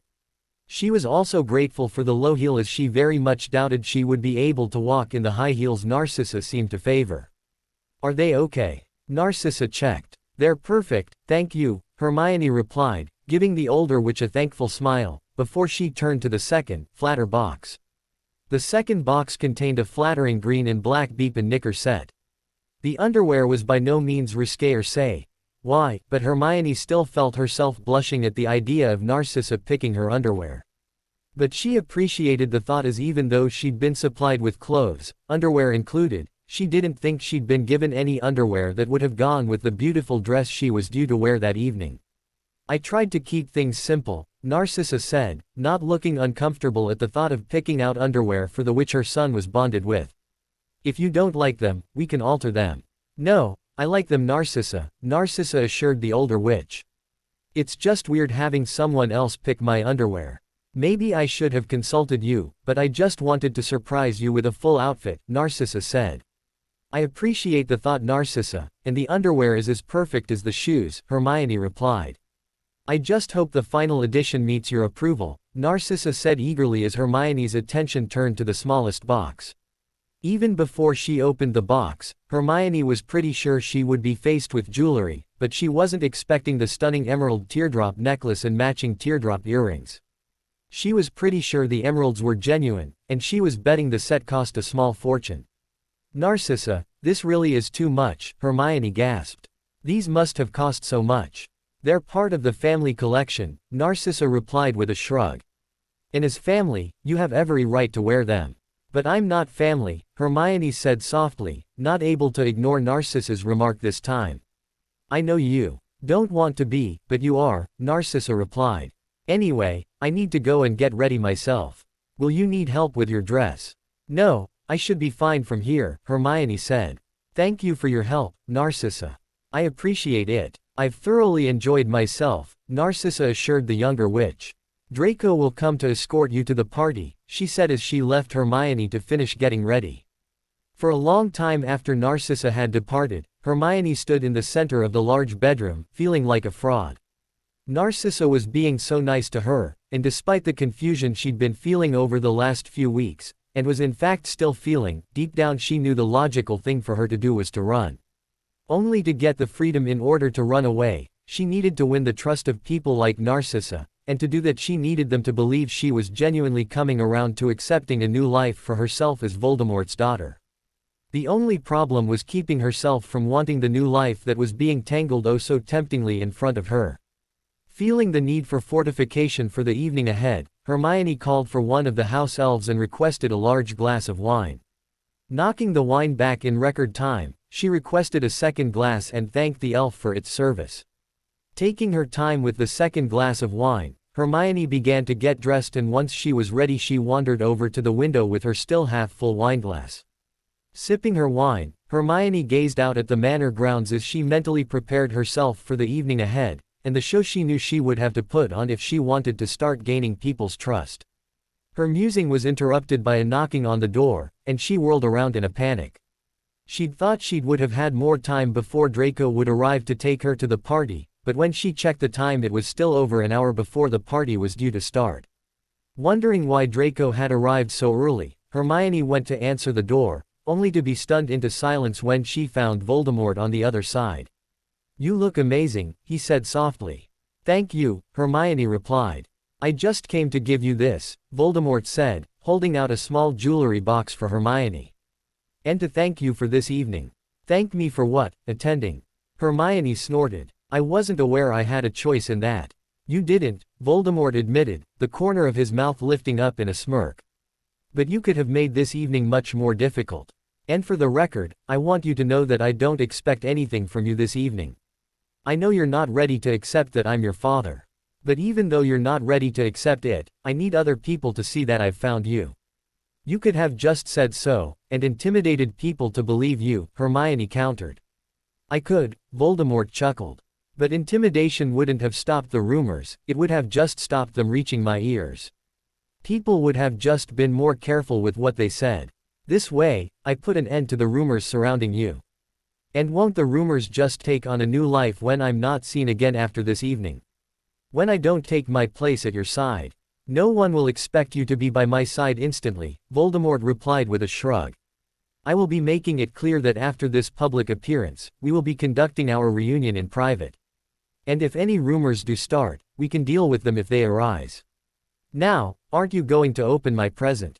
Looking down at the box in her hands, Hermione slowly slid the lid off, revealing a delicate silver bangle studded with small diamonds. Gasping at the sight, she plucked it out of its box to get a better look. It's beautiful, she said quietly. It was your mother's, Voldemort said in a low voice as he gently removed the bracelet from Hermione's hands and slid it onto her wrist.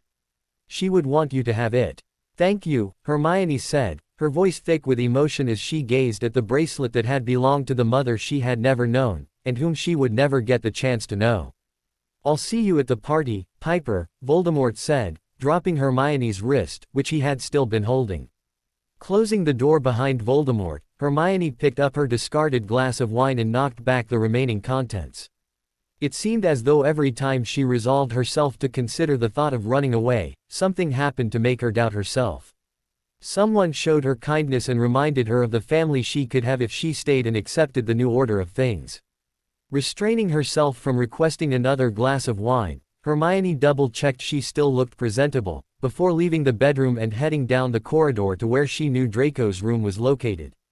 They would still be early for the party, but she wasn't sure she could handle waiting around any further, so she was hoping that if Draco was ready, they could leave now. Rapping on Draco's door, she got a shouted response of one moment, and after waiting a few seconds, the door flew open to reveal a half-naked Draco. The blonde was wearing a dark pair of trousers, but he was shirtless and Hermione couldn't help but stare at his toned torso. She was also pleased to note that his skin was completely flawless and bore no sign of the stab wound she'd inflicted upon him during her attempted escape from the chalet. Granger, Draco said, his gray eyes sweeping up and down Hermione's body as he let out a low whistle. Damn, you look hot. The perfect Slytherin, he added with a smirk. I didn't pick the dress because of its color, Hermione retorted. I simply like the dress. Well, it's a good choice, Draco remarked. You're going to be the belle of the ball tonight. Since I am going to be the center of attention, I thought I may as well look the part, Hermione admitted. The Dark Lord will be overwhelmed when he sees you, Draco said. He's already seen me, Hermione said. He gave me this, she added, gesturing to her bangle. It was my mother's. It's lovely, Draco said softly. It must be nice to have something belonging to your mother. It is, Hermione agreed with a sad smile. Since you're not ready, I'll just go back to my room. Are you impatient to get going? Draco asked with a chuckle. More like anxious, Hermione confessed. I just want this over with, and if I have to wait much longer I'm not sure I'll be in a fit state to attend this evening. Just give me 2 minutes and then I'll be ready, Draco said. I'm sure it won't hurt if we're a bit early. Gesturing for Hermione to enter his room, Draco turned his back on her and wandered over to the open wardrobe.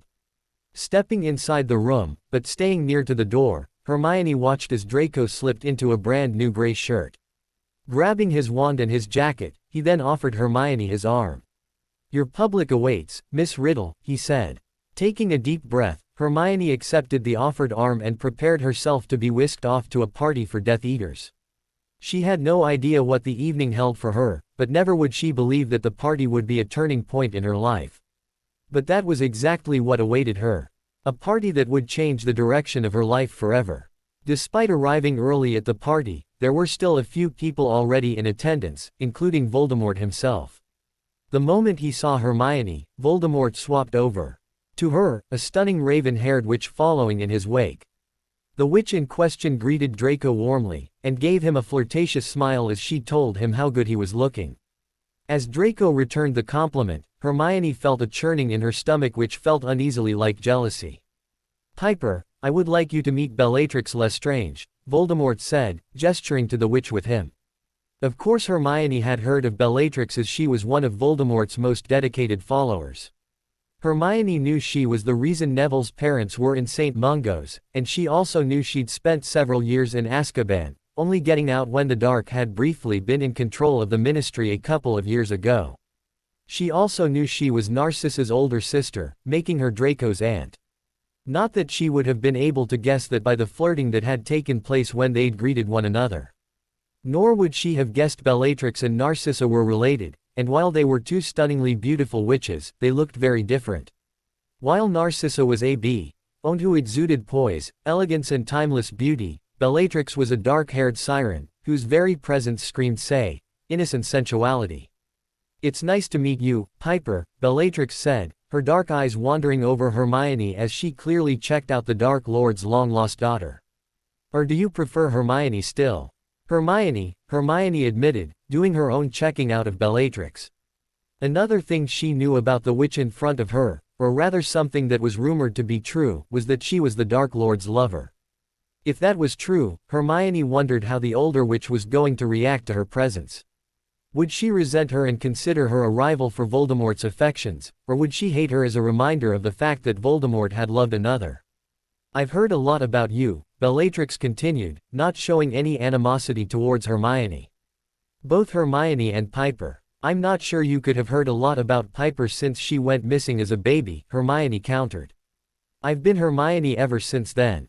On the contrary, I know all about poor Piper, stolen from her family simply because of who her father happened to," Bellatrix countered in a soft voice. The poor girl was then pushed from pillar to post before being sent off to live in the Muggle world with strangers. Hermione may have sprung from there, but everything before that time was Piper. "And maybe it's your tragic beginnings that makes you the strong, willful girl I understand you are today." Hermione couldn't help but wonder if Bellatrix's words held a spark of truth in them. Even though she had no memoirs of her early years as Piper, maybe subconsciously she knew something wasn't right with her life and had become strong and willful, knowing that she could only really depend on herself. However, before she lost herself in self-reflection, another figure approached the group and Hermione felt herself conflicted as Severus Snape greeted Voldemort. Even though Harry had never trusted Snape, and Hermione herself had even had her doubts a few times, she'd ultimately chose to trust him because Dumbledore had done so. She'd seen flashes of humanity under his cold exterior on more than one occasion, and she had been sure that ultimately his loyalty lay with the Order. However, seeing him now so at ease and comfortable with Voldemort, she had to wonder if she'd been taken in by his act of a repentant Death Eater. "Severus, I believe you already know my daughter," Voldemort remarked with a slight smirk. "Indeed, my lord," Severus answered with a bob of his head as his dark eyes turned to Hermione. "I just wish I had known who she was sooner." "Why, so you could have sold me out?" Hermione scoffed, unable to help herself. "You consider being reunited with the father you were stolen from as being sold out?" Severus countered with an arched eyebrow. "In most people's eyes, reuniting you with your family would be considered a good thing. So now you're taking credit for me being here," Hermione snorted. "I do believe it was Lucius was dragged my back to the manor as his prisoner." "And his prisoner you might still be if Severus hadn't joined the dots," Voldemort said. "He put us on the right track, Piper. Without his input, and his knowledge of the inner workings of the Order, we might never have realized who you truly are. I suppose having him betray the people who trusted him makes it all worthwhile then," Hermione remarked, not able to hide her distaste for Snape and his double-dealing. "Very few people but Dumbledore trusted me," Severus retorted with a snort. "And Dumbledore's trust actually stemmed from our first few interactions when I was genuinely ready to turn tail and join him. I earned his trust by genuinely wanting to help him." "What changed?" Hermione asked, wondering if the story he was going to tell would match up with what Voldemort had told her during their first talk. Of course, that still didn't make it true, as they could have concocted a story to get her to trust them, but it would be interesting to see how in line their stories were. "You," Severus answered quietly. "When you were first kidnapped and the Dark Lord asked me to look for proof the Order had you, I didn't honestly believe they would stoop to such a level. I thought something else must have happened to you, despite the evidence your mother had given to the Dark Lord before she passed away. But then I learned the truth. Not only did the Order have you, but one of the people I cared most about in the world was part of it. In fact, not only was she part of it, but she actually had you." "Lily," Hermione whispered, well aware that so far Snape's story was matching up perfectly with everything she already knew. "I won't lie, even then I had my doubts about what to do," Severus admitted, looking pretty ashamed of himself as he refused to meet Hermione's eye. "I tore myself in two for a long time before I finally decided I couldn't live with the knowledge that you had been taken from your father. So as painful as it was, I told the Dark Lord everything I knew. I made my choice then, Hermione. I saw that I wasn't choosing between light and dark, I was choosing between two shades of gray. I couldn't honestly see the Order as the side of right when they'd taken you and killed your mother. I made a choice, and I don't regret it. Even now when you're playing both sides. Hermione asked. Surely when you're with the Order you feel conflicted. That's over now, Severus remarked with a shrug. Even if I wanted to, I can no longer be part of the Order. Not now. The boy wonder is running the show. You mean Harry? Hermione questioned in a frown. Don't you know? Severus asked, glancing towards Voldemort, who simply shrugged and inclined his head slightly towards him. Know what? Hermione demanded, not liking the fact she was being kept in the dark about something that was clearly important. Ironically, she'd felt as though everyone had been pretty open with her up until this point, but now it seemed things were being hid from her. Upon discovering who you are, and what happened when you were a child, Potter took over the Order, Severus explained. He was furious with Dumbledore's actions, so he kicked him out of the Order, and I was sent packing alongside him. Harry wouldn't do that, Hermione protested. There was no way Harry would turn on Dumbledore, as he practically worshipped the man. He did, Severus assured her with a chuckle. He was pretty adamant that the Order were going to start doing things his way. And his first act was to get rid of Dumbledore. No one else would have gone along with that, Hermione argued. Someone would have stood up for Dumbledore. Someone would have talked sense into Harry. They had no choice, Severus said quietly. Potter gave everyone an ultimatum. Either they backed him, and did things his way, or they left with Dumbledore. I never knew the boy had such an ego on him, Bellatrix remarked. I just wonder where that will take him, and what it will lead him to do. That is an issue for another time, Voldemort said, clearly wanting to change the subject. Tonight is about Piper. It's time we focused on her, and making sure everyone here tonight sees what a stunning daughter I have. Despite Voldemort wanting to leave the topic of Harry behind, Hermione couldn't stop thinking about her friend, and what was going on with him. Quite frankly, it was worrying that he had tossed Dumbledore aside, as she knew he was prone to rashness, and she wasn't sure there was really anyone else who would be able to make him see sense the way Dumbledore could. Ron was just as rash, if not more so, than Harry, and would simply egg him on in his outrageous schemes. As for the likes of Sirius, Remus and the Weasleys, they were all too close to Harry to really give him wise counsel. She couldn't imagine any of them truly arguing against anything he wanted for risk of upsetting him and causing a rift.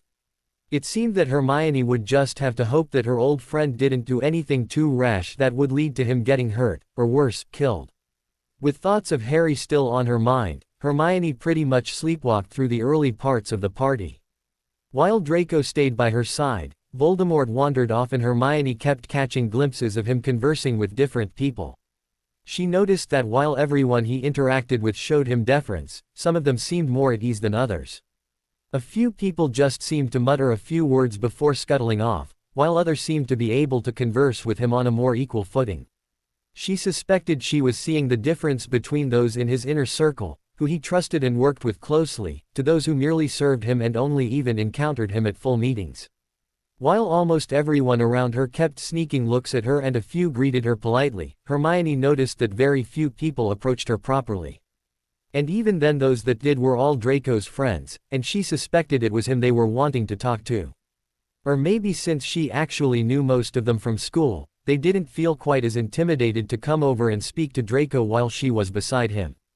Most of Draco's friends made an effort to welcome her and be nice to her, aside from Pansy. However, given what she had heard a few weeks earlier, Hermione wasn't at all surprised by Pansy's coldness, and she didn't let it bother her. In fact, the only thing that did bother her was chatter about Marcus Flint and Adrian Pusey, who for some reason seemed to be in Azkaban, and there was also some talk of them being set up. What is going on with Flint and Pusey? She asked Draco, one of the rare times none of his friends were within earshot. They're in Azkaban, Draco replied with a frown. A few weeks ago they'd been out drinking and ran into Potter and Weasley. The foursome got into a scuffle, but with Marcus and Adrian having the mark, they were blamed for the entire thing and were sent to Azkaban for a few months. Oh, Hermione whispered with a thoughtful frown. I know it seems harsh that they were punished and Harry and Ron weren't, but that hardly seems like a fit up to me. And I distinctly heard Theo not saying they'd been set up. Originally we all thought they were simply unlucky, and were punished over Potter and Weasley because of their dark mark, Draco explained.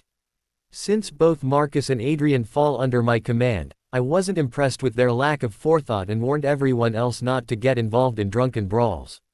I thought it was a simple precaution, but last week Vince and Greg had been for a drink and Potter and Weasley turned up again. Luckily, Vince and Greg weren't as drunk as Marcus and Adrian had been, and they could see that Potter and Weasley were trying to provoke a fight, so they were able to walk away before trouble started. But it's got us thinking about how genuine that first fight really was. You think Harry and Ron started the fight deliberately to get Flint and QC in trouble? Hermione questioned. They wouldn't do that. I guess we'll never know what exactly happened, but I'm not as trusting as you, Granger, Draco retorted. I for one, don't trust Potter and Weasley as far as I can throw them, and I wouldn't put anything past them. I admire your loyalty and belief in them, I just think it's misguided. Frowning at Draco's words, Hermione grabbed a glass of champagne from a passing waiter, and was just about to down it in one when Voldemort called for silence. Much to Hermione's embarrassment, he made a speech about his delight in having her back in his life, causing everyone to look in her direction.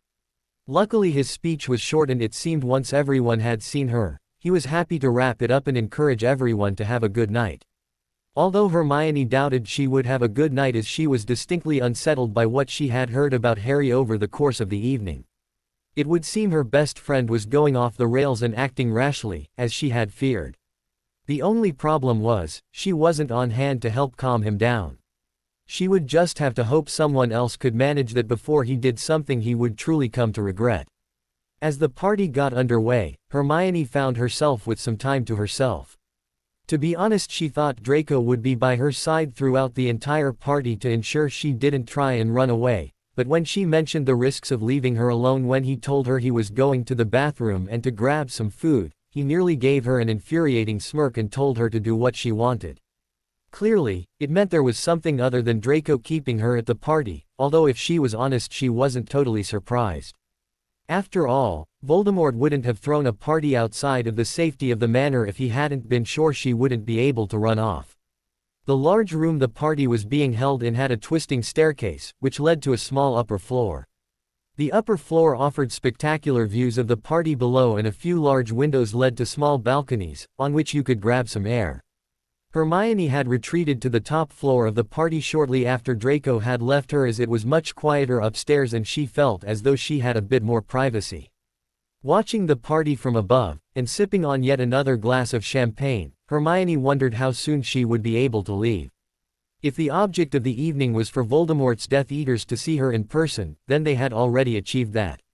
Every single person at the party had seen her and seen that she wasn't simply a rumor. She did exist, and she was back with her father. Although how long she was back with Voldemort remained to be seen, as she was still torn over what her future held. Logically, she knew running was her best option, but that would mean she would be alone, and despite everything that had happened in recent weeks, she'd never felt more wanted in her entire life. Bloody people, she hissed to herself. Why can't they just be the bad guys everyone thinks they are? Why the hell did they have to have layers? Polishing off her glass of champagne, she briefly wondered if it was time to stop drinking, as she was feeling slightly lightheaded. However, she dismissed the thought, as getting drunk seemed like a pretty good way to stop herself from overthinking her current situation. A bit of oblivion certainly wasn't going to hurt her. It might actually do her good to loosen up and forget her troubles for one evening. However, fate seemed to have other ideas, and no sooner had Hermione popped down to the party for another glass of champagne and returned to her post upstairs than there was an almighty commotion just outside of the room. From where she was standing, Hermione couldn't see the doors of the room below, but within seconds she didn't need to see the doors, and several people she recognized burst into the room in a whirl of spells. From her vantage point she spotted the bright pink hair that could only belong to Nymphadora Tonks, several redheads of Weasley's, the dark head of Sirius, and the gaunt figure of Remus. Whether it was because she'd been drinking, or because it was all so unexpected, but it took Hermione a few moments to work out what was going on down below her. She wasn't just witnessing a gate crashing of the party, she was witnessing an attack. A full-on battle was starting to form below her, and unless she was very much mistaken, the Order had initiated it. They'd done something they'd never done in all the time Hermione had been with them. They'd struck out unprovoked. Shaking her head at the sheer madness of the attack, Hermione leant further over the balcony, her eyes searching for one particular figure. Finally, she spotted the messy black head of her best friend deep in battle with an older wizard who had arrived with Draco's friend, Theo Knott. Making a mental note of where Harry was in the fray, she turned towards the stairs and ran down them as fast as she could. Almost as soon as she hit the ground floor she had to duck under a wild spell, which had been fired from who knows where. She also had to dodge scores of moving bodies as some people fought, and some seemed to be seeking the safety of outside. However, Hermione was focused on one person only, and she doggedly made her way to where she'd seen Harry. As luck would have it, he was still in the same area where she'd seen him, and just as she spotted him, he sent the older wizard he was dueling with crashing into a wall, knocking him out. "Harry!" Hermione cried loudly, hoping he could hear her over all the noise. Just in case she moved towards him at the same time and grabbed his arm. "Hermione," he replied, shrugging out of her grasp and fixing her with a cold stare. "What are you doing?" she asked, her voice still raised so she could be heard in all the commotion. "What does it look like, taking out scum like him?" Harry spat, pointing to the knocked-out Death Eater. "So you're not here to try and rescue me?" Hermione questioned. It wasn't until she'd asked the question that she realized that deep down it was what she'd been hoping for. "No," Harry answered bluntly, toughly dashing her deepest hopes. "I'm sorry, Hermione, but you're no longer part of the Order. I won't risk other people's lives by trying to save you." Even though he'd said sorry, Hermione got the distinct impression that it was the last thing Harry was. There was a coldness to his words that she'd never heard before, and any affection he may have once had for her wasn't at all present in his eyes. He was looking at her as though she was the enemy. Of course, she knew his stance made perfect sense and she was too much of a risk to the Order for them to shield her from Voldemort, but given the years she'd been by Harry's side, she couldn't help but feel he should be feeling a bit more remorseful at the thought of abandoning her to her fate. Instead, he seemed rather relieved to have her out of his hair. "Don't do this, Harry," Hermione urged, blinking back her tears at Harry's dismissive attitude. "Don't let what's happened change who you are. This isn't right, attacking a private party. It makes you just as bad as the people you're fighting. Don't give in to the darkness, Harry." "Huh, you're one to talk, Piper," Harry sneered. "Tell me, have you told Daddy all of our secrets yet, or is that still to come?" "I haven't told him anything, and I won't be doing so either," Hermione retorted, hurt beyond words that Harry would think so little of her. "Yeah right," Harry scoffed. "Face it, Hermione, we're on different sides. And now I'm running things, there's going to be some action. I won't just sit back and wait for your precious father to make the first move. I'm going to strike first and take him out." "You know you can't," Hermione argued even as she reeled at the tupidity of Harry's admission. "We've been trying for years to track down his Horcruxes." "I don't need Horcruxes to take him out," Harry scoffed. "It happened when I was a baby, and it can happen again. All I need is to buy us some time by getting him out of the way." Hermione gasped at the very idea, and instinctively her head swiveled round, looking for Voldemort. She didn't know if she wanted to see him to try and warn him, or if she simply wanted to see if he was still standing, but all of a sudden it was the most important thing in the world for her to know that nothing bad had happened to him. Vaguely she heard Harry snorting and muttering something under his breath, and when she turned her head back around he was disappearing into the crowds. Granger. At the sound of her name, Hermione turned around yet again and all but threw herself into Draco's arms. After her encounter with Harry she was feeling distinctly uneasy, and as crazy as it sounded, right at this moment in time, Draco represented stability and safety. She knew as long as he was by her side, she would be safe. "Are you okay?" he asked in concern, his gray eyes flicking between her and the scene around them as if he was monitoring any trouble that might head in their direction. "Voldemort," Hermione breathed. "Harry's going to try and take him out." "I know, I heard," Draco admitted. "But don't worry, your father is just fine. He won't let Potter get the better of him. I'm more worried about you. I also heard what he said to you, and it sounded pretty tough." "I don't want to talk about it," Hermione whispered. "I just want to go home." Not noticing the slight smile that lit up Draco's face as she referred to the manor as home, Hermione slumped against the blonde and allowed herself to be wrapped in his safe embrace. Within moments she felt the tug of apparition, and closed her eyes as the horrible sensation of traveling under someone else's violation briefly overwhelmed her. When she finally opened her eyes, they were back at the manor. Draco had apparated them directly into one of the rooms in his wing of the manor that acted as a living room. "Do you think everyone is okay?" Hermione asked as Draco strolled over to a cupboard and pulled out a bottle of fire whiskey and 2 glasses. "I'm sure they'll be fine," Draco assured her. "Drink." Despite already feeling tipsy, and knowing another drink probably wasn't a good idea, Hermione accepted the offer as she expressed her concern that people would be worried about them following their vanishing act. "The Dark Lord knows we're safe," Draco said, waving his left arm to highlight his dark mark. "Safe, but well and truly abandoned," Hermione muttered, slumping down into a seat as the pain of her encounter with Harry struck her again. Even though she'd never truly expected to return to the Order, she never thought she would live to see Harry look at her in such a cold and uncaring manner. "Only by some people," Draco countered quietly. "I know we're not what you want, Granger. But you've got people lining up to welcome you into their lives. People who want to get to know you, and want to love you. All you have to do is let us." Hermione digested Draco's words as she sipped on her fire whiskey. It was times like these when she was so tempted to jump into the life that was being offered to her. It would be so easy to give in to what was right in front of her. To seek comfort with Draco, knowing that he would never turn his back on her the way Harry had done. If only for the simple fact they were bonded in some way and would forever be connected. Refusing a second drink from Draco, Hermione got to her feet, only swaying slightly due to the amount she drank that day. Sauntering over to where Draco was getting himself a second drink, she tapped him on the shoulder, and when he turned around, she pressed herself against him, crushing her lips to his. She could tell he was surprised by the key, but it only took him a few seconds to get his bearings and wrap his strong arms around her and take control.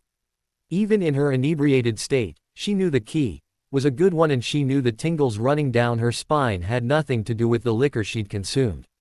No sooner had their first key ended than Draco swept her into another, deeper key, his hands roaming over her body. Hermione's hands also started to wander as they stumbled over to the nearby sofa and collapsed onto it, lips still locked. Hermione ended up sprawled on top of Draco, and she couldn't help but giggle when she realized her beasts were almost spilling out of her dress right in front of Draco's eyes. "You're drunk," Draco said with a teasing smile. "Not drunk, just tipsy," Hermione corrected. "I know what I'm doing," she purred, teasingly running her lips over Draco's. "I know this is what you want. What we are meant to do." "It is what I want," Draco admitted, sounding slightly surprised himself by the admission. "But not like this. I know you say you know what you're doing, but you're not in complete control. I want you to be totally sure our first time." "I am sure," Hermione pouted. "Please Malfoy, take me to bed." Draco groaned in response, his eyes closing as he clearly battled with himself. However, he held firm, and giving Hermione a searing key, he gently pushed her off him and helped her to her feet. "Let's get you to bed," he muttered, discreetly adjusting his trousers, which were now a bit tight. "Your bed," Hermione instructed. "I'm not ready to give up yet." Opening his mouth to argue, Draco took one look at the determination in Hermione's face and changed his mind. So rather than escorting her to her own room, he took her to his. He even helped her out of her dress, cursing when he saw her in just her underwear. "Are you still saying no?" Hermione asked teasingly as she climbed onto his bed, clad in just her beep and knickers. "Yes, Granger, I'm still saying no," Draco replied through gritted teeth. Truth be told, it was taking every bit of his willpower not to give in and just devour her there and then. "We'll see how long you last," Hermione chuckled, very clearly planning on getting her own way. However, before Draco had to worry about how long he could keep resisting her, Hermione's head hit the pillow and it became clear that sleep would soon overtake her. Sure enough, by the time Draco had used the bathroom, Hermione was sleeping soundly in his bed. Now all he had to was to spend the night beside her, praying that she would soon be in his bed again, this time sober, and he hadn't blown his only chance to be with the witch he was bonded to. As Hermione began to wake up, she snuggled deeper into the warmth of the bed, and inched closer to the body lying next to her, reluctant to open her eyes and face the day ahead.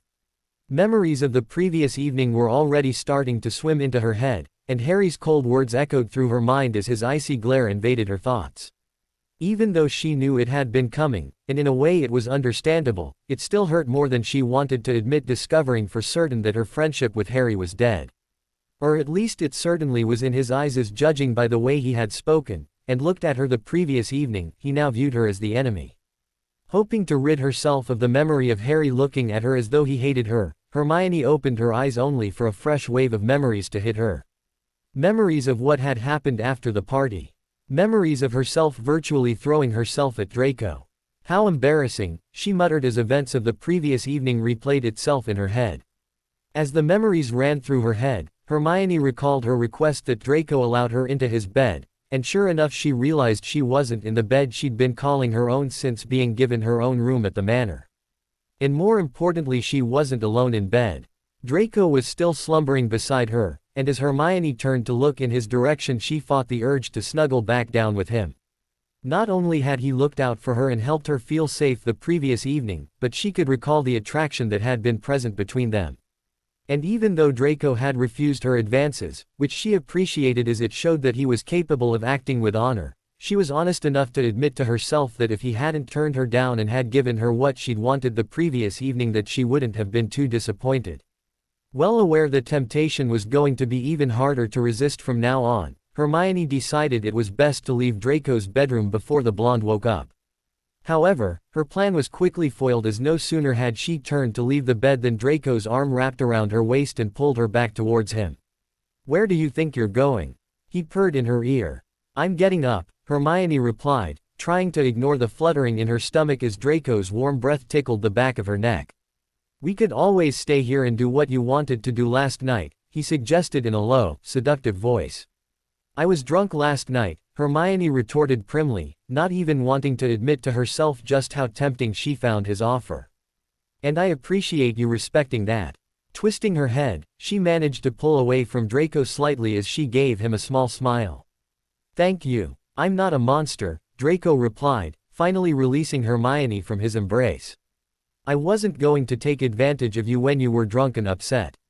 "Even so, thank you," Hermione repeated, edging towards the edge of the bed and scouring the floor for her dress.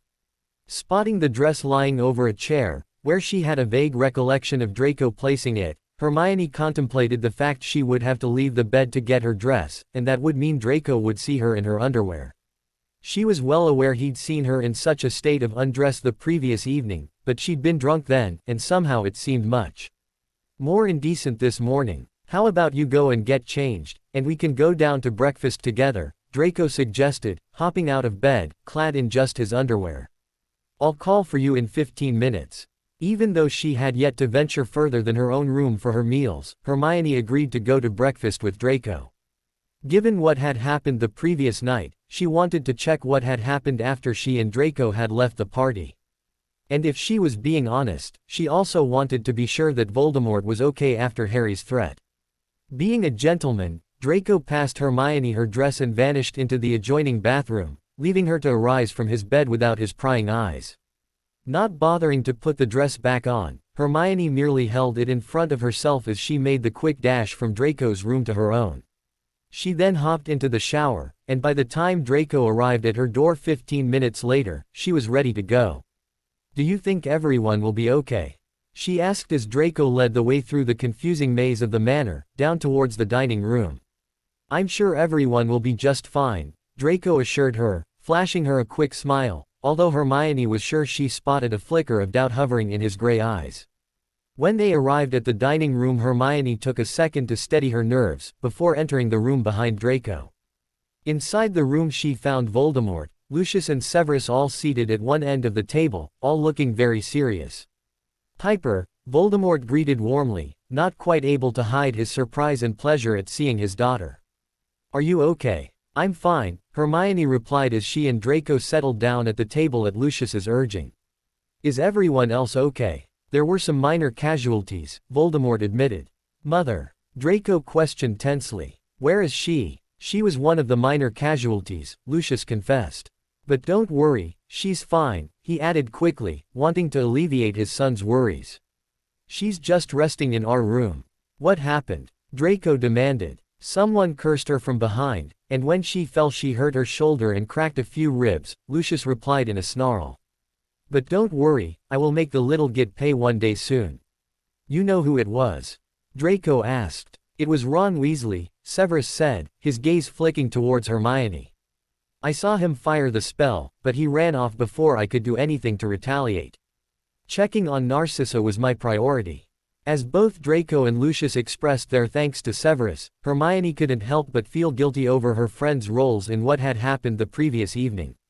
Even though Harry had made the decision to attack, and Ron had clearly been happy to go along with it, she couldn't help but think that it was all her fault. After all, if she hadn't been exposed as Voldemort's missing daughter, then they wouldn't be behaving in such a reckless way. They were lashing out because of her, meaning she was to blame for Narcissa's injuries.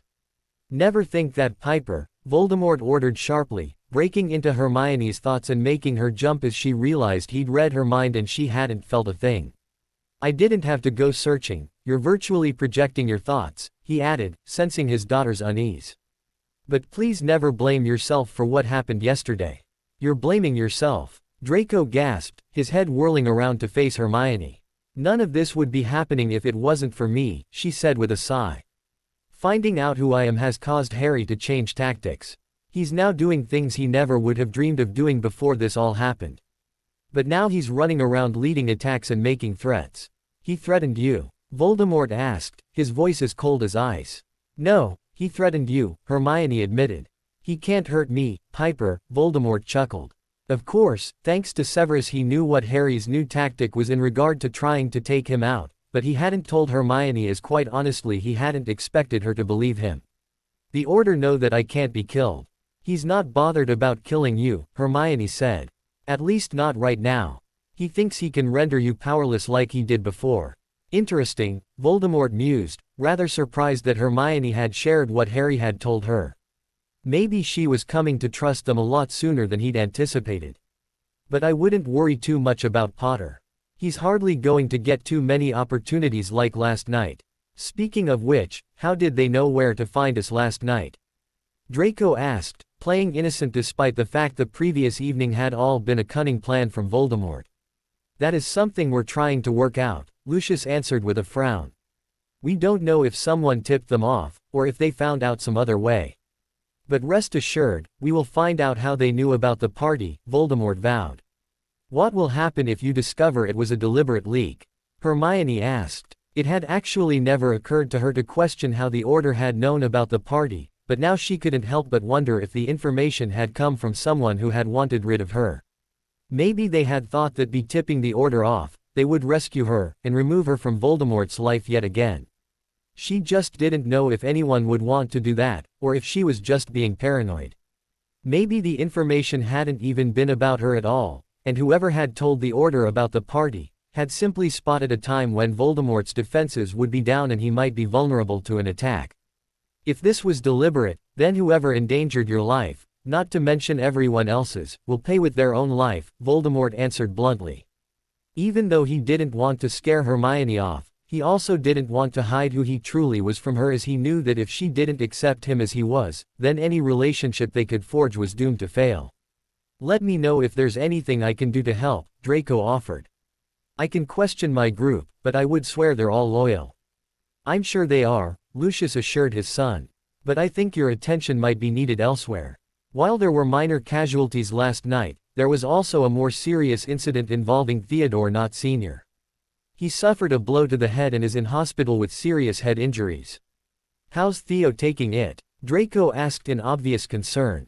His father is all the family he has. He was holding it together last night, but he might appreciate some support, Lucius said. It wasn't looking too good for his father, I'm sad to say. As Draco made plans to go and check on Theo and his father, after first visiting Narcissa, Hermione stared at the breakfast food laid out in front of her as her appetite vanished without a trace. Even though she'd never met Theo's father, it made sense that he was older wizard she'd seen Theo arrive at the party with. The same wizard she had then seen being thrown against a wall and cracking his head while battling Harry. Which meant that Harry was responsible for Theo's father's condition. If the injuries had occurred in the heat of a battle, Hermione wouldn't have blamed Harry for what he'd done, but the previous evening hadn't been a battle, it had been an attack. If it had been the other way around, she would have condemned the dark for their actions, and so she found herself feeling the same way about her former allies. Maybe Draco was right after all, and maybe the so-called light side wasn't as squeaky clean as they liked to make out. Maybe this wasn't a war against light and dark, but a war between varying shades of gray. Not quite ready to share the news about Harry's involvement in what had happened to Theo's father, Hermione kept quiet, and when Draco announced he was off to visit with Narcissa, she asked if she could go with him.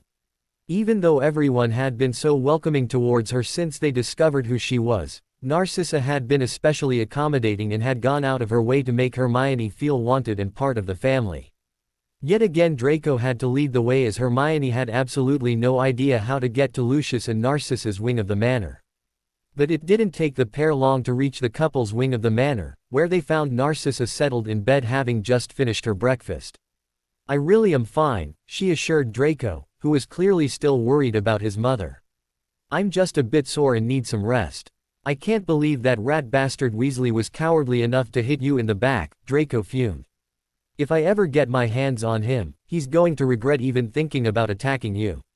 "Let's not worry about that now," Narcissa urged, spotting that Hermione was clearly uncomfortable with the way Draco was talking about taking revenge on someone who until recently had been an important part of her life.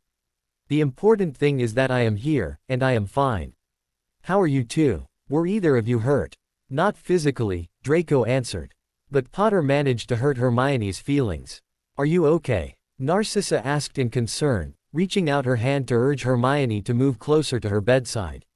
"He didn't say anything I didn't already know," Hermione replied with a shrug. "I already knew my time with the Order was over. I understand why they think it's too dangerous to have me with them." "Yet the little shit didn't seem sorry about it," Draco remarked, barely suppressing a snarl as he spoke about Harry. "I heard what he said, and he pretty much implied he views you as an enemy. In his eyes, you're no different from your father, and he won't treat you any differently." "I can't change his opinion of me," Hermione said with a sad sigh. "If he views me as the enemy, then nothing I can say or do can change that. But that doesn't mean I have to view him as my enemy." "Don't worry, I can take that view for both of us," Draco snarled. "He was the mastermind behind last night, and after what happened, he's certainly my enemy." "What else happened?" Narcissa questioned, suspecting that Draco's anger was about more than her injury. Draco filled his mother in on the situation with Theo's father, before announcing that he needed to be off to check on his friend, and see how things were going at the hospital. He did offer to walk Hermione back to her room, but Narcissa asked her to stay and talk to her a bit longer. "Are you sure you're okay?" Narcissa asked again once Draco had gone. "Not really," Hermione admitted, perching on the bed beside the older witch. "Draco's right, and Harry's words did hurt me more than I would like to admit. I guess there's a difference between knowing something and having it confirmed for you. And then there was the way he looked at me, as if he'd never cared for me at all. It's like he sees me as a totally different person now he knows who my father is." "Maybe that is how he sees it," Narcissa suggested. "Some people have a very black and white way of seeing things, and maybe the only way he can see you as the Dark Lord's daughter is to paint you as black. Maybe to him, who your father is defines who you are, even though you never knew him growing up."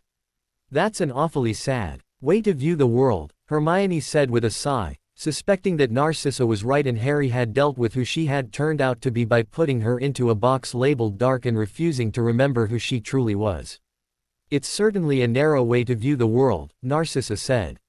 "However, life is far more complicated than that, and the only way to truly navigate your way through is to embrace change when it comes along. Sometimes life can be unexpected and can throw you down a path you never imagined you'd take. But sometimes that path turns out to be the perfect way for you to go." Hermione had to smile at Narcissa's words, well aware that she was no longer talking about Harry. Instead she was offering Hermione some advice on how she should handle things going forward. And given recent events, it was advice that Hermione was ready to seriously think about. Maybe it was time to rethink her plan to run away at the first opportunity. Maybe it was time to accept the new twist her life had taken and to embrace the unexpected family she'd found herself surrounded with. The morning after the big party, there was a somber atmosphere at Grimmauld Place. Given the size of the skirmish, it was a big relief that there had been no casualties among the Order. There had been a few minor injuries, but thankfully everyone had returned from the party in one piece. But it wasn't the outcome of the evening that provided the somber atmosphere, it was the very fact the previous evening had even happened. Despite everyone vowing to stand with Harry, very few people actually felt comfortable with what had taken place the previous evening. "I feel dirty," Tonks admitted in a low voice as she sat in the living room with Remus, Sirius and Ron. Other members of the Order were around, including Molly and Ginny, who were busy sorting lunch, but they were the only four currently in the room. "I know what you mean," Remus admitted with a sigh. "It feels as if we've stooped to their level. This is war, don't you have to fight dirty in a war?" Ron questioned in a hollow voice. Truth be told, he'd followed Harry because he was his best friend and he believed in him, but he couldn't say he was comfortable with what had happened the previous evening. It had felt wrong being the ones doing the attacking, and it hadn't helped that at one point during the fighting, he'd lost his head and threw a curse at someone's back. He wasn't sure who the witch in question was as she'd had her back to him, but she'd been heading in Ginny's direction and he'd panicked and threw a hex at her. He'd seen her fall and had turned to run, so he had no idea who he'd cursed or how they'd fared, but he did know the incident had left him feeling bad. It didn't matter that he'd attacked someone associated with Voldemort and his Death Eaters, he'd still cursed someone from behind, and that was just wrong. "Fighting dirty is one thing, but last night was plain wrong," Remus muttered. "And it didn't even achieve anything. Even caught by surprise, the Death Eaters were a match for us." "Maybe that was because we didn't have a solid plan," Tonks offered. Harry tried to come up with something, but it was hard since we didn't know what to expect when we got into the party, Sirius said, feeling the need to defend his godson, even though he had to admit to himself that the plan the previous evening had been lacking. "Or maybe we didn't have a plan because last night was exactly what Harry wanted," Remus countered. "If you ask me, he just wanted to send a message to you-know-who, and to let him know that he's not going to handle things like Dumbledore. If it was meant to be more than that, I'm sure Harry would have had a better plan in place. Sending a message was the point of last night. But what if all it achieved was to rile you-know-who?" Tonks questioned. "We gate-crashed a private party, a party for his daughter I might add. I can't see him just letting that go. He's going to retaliate." "I rather think that was Harry's idea," Ron offered. "He wants some action. He wants a chance to try and take him out." "I get that, but I still think last night was reckless," Tonks said with a shake of her head. "But more importantly, it's damaging to our reputation. How do we position ourselves as the good side when we're launching attacks on unsuspecting citizens?" "They weren't unsuspecting citizens, they were Death Eaters," Ron reminded the older witch. "Not all of them," Tonks replied quietly. "Hermione was there, and she's not a Death Eater." "You saw her?" Ron asked curiously. Obviously he'd known Hermione would be at the party, but he hadn't seen her. But then again, he hadn't looked for her as he still didn't truly know what to think about what was going on with the girl he'd once been so close with. "She was arguing with Harry," Tonks replied. "I wasn't close enough to hear what was said, but she looked pretty upset with whatever went on between them." "Did they fight?" Sirius asked. Since returning from the attack, Harry had been up in his room, so he'd had no idea that his godson had come face to face with his old friend. "Not that I saw," Tonks replied with a shake of her head. "I didn't see everything, but they seemed to be arguing, and then next time I looked they'd both gone. I never saw her again after that, so I'm guessing she left with them." Ron mused. "Because even though she can't come back here, we did give her an opportunity last night. She could have used what happened as a chance to escape. But did she, or did she go back with them? Does it matter what she did?" Remus questioned with a frown. "Yes," Ron answered with a determined nod. "If she used the chance to escape, then she's not a danger to us. But if she went off with one of them then she's chosen her side, and it's not ours. I just need to know what she chose. I need to know where she stands." "I can't answer that, Ron," Tonks said. "I never saw her leave." "Nor did I," Remus offered, suspecting that Ron was going to question him as well. "Nor me," Sirius also added. "But maybe someone saw something. If anyone saw her leave, I'm going to find out," Ron decided as he got to his feet and left the room, suddenly desperate to find out what choice Hermione had made the previous evening, and if she was now the enemy. As it turned out, it took Ron less than 5 minutes to get his answer as when he went into the kitchen to speak with Ginny and Molly, Ginny admitted that she'd also witnessed the interaction between Harry and Hermione.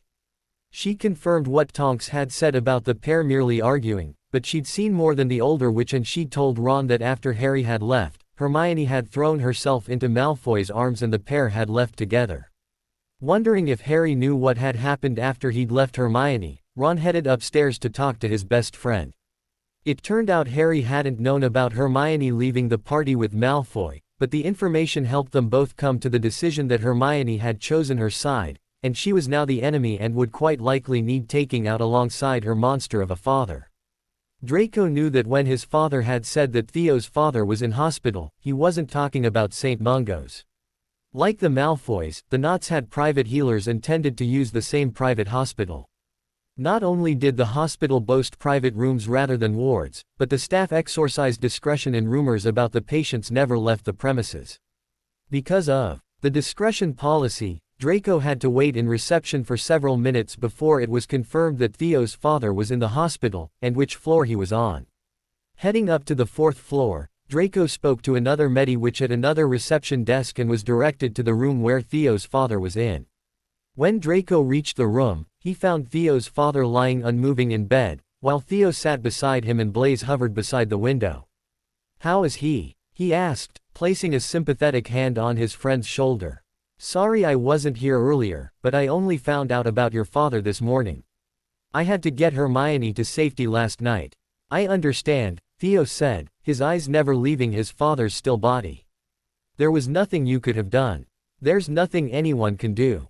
"What do you mean?" Draco asked, turning to face Blaise, who gave him a sad shake of his head. "He's got bleeding on the brain," Theo said quietly. "The healers have done what they can, but it's a waiting game now. Only time will tell if he wakes up, but the chances of that are pretty slender. They've been preparing me for the worst." "I'm sorry, Theo," Draco said, knowing that his words weren't really adequate as his best friend faced losing his father. "I will find out who did this, and I will make them pay." Blaise corrected, moving across the room and standing on the other side of Theo so that he and Draco were flanking their friend. "We will find out who did it, and we will make them pay." "Damn right we will," Theo vowed in a low voice. Even though there was nothing he could do to help Theo, Draco remained with his friend for the rest of the morning. When he left, he made Blaise promise to stay with Theo, and he requested to be informed if there was any change in Theo's father, and vowed to be back when Theo needed him. Instead of returning straight home, he summoned his group of Death Eaters to the pub they favored in Nocturne Alley, and he asked them if anyone had witnessed the incident with Theo's father. When they admitted they hadn't seen anything, he tasked them with talking to the other party-goers and finding out if any of them had seen anything.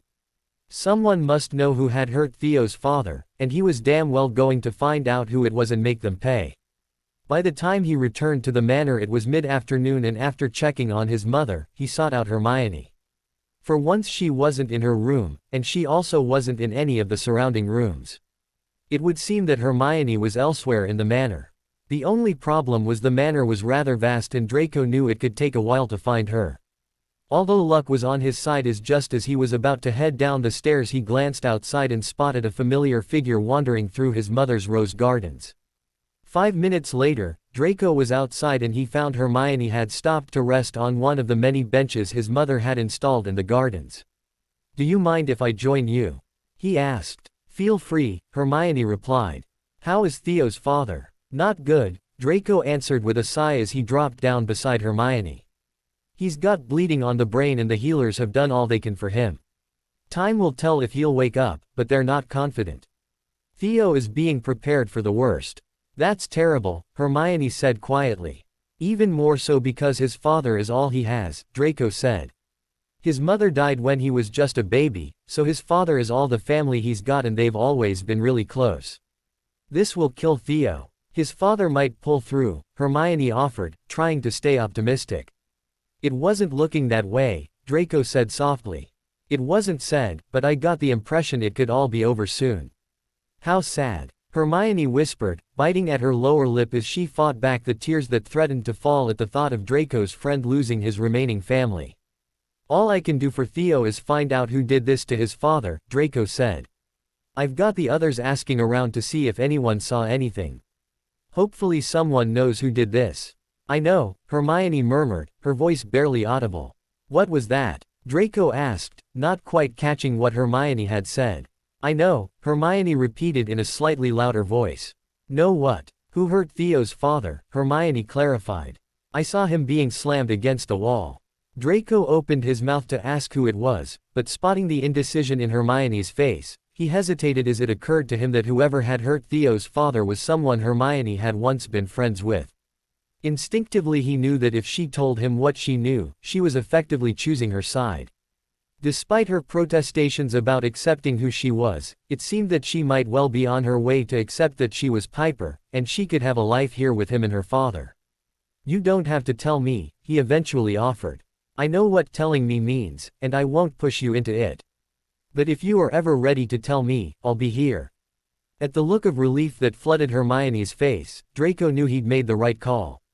Yet again he'd given her a reason to trust him, and he knew that if she was going to truly embrace being Piper and accept that they were meant to be together, she needed to trust him.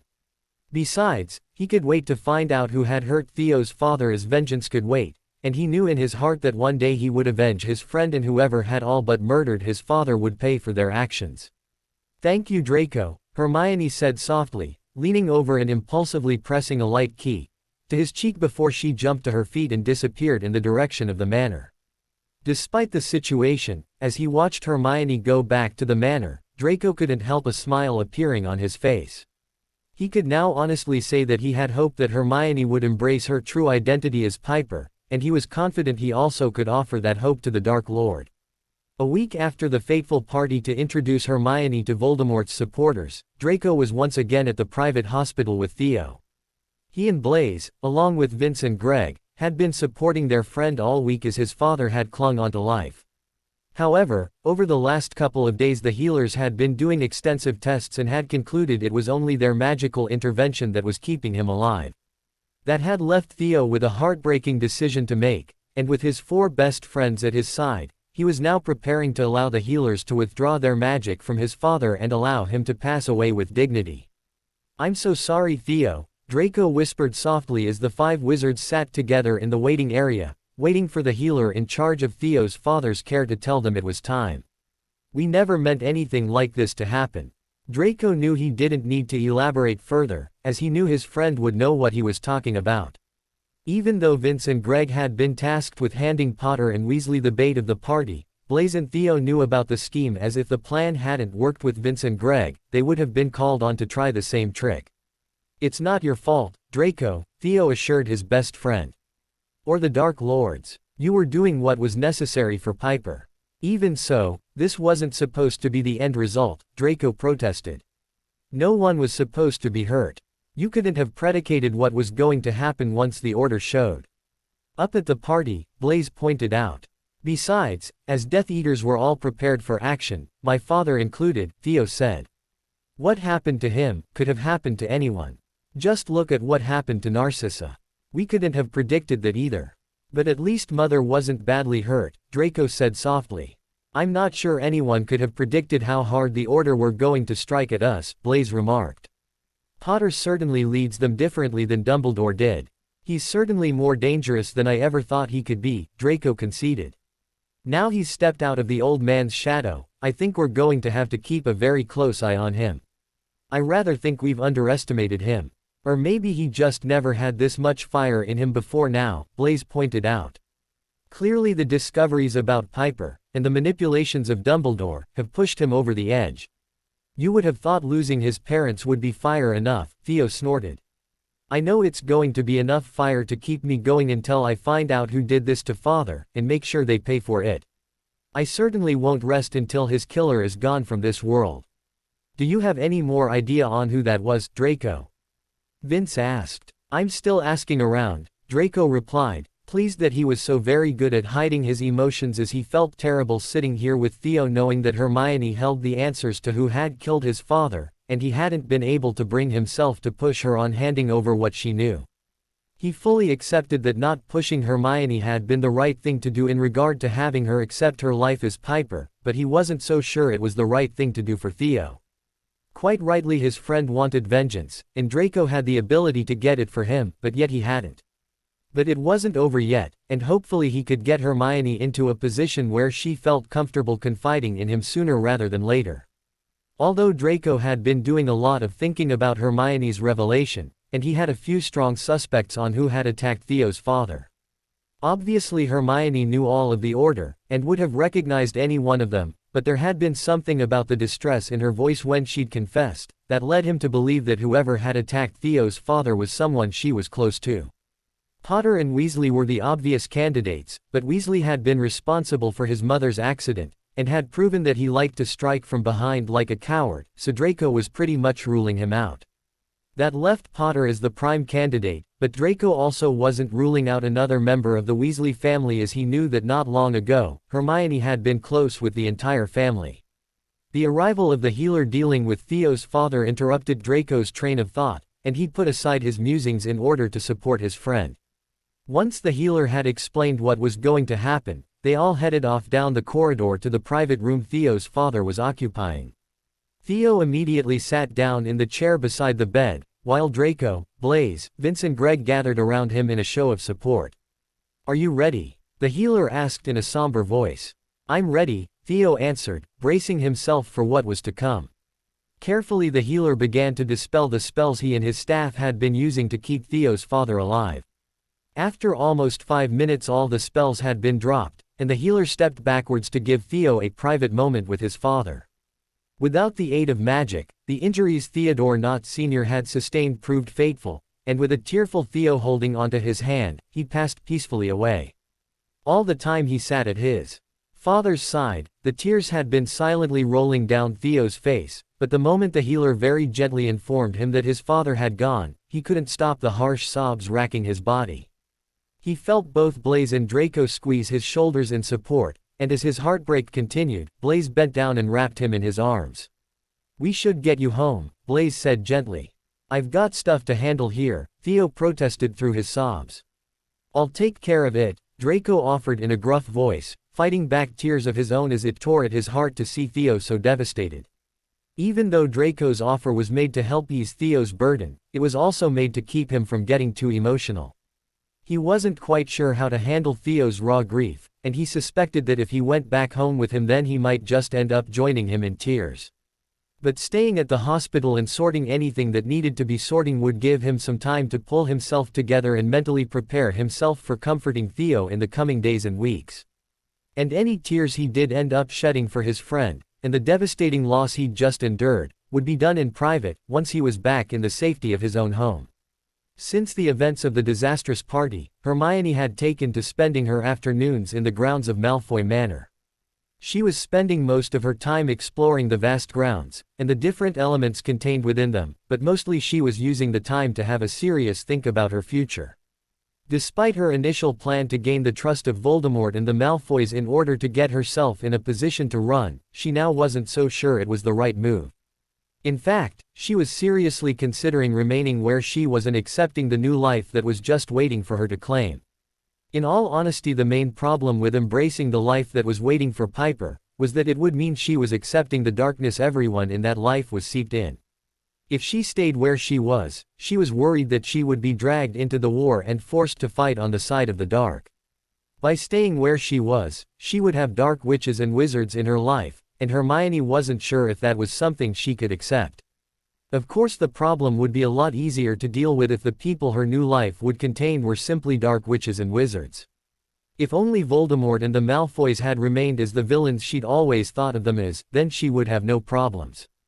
But she was getting to know the people beneath the darkness, and much to her frustration she was finding herself actually liking them. She even thought that Voldemort had a softer side she could get through to if she wanted. However, despite the fact she now viewed Voldemort and the Malfoys as more gray than evil, it didn't change the fact that was a war going on in their world, and by remaining where she was, she had found herself on the opposite side than the one she'd been fighting on since she had entered the wizarding world. People she'd known for all those years, people she'd loved and trusted, were suddenly on the opposite side, and while she didn't view them as the enemy, she wasn't sure the same could be said about them. Chances were, given who her father was, and the fact she was still with the dark, her old friends would now consider her as the enemy. Quite frankly, despite her growing misgivings about the Order, and in fact the whole reason for the war. She didn't want to find herself fighting against the people she'd once thought the world of. All week the same thoughts had been circulating in Hermione's mind, and she felt as if she was just going around in circles. She'd never imagined she would find herself so get into Piper's life, and she'd never imagined that she would honestly want to stay where she was. But now a whole new life stood right in front of her, and she knew that it was hers for the taking if she wanted it. And if she was being honest with herself, she did want it. It was certainly more appealing than running away and living the rest of her life alone. So what's stopping you? A voice suddenly asked from behind her, and Hermione almost jumped off the bench she had been resting on as she turned to find Voldemort standing behind her. Have you just been prying through my thoughts again? She demanded sharply, her mind instantly snapping back to the morning after the party when Voldemort had read her mind. The whole reason she came outside to think was because of the privacy, and the fact she didn't want Voldemort, or anyone else skilled at legilimency, reading her mind. Sorry, it's a habit of mine, Voldemort replied with a slight shrug, actually looking pretty shamed at reading her mind. Or maybe he was just annoyed with himself for revealing what he'd been doing, Hermione wasn't sure. I'm always skimming people's minds to see if they're being straight with me. Although if it's any consolation, I didn't have to go digging for any of your thoughts. You're virtually projecting them again. Even so, I don't like it, Hermione muttered in annoyance. Even though she'd been having doubts about her plan to escape, she now felt as though it could never happen, as Voldemort was now aware of it and would surely be more careful in the future. Then I promise never to look into your mind again, Voldemort vowed. And I should believe that. Hermione scoffed. You're clearly good enough at it to do it without my knowledge, so what's to stop you from doing it again, and simply not telling me? I have made a promise to my daughter, and I don't intend to break that promise, Voldemort returned in a solemn voice. I have never had the chance to really make you any promises, Piper, so let me make this one. And let me prove I can keep it. I will never read your mind again. Even if I'm projecting, Hermione asked with a sigh, slumping back down on the bench.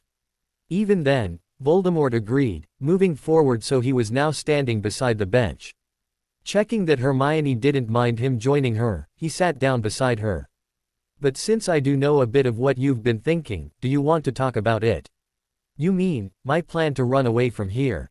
Hermione checked. A plan that has been faltering for a while now, Voldemort remarked. Even without reading your mind, I suspected you would have been thinking along those lines when you first came to us. I was hoping that time, and a chance to get to know us, would change your mind. Maybe staying here is better than being alone, Hermione admitted in a quiet voice. But you're not sure, Voldemort said gently. No, Hermione admitted honestly. Seeing the other side to you, and the Malfoys, doesn't change who you all are, and what you are all capable of. It doesn't change the past. It doesn't change the darkness, Voldemort finished, not having to read his daughter's mind to know where she was going with her train of thought. No, it doesn't, Hermione whispered. And I don't know if I can live with that. I certainly can't go down that route myself. No one is asking you to, Voldemort said with a shake of his head. I don't want another Death Eater, Piper. I want my daughter. I would never expect you to fight. But simply by being here, by accepting my place as your daughter, I will be viewed as supporting you, Hermione argued. And you're not going to end this war, are you? Getting me back isn't going to change anything, is it? Not in the way you mean, Voldemort conceded. It has changed everything for me on a personal level. But some things don't change. Having you back doesn't erase the years of torment, when I didn't know where you were, and what Dumbledore had done to you. It doesn't erase the years we've lost, thanks to that old bastard. He still needs to pay, Piper. Surely you can see that. I can see why you would want revenge, Hermione admitted. In fact, she was trying not to dwell on how she and Voldemort had been separated, as she was afraid that her father's appetite for vengeance might be awakened in her, and she wasn't sure if she could handle going down that route. But it's not going to stop with Dumbledore, is it? You're going to go after Harry, and the rest of the Order. And you're still going to want to take control. Potter has never been of any interest to me, Voldemort replied, and Hermione could hear the honesty in his words, mirroring what Draco had told her back when they'd been trapped in the avalanche. But you saw for yourself that he's now leading the Order, and has pitted himself against me. If he comes at me again, I will be forced to deal with him. And you're right, I do still intend to take control. But none of that needs to affect you. I don't expect you to do anything for me, Piper. Simply being here and not running away is enough for me. And what if I do choose to run? Hermione asked. What if in the end, I can't deal with everything that being your daughter entails? What if I break and decide that living a life of solitude is better than being here? Then my heart would be broken again, but I would understand, Voldemort replied. I had intended to keep you locked away from the world until I was sure you wouldn't leave, but now I can see it doesn't matter how long I keep you here, I can't force you to want to be here. I can't force you to want to be with me. So if you do leave, you have my word that I won't come after you. I can't make the same promise for Draco though. If you want that, you'll have to get it yourself. But if you do go, make sure it's for the right reasons. Don't throw away the life you could have here with us, simply because it's not the life you once thought you would have. Offering Hermione a sad smile, Voldemort then pressed a key to her forehead before getting up and leaving her to her thoughts. Totally stunned by the conversation she'd just had with the wizard who had fathered her, Hermione sat for a long time with Voldemort's heartfelt words reverberating around her head. When she did get up to head back into the manor, she was slightly less confused and deep down she knew what she wanted to do. But before she made any final decisions, she wanted to speak to Draco, and see if like Voldemort he would also be willing to let her go if it was what she truly wanted. Before seeing if Draco was home, which she wasn't sure he would be as he'd been spending a lot of time supporting Theo in the wake of his father's hospitalization, Hermione enjoyed a relaxing shower, which gave her more time to think. Her unexpected talk with Voldemort had really started to focus her mind, and while she'd known deep down what she wanted to do following their talk, by the time she finished her shower, she was pretty certain of where her future lay. However, no decisions would be made until she'd spoken to Draco. Hoping that Draco would be home, Hermione tried the nearby rooms but found no sign of the blonde. Eventually she knocked on his bedroom door, but got no answer. Assuming he was still out, she turned to leave, but some instinct made her turn back around and gently push open the door to the dark bedroom. At first she thought the room was unoccupied, but then she spotted a figure hunched over at the bottom of the bed. Malfoy, she questioned warily, stepping into the room and hoping she wasn't intruding on something personal. At the sound of her voice, Draco's head whipped up and his hands swiped at his face, almost as if he was wiping away tears. Stepping further into the dimly lit room, Hermione could see the grief etched on Draco's face, and she was pretty sure he had been wiping away tears as his eyes were unnaturally bright and glossy. "Are you okay?" she asked gently. "Fine," he replied, clearing his throat. "You are not fine," she said, unable to stop herself from moving forward and perching on the bed beside him. "Have you been crying?" "Death Eaters don't cry," Draco scoffed, twisting his head slightly so he wasn't facing Hermione. "You can show emotions, Malfoy," Hermione said softly. "I've seen for myself how deeply you can care. There's no shame in being upset. So why don't you tell me what's wrong?" "Theo's father died this afternoon," he whispered. At the news Hermione felt her heart sink, and she felt as though she was going to be sick. She knew Harry had been responsible for the injuries that had ultimately cost Theo's father his life, and she was keeping that a secret. She had told Draco that she knew who had hurt Theo's father, but he hadn't pushed her to give him a name. Although that might change now Theo's father was dead. However, more confusing for Hermione was the fact she was torn over her desire to tell Draco what she knew. She felt disloyal lying to him, and she didn't like it. But more importantly, she didn't like what Harry had done as it had showed a side of him that Hermione didn't like, and quite honestly it was a side she had never known he'd possessed. But given their last meeting she was coming to terms with the fact that there was a side to Harry she had never witnessed, and it was a side she didn't like. "I'm sorry," she eventually offered, finding her voice. "Were you there?" "Yes," Draco answered with a bob of his head. "We were all there with Theo. I sorted things at the hospital while Vince and Greg took him home." "And have you been to see him at home?" Hermione questioned, wondering if Draco had dealt with the hospital to avoid seeing Theo and had come home when he was finished. "Yes," Draco replied, audibly swallowing a lump in his throat. "He's so heartbroken," he whispered.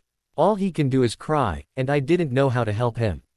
"You would have helped him simply by being there," Hermione said gently, wrapping her arm around Draco's shoulders. I'm not sure that's enough, he admitted in a broken voice. He's now all alone in the world. He's not alone, he's got you, and Blaise, and your other friends, Hermione pointed out. I know it's not the same as family, but at least it's something. As long as you're all there for Theo, he'll come through this. I just hated seeing him so upset, Draco confessed in a small voice. He's one of my oldest friends, we've known each other since we were small, and I've never seen him cry like that.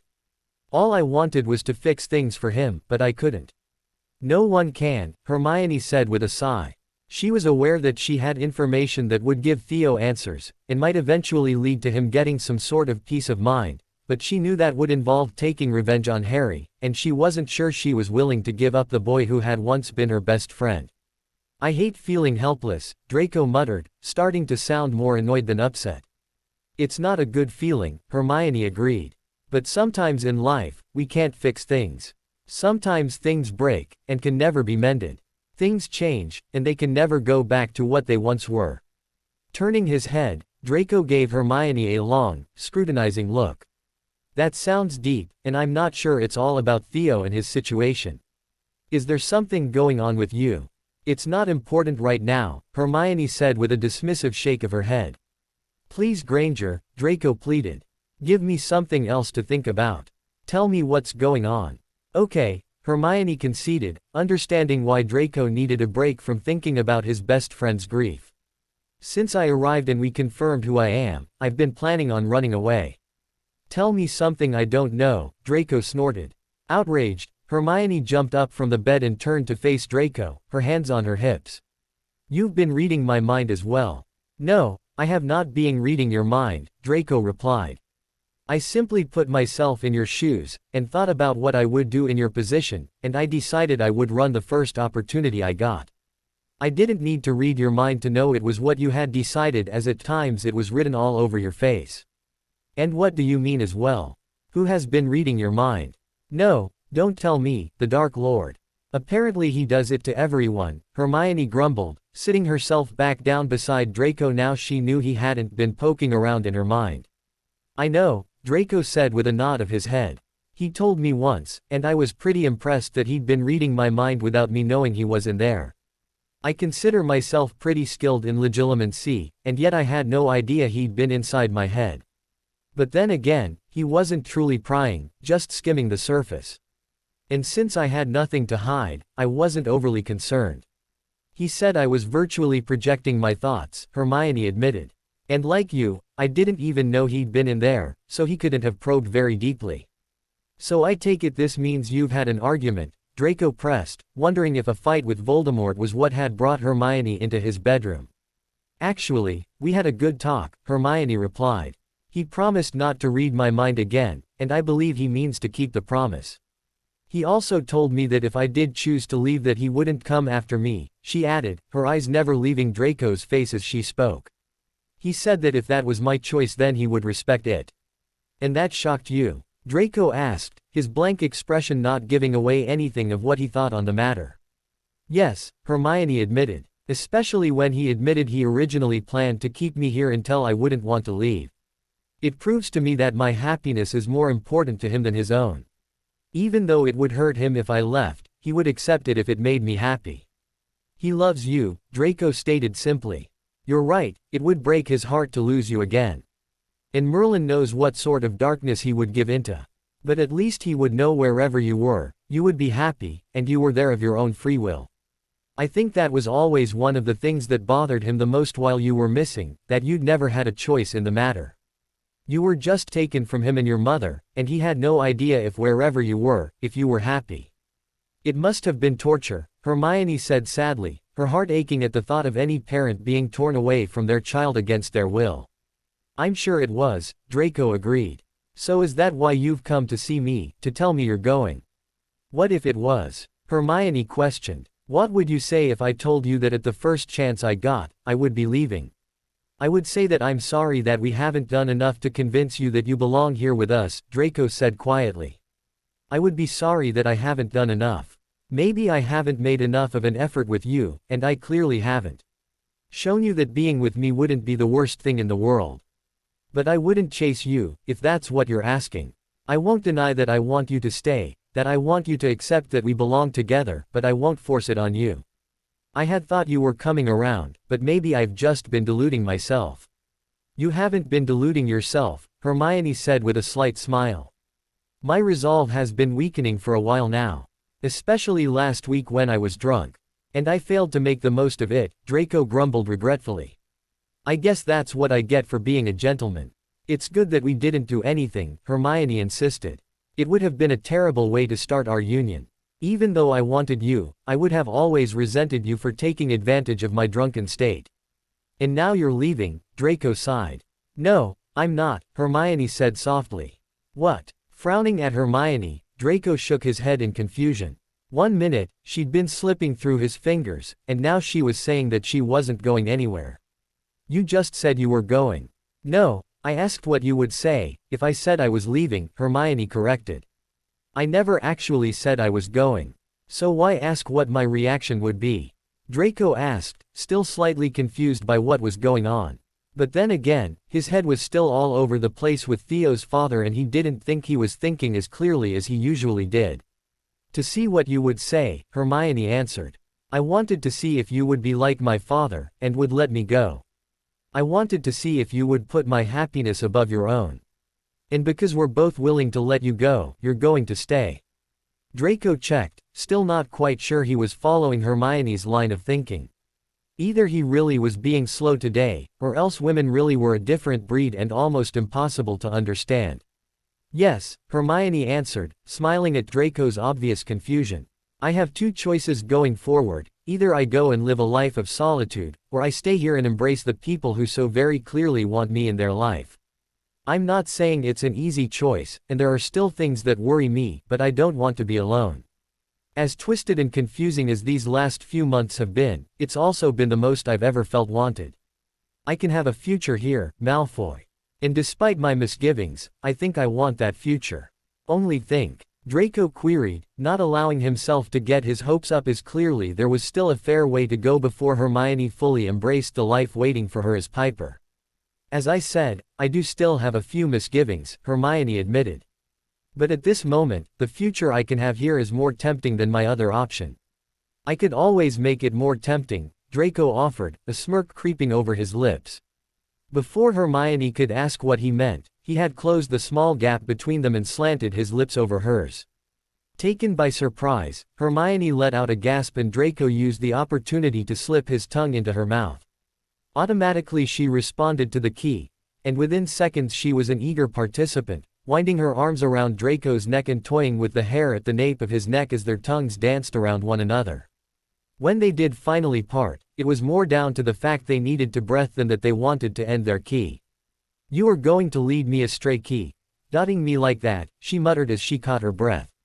Oh, I can do much better than that, Draco retorted with another smirk, as he pulled Hermione in for a second, even steamier key. Now he knew she was tempted by her future as Piper, he was going to do everything in his power to make her accept that future, even if it did mean seducing her into activating their bond and tying them together for the rest of their lives. Hermione let out a moan, and that was equal parts pleasure and frustration. She was currently entangled on her bed with Draco, who for the last several days had been taking every opportunity he could to persuade her to give in and accept the life waiting for her at the manor.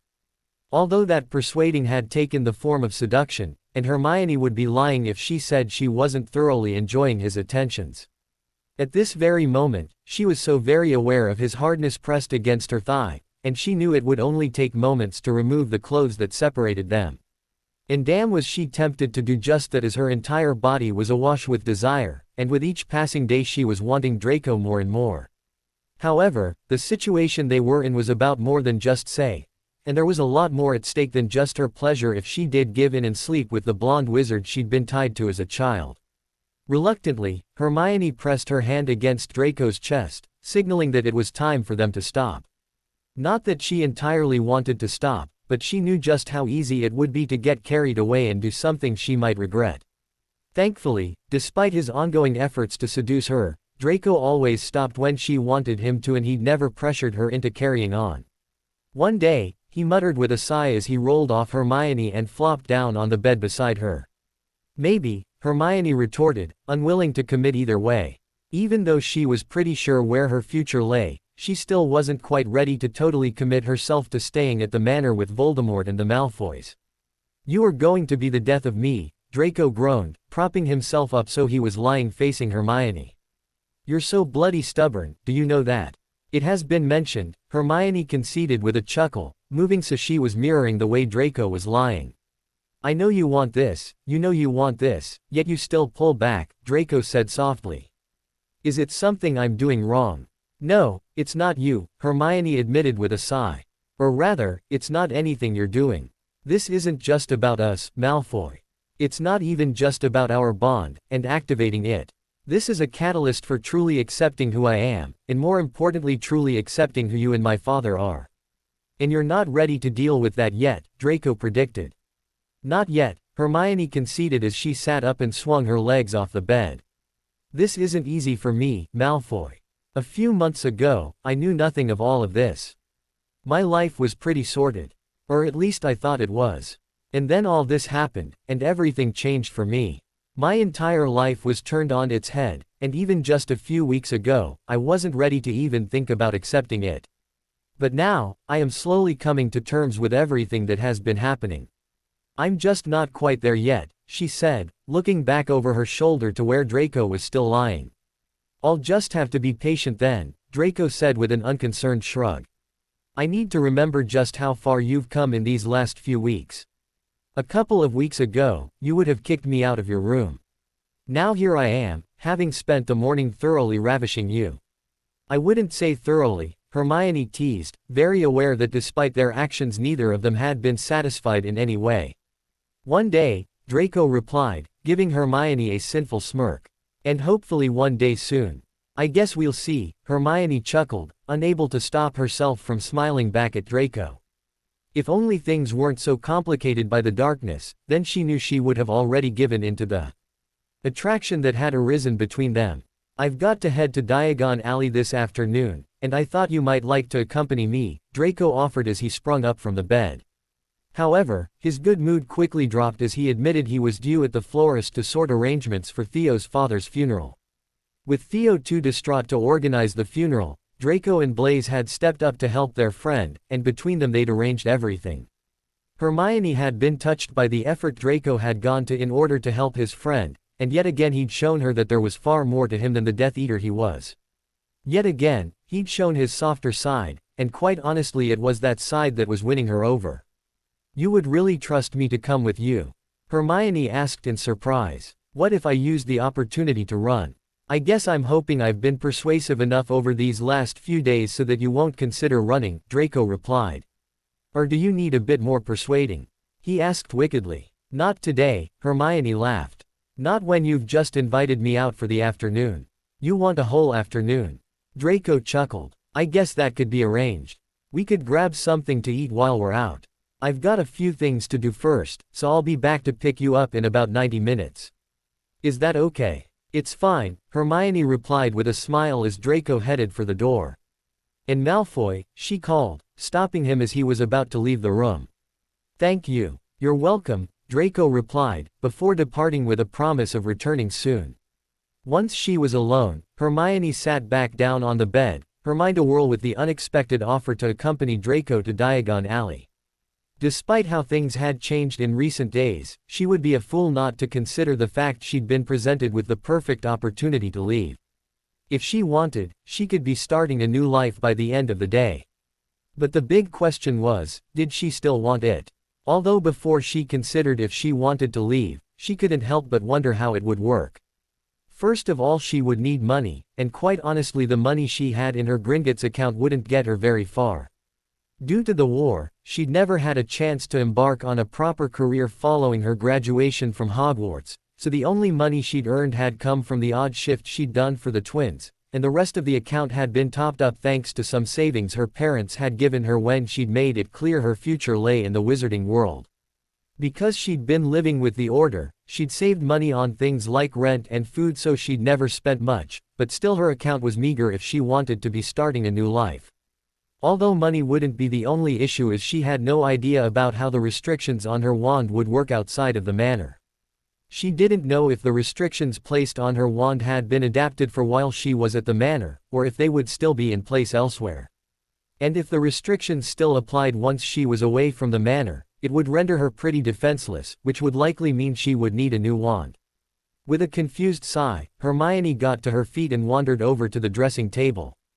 Picking up a small box, she opened it to reveal the bracelet Voldemort had presented her with on the day of the party. It was the only thing she had of her mother's, and if she did leave, she would have to decide if she was going to leave it behind. Although the bracelet wasn't the only thing she would be leaving behind if she left. She would also be leaving behind the chance to learn more about her mother, as the only person who could tell her more about the witch who had given birth to her was Voldemort. And even though they'd never spoken about her mother since that first conversation, Hermione still had questions and she still wanted to know more about where she had come from. Although answers wouldn't be the only thing she would be leaving behind if she left. She would be leaving behind the chance to get to know her father, and even though her father was Voldemort, it was a chance she wanted to take. And then there were the Malfoys to consider, Draco especially. He was certainly winning her over, and with each passing day she could see a future for the two of them. The more she thought about it, the more Hermione was starting to think that leaving that day wasn't a good idea, even if it was what she wanted to do. And quite honestly, she didn't think it was what she wanted to do. However, before she could make a decision either way, there was a knock on the door. Expecting it to be Draco, Hermione called for him to enter, only for Voldemort to appear in the doorway. "Piper," he greeted with a nod of his head. "Oh, I see you're looking at your mother's bracelet," he remarked, spotting the jewelry box in his daughter's hand. "Yes," Hermione said softly. "Do you think we could have another talk one day? I would like to know more about her." "Anytime you want," Voldemort promised. "Draco mentioned he'd invited you to accompany him to Diagon Alley." "Yes, he did," Hermione said, impulsively putting the bracelet around her wrist. "Is that a problem?" "No," Voldemort replied. "Although if you are considering using the trip as a chance to leave, I would remove the bracelet. I equipped it with an anti-apparition charm before I gave it to you. I also added a charm that means you can't remove it outside of the manor. I can remove both charms for you, but it will take time. You can do it when we come back," Hermione said, not wanting to remove the bracelet now she was wearing it. Despite her confusion, deep down she knew she didn't really want to go anywhere. Or at least, not just yet. Voldemort didn't say anything, but Hermione could tell from his smile that her answer had pleased him. She was effectively stopping herself from changing her mind and running off once she was free of the manor if she was wearing the bracelet, and she could see taking that option meant a lot to her father. "Is that what you wanted?" she asked. "To speak to me about my trip to Diagon Alley? Or did you come to place some spells on me so I couldn't run away?" "I told you, if that's the choice you make, I will accept it," Voldemort replied. "I actually came to give you this." Reaching into his robe, he pulled out a money pouch and handed it to Hermione. "I can't take this," Hermione protested, looking into the pouch and finding it stuffed with gold. "Yes, you can," Voldemort insisted. "I may not be able to offer you the same sort of wealth as the Malfoys, but I can provide for you, Piper. You take the money, and have a good time with Draco." "Thank you," Hermione said, knowing it would be rude to refuse to take the money. Although whether she would have a good time with Draco that afternoon remained to be seen. After the party they had gate crashed, it didn't take the Order long to hear about the bad state Theo's father was in.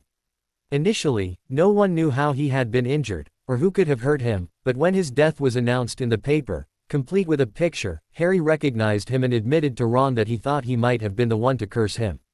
Although given their new attitude towards the war, neither Harry nor Ron felt too bad about the fact a Death Eater had died. Harry also spotted a chance to get another dig at the dark, by using the death of Theodore not to their advantage. He and Ron had taken to hanging around Diagon Alley in a bid to learn about the funeral arrangements, and not only had they learnt the date and location of the funeral, but they'd discovered that Malfoy and Zabini had been the ones organizing it. Seeing yet another chance to attack, Harry and Ron had visited Diagon Alley every day in the hopes of catching either of the former Slytherins in a quiet place. So far, Harry and Ron hadn't had a chance to act on their plan, but they weren't giving up, and yet again they could be found hanging around Diagon Alley. To keep under the radar, they were using disillusionment charms and Harry's invisibility cloak. After all, if they did get a chance to attack, they wanted to have the element of surprise on their side. Maybe there's nothing for them to do today, Ron muttered to Harry as they carefully traversed the street yet again, keeping their eyes peeled for Malfoy or Zabini. After all, while they'd been in Diagon Alley every day, they hadn't seen the former Slytherins every day. It's still early yet, Harry returned, not ready to give up. As it turned out, Harry's refusal to give up paid off less than half an hour later when Ron spotted the distinctive blonde head of Draco Malfoy. He's not alone, he added with a frown. Who's with him? Harry asked. While he'd just spotted Malfoy, he hadn't had a view of who he was with. Hermione, Ron answered in a whisper. What? Harry gasped, moving into a position where he could clearly see Malfoy and Hermione strolling along the street as though they didn't have a care in the world. Does this change anything? Ron asked warily. No, Harry insisted firmly. Hermione made her choice. Ginny saw her at the party with Malfoy. And she hardly looks like a prisoner, does she? No, but looks can be deceiving, Ron pointed out. Even though events of the party had proven to them just which side Hermione was on, he couldn't help but want to give her a chance to prove them wrong. She could well be here with Malfoy under protest. I guess if we watch them, we can see for ourselves, Harry said. I'm sure there'll be a chance for her to try and escape, and if she doesn't take it, then we know for sure that she's with the dark willingly.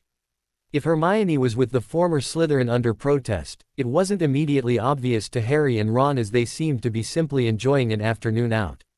After looking in a few shop windows, they disappeared into the most expensive florist on the street. They'd seen Malfoy visiting the shop a few days previously, so they were guessing their visit had something to do with the funeral. However, they didn't want to take the chance of sneaking into the shop, so they settled for waiting opposite the shop for the pair to emerge. After nearly 20 minutes, Hermione emerged from the shop, looking upset. It only took Harry and Ron a moment to realize that Malfoy hadn't followed Hermione out of the shop. An opportunity to prove them wrong had been presented to Hermione, and all they could do was wait and see if she took it.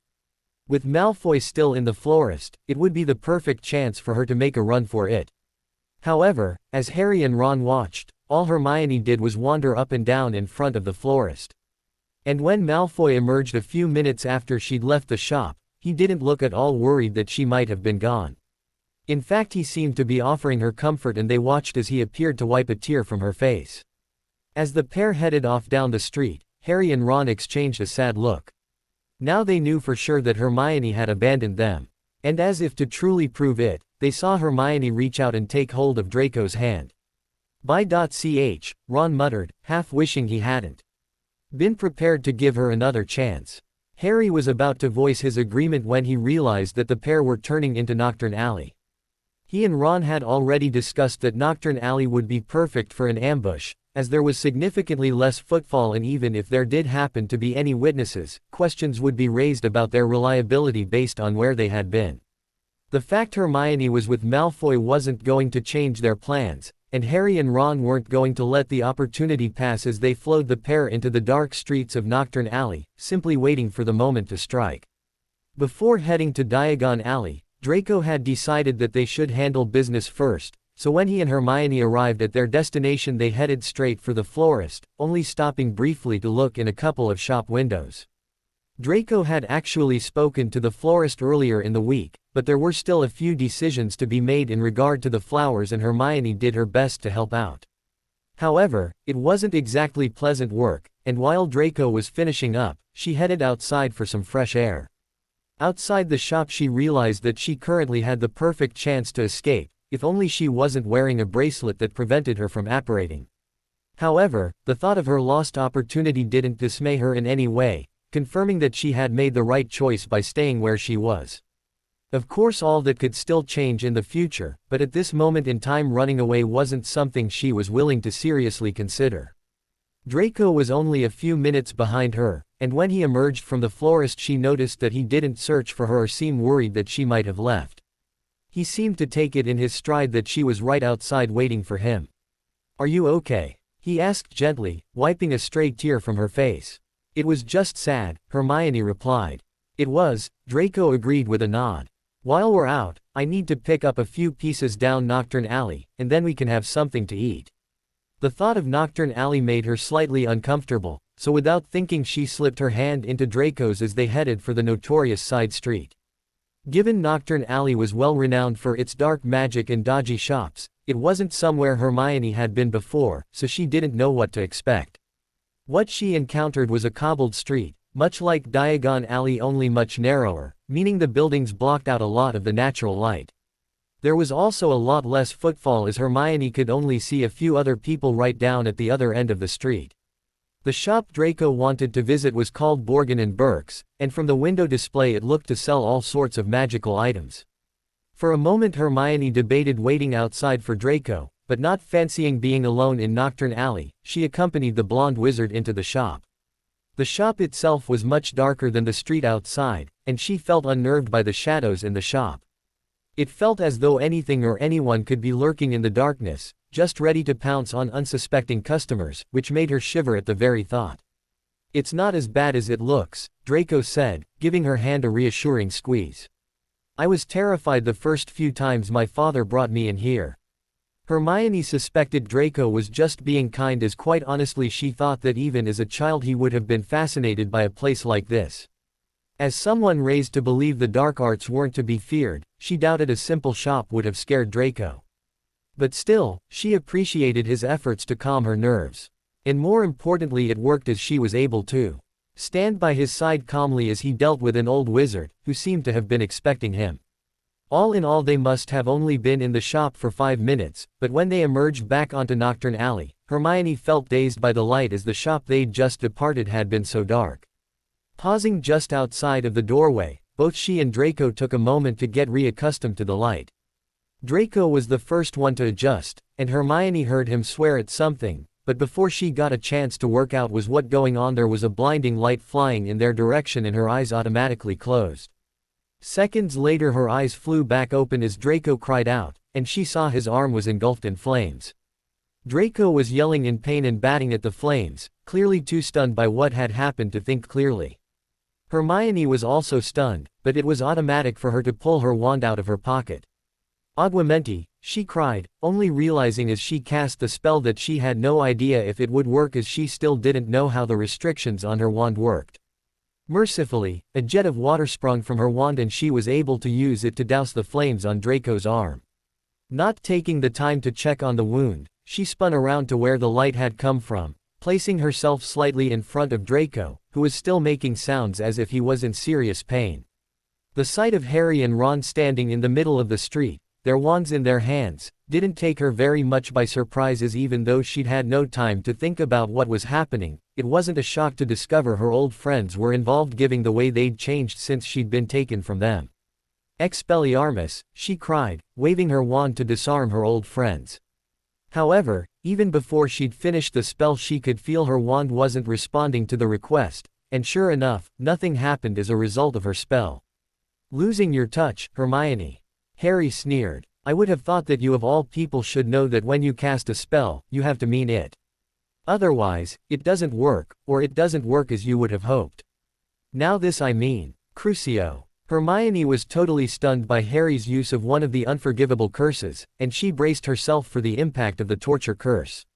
However, it took her a second or two to realize that she wasn't in any pain. Then she realized that Draco's cries had gotten louder, and she turned to find he was no longer behind her. He was now slightly off to her side, and down on his knees, in obvious agony. "Draco," she cried, not even realizing she'd used his given name. "Stop it," she yelled at Harry. "This isn't you, Harry. You're not a monster." Harry simply laughed in response, and when she spotted Ron raising his wand to join in, Hermione unthinkingly cast the shield charm. Luckily, the spell worked, and not only did it stop Ron's spell from hitting Draco, but it cut off Harry's access to the former Slytherin. It seemed her wand could perform defensive spells, or spells that weren't deemed attacking in nature. "I can't hold this for long," she admitted to Draco. She could feel both Harry and Ron pressing against her defenses, and she knew that as good as she was with magic, they would ultimately prevail as there was 2 of them. "Not with 2 of them against me.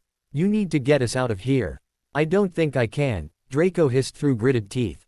My shoulder is on fire. Hermione winced as she looked down at the arm where the fire had been only moments earlier. Draco's shirt over his shoulder was totally melted into his skin, his flesh was charred badly and she could smell his burning flesh. If he didn't get help soon, infection might very well set in. And his wounds could become deadly. You'll have to do it, Draco said. Hermione was just about to point out that she couldn't apparate them anywhere thanks to the bracelet she'd chosen to wear on an impulse when she felt her shield charm eventually give way. Before she had a chance to cast another charm, she saw Harry and Ron throw a spell in unison and she felt the ground beneath her shake before suddenly there was a loud bang and she was flying through the air. She screamed in pain as she hit the shop behind her, her back and head slamming against the wall below the window. Then came the ominous sound of glass shattering above her head, and it was only thanks to her automatic reflexes that she raised her hands and covered her head as the glass showered down on her. Hermione could feel the glass cutting into her arms and the top of her head, but she had the sense to keep her face down, and hopefully out of the firing line. Eventually the glass stopped falling and she gingerly raised her head, becoming aware that even though she didn't think her face had been hit, blood was still running down her face from either her head or her arms. But she didn't have time to worry about herself as she quickly sought out Draco and found he was lying on his front a short way away, his back scattered with thousands of shards of glass. Draco, she called, not sure if she dared move. Draco, are you awake? Yes, Draco's voice came back, sounding pretty weak. You need to get out of here, Hermione. Go, now. I can't, Hermione replied. It's too dangerous, Draco hissed, trying, and struggling, to raise himself from the ground. Actually, I think the danger is gone, Hermione said, looking back into the street and finding no sign of Harry and Ron. Either they'd ran off, satisfied with their work, or they'd gone as they were afraid someone would see them as surely someone was going to respond to the commotion. In fact, she was rather surprised that the wizard they'd just been dealing with in Borgin and Burke's hadn't put in an appearance, as after all, he'd just had the front window of his shop blown out. Not able to see anyone else, it dawned on Hermione that she and Draco would have to help themselves. Slowly she began to move, and even though it felt like her back was on fire and her head was going to explode, she managed to crawl to where Draco had managed to push himself up into a sitting position. We need to get out of here, she said. I can't apparate us with this, she added, jingling her arm so Draco could see the bracelet. You're going to have to do it. I don't know if I can, Draco admitted. I can barely move my right arm. I'm not surprised, Hermione muttered, grimacing at the sight and smell of Draco's badly burnt shoulder. But you have to do this. You're going to have to hold your wand in your left hand, and I can help you with the movements.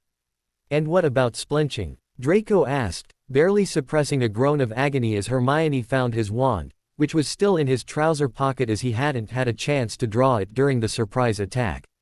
I don't think I have the focus to get us anywhere in one piece. Take us home, Hermione ordered. She knew that it would be difficult for Draco to focus, but that the pull of the manor should hopefully be enough to secure their safe passage. Just think of the manor, Draco. Think of home. And if we do end up splinched, we can just add it to our list of injuries. Draco grunted a response, but he allowed Hermione to place his wand in his left hand. She then wrapped one of her arms around his waist, and with the other one she held it over his wand, and whispering in his ear, she urged him to take them home. It took a couple of minutes before Draco felt able to, but eventually he and Hermione used his wand and with a pop they disappeared from the destruction outside of Borgin and Burke's. Almost instantaneously they reappeared on the marble floor in the hallway of Malfoy Manor. Hermione breathed a massive sigh of relief at the fact neither of them seemed to have been hurt by the journey, and they'd managed it without being splinched.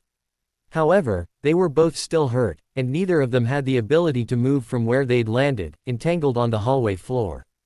Call for an elf, Draco, Hermione ordered. She knew the manor had house elves, and had seen and interacted with a few of them, but she didn't know any of their names, and the manor itself was rather vast to simply sit there and call for help and hope someone heard them. Draco did as he was asked and called for an elf with the last bit of energy he had before he passed out in Hermione's arms. Luckily his summons was enough and a small elf appeared within moments. The second the elf saw the sight in the hallway, it vanished again, but less than a minute later two other elves arrived. And then the first elf suddenly reappeared, with Narcissa in tow. Draco, she cried in horror, flinging herself down onto the floor beside Hermione.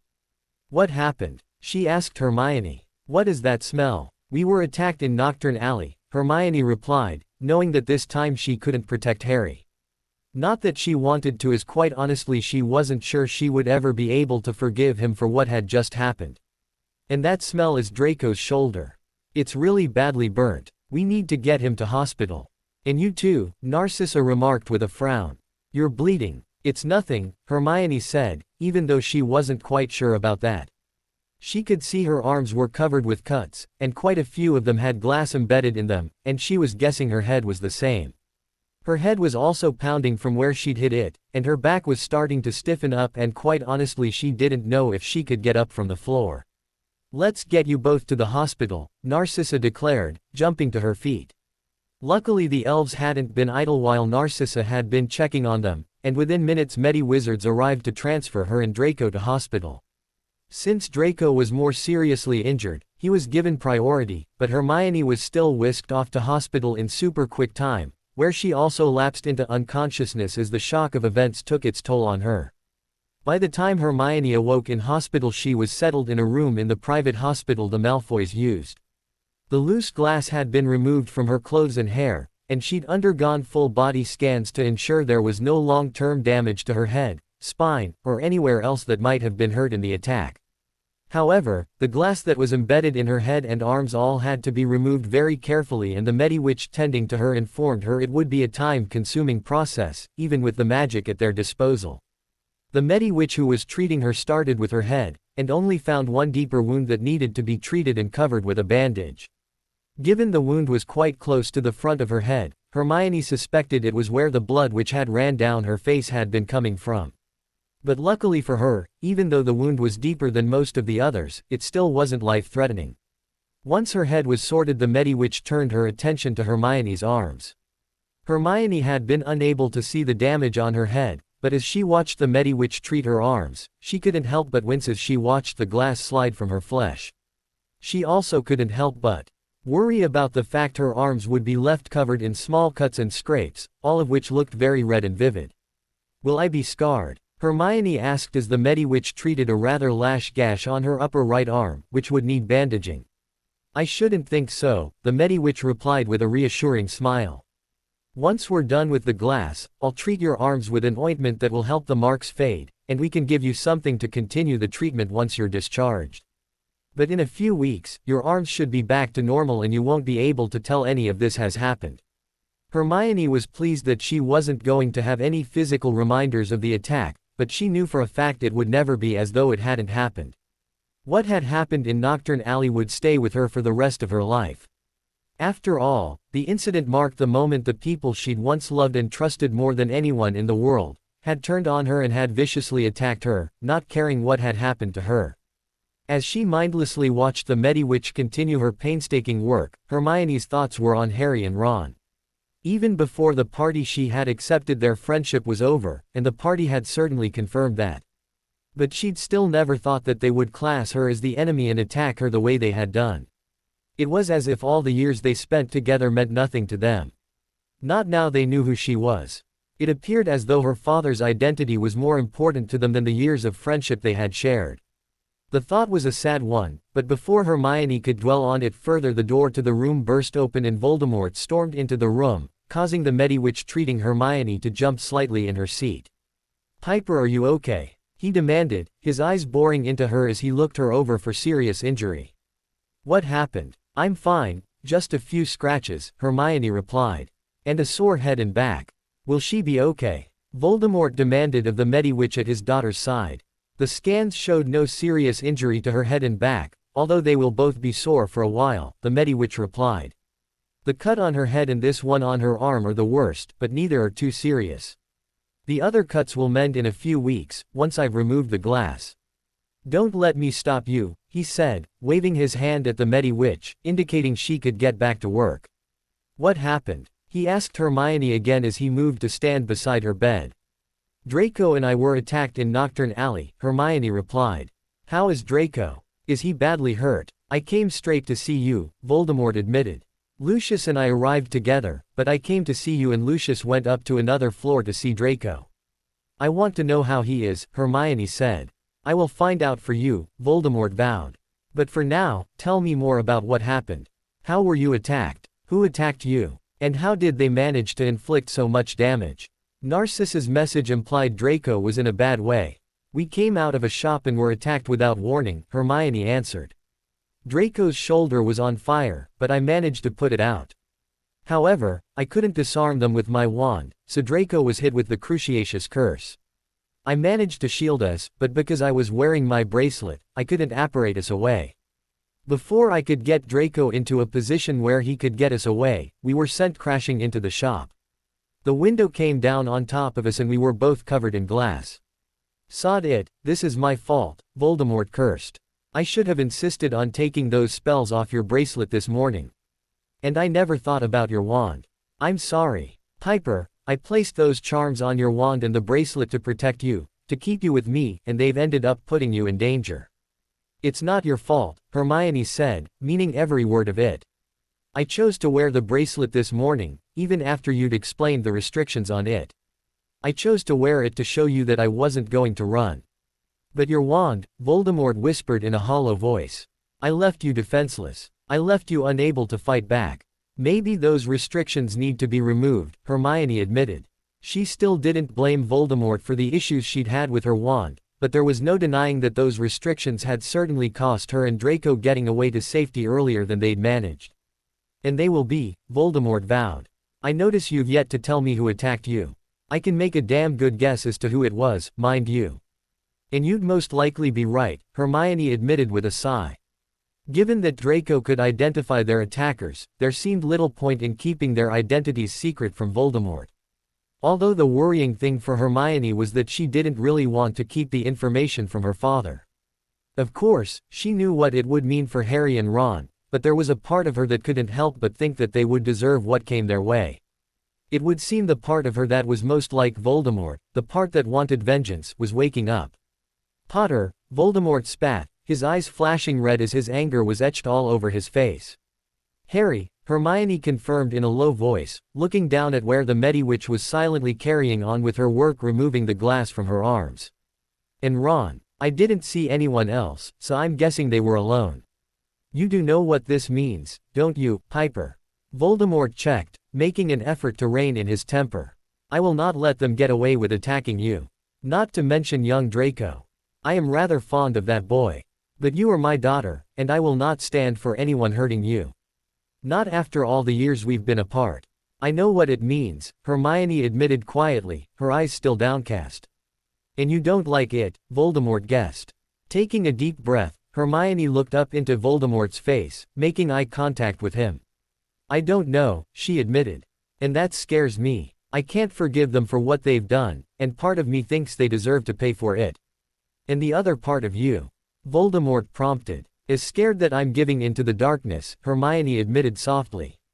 Maybe the darkness isn't as bad as you think, Piper, Voldemort said softly. I'll go and check on Draco for you. Leaving Hermione alone with her thoughts, and the Mediwitch treating her, Voldemort headed off to go and check on Draco. Hermione expected him back quickly with news of how the blonde wizard was faring, but the Mediwitch had moved arms and was almost finished with removing the glass from the second arm by the time her father made a reappearance. How is he? Hermione demanded, unable to tell anything from the stoic expression on Voldemort's face. He's in surgery for his burns, Voldemort answered.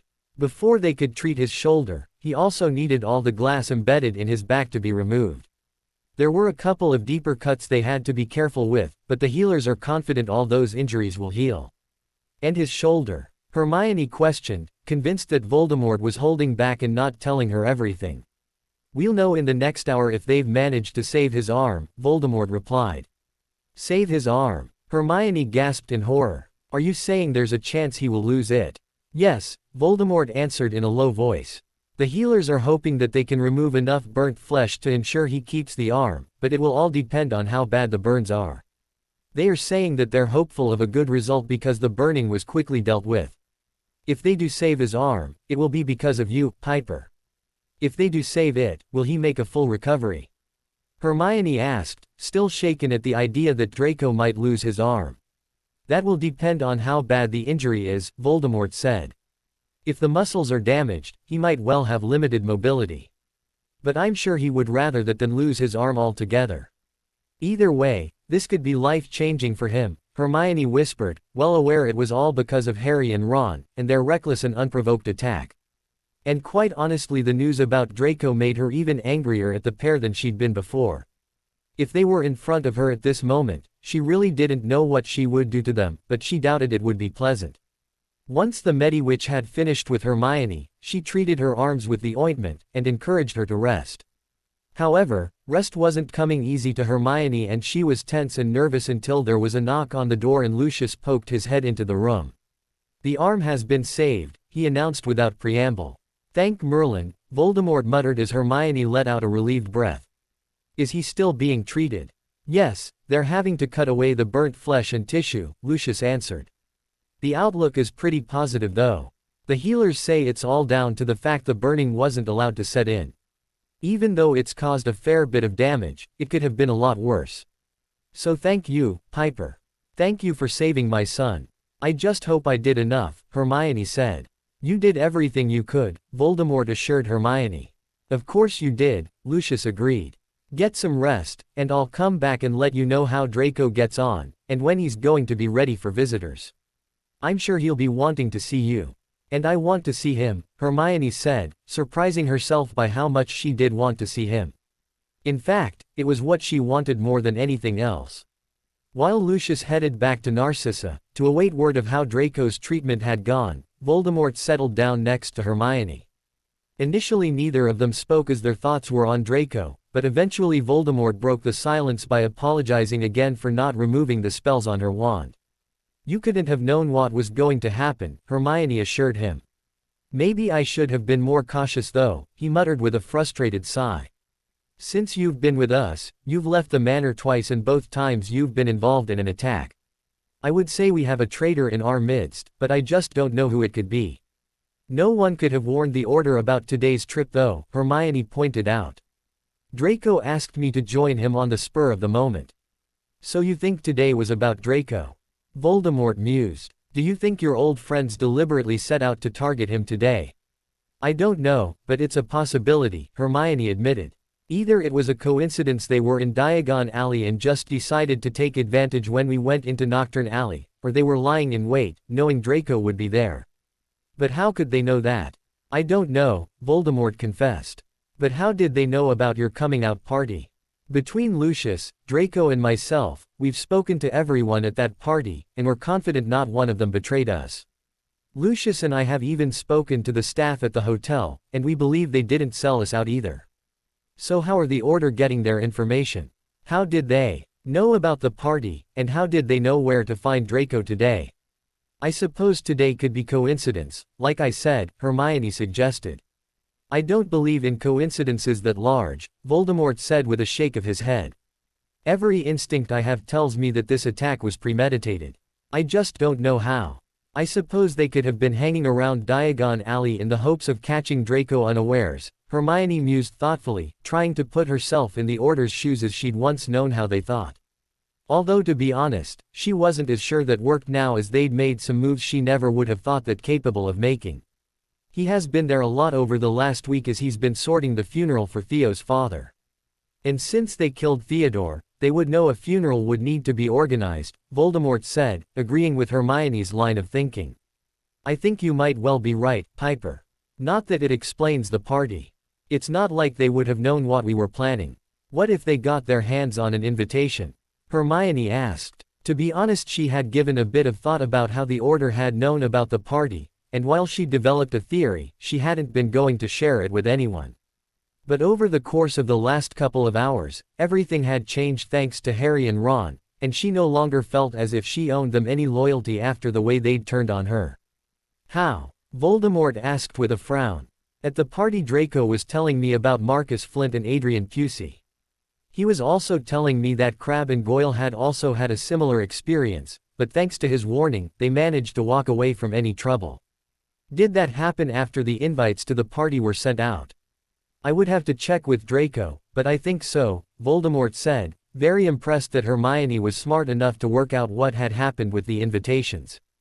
Although luckily she hadn't worked out it was all an elaborate setup. Maybe you should ask Crabbe and Goyle if they both still had their invitations after the incident, Hermione suggested. One of them may well have lost it, and that's how the Order found out about the party. Then again, I could be completely wrong and it will forever remain a mystery. It's certainly worth looking into, Voldemort said. But at a later date. Right now, my focus is on you and Draco. I just want to be sure the pair of you are going to be okay. Of course, at that point they already knew Hermione was going to be just fine. It was Draco they weren't as sure about. Although half an hour later, Lucius returned to inform them that Draco's initial treatment had been completed and the healers were pleased with how everything had gone. Not only had he kept his arm, but the muscle damage had been minimum. Of course, he would still need time to recover and there was a chance that his arm would never quite be the same again, but it certainly wasn't as bad as it could have been. Thanks to Hermione's quick thinking, serious damage had been prevented and all going well, Draco would be discharged from hospital and allowed to go home in a few days. Hermione was disappointed when she was unable to see Draco on the day of the attack. Following his treatment, he had been sedated to help him cope with the pain he was in. Then Hermione herself had been forced to remain in hospital overnight as she needed to be monitored following her head injury. Luckily for Hermione, she was discharged the following morning, and by the time all the paperwork was done and she had her ointment for the cuts on her arms, Draco was awake and allowed visitors. Even though Lucius and Narcissa had gone back to the manor the previous night, they had been back at the hospital at first light, and they kindly vacated Draco's room so that Hermione could see him in private. When Hermione entered Draco's room, she wasn't quite sure what sort of sight she would be greeted with. However, she was pleasantly surprised by the sight that did greet her. Draco was sitting propped up in bed, and he didn't look too bad at all. He wasn't wearing a shirt and Hermione could see the edges of a few bandages on his back, his right shoulder was taped up, and his arm was wrapped securely in a sling. "Hi," she greeted with a smile. "How are you feeling?" "Great at the minute, but I've only just had my dose of pain potion," Draco replied. "Give me a few hours and I'll be in agony again." "So it's really bad," Hermione muttered with a frown. "It would have been worse if it wasn't for you," Draco said quietly. "Your fast action certainly saved my arm, and it might well have saved my life." "Thank you, Hermione." Hermione smiled at the use of her first name. While she had grown used to Voldemort, Lucius and Narcissa calling her Piper, Draco tended to use her surname, but it felt nice to hear someone use the name she had lived with for most of her life. "I'm just sorry I couldn't do more," Hermione admitted. "I'm sorry I couldn't get us away sooner, but I was stupidly wearing my bracelet." "Don't worry about it," Draco said with a slight shake of his head. "I don't want you blaming yourself. We both know who is to blame, and it's not either of us." "I told my father who attacked us," Hermione said quietly, perching on the edge of Draco's bed. She knew she wouldn't have to say more in order for Draco to understand just how much it had taken for her to give Voldemort the information. "And how do you feel about what that means?" Draco asked. He knew that it would have been easy for Hermione to stay quiet as he could have told Voldemort who had attacked them, but to him it said an awful lot that she had chosen to give the Dark Lord such useful information. "I'm conflicted," Hermione admitted. "What happened yesterday changes everything. It's one thing to know our friendship is over, but another for them to attack me. They don't care about me, not anymore, and I've seen that with my own eyes now. It's hard to stay loyal to people like that." "You don't have to do anything though," Draco pointed out. "No one expects you to do anything you're not comfortable with." "I know, but I do have to live with the consequences of whatever does happen," Hermione argued. "But I don't want to think about that now," she said with a determined shake of her head. "I'm more concerned about you. Have the healers said anything about your shoulder and how it's going to heal? Or is it more than your shoulder?" "No, the sling is to stop me from moving my shoulder," Draco replied. "As for how it's going to heal, that remains to be seen. I've got to keep it in the sling for almost a month, but even when I can use my arm again it's going to take time to get the strength back into it.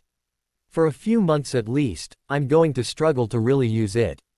But with work, I should hopefully be able to regain the strength and with any luck it'll be virtually normal one day." "What about the cuts on your back?" Were any of them deep?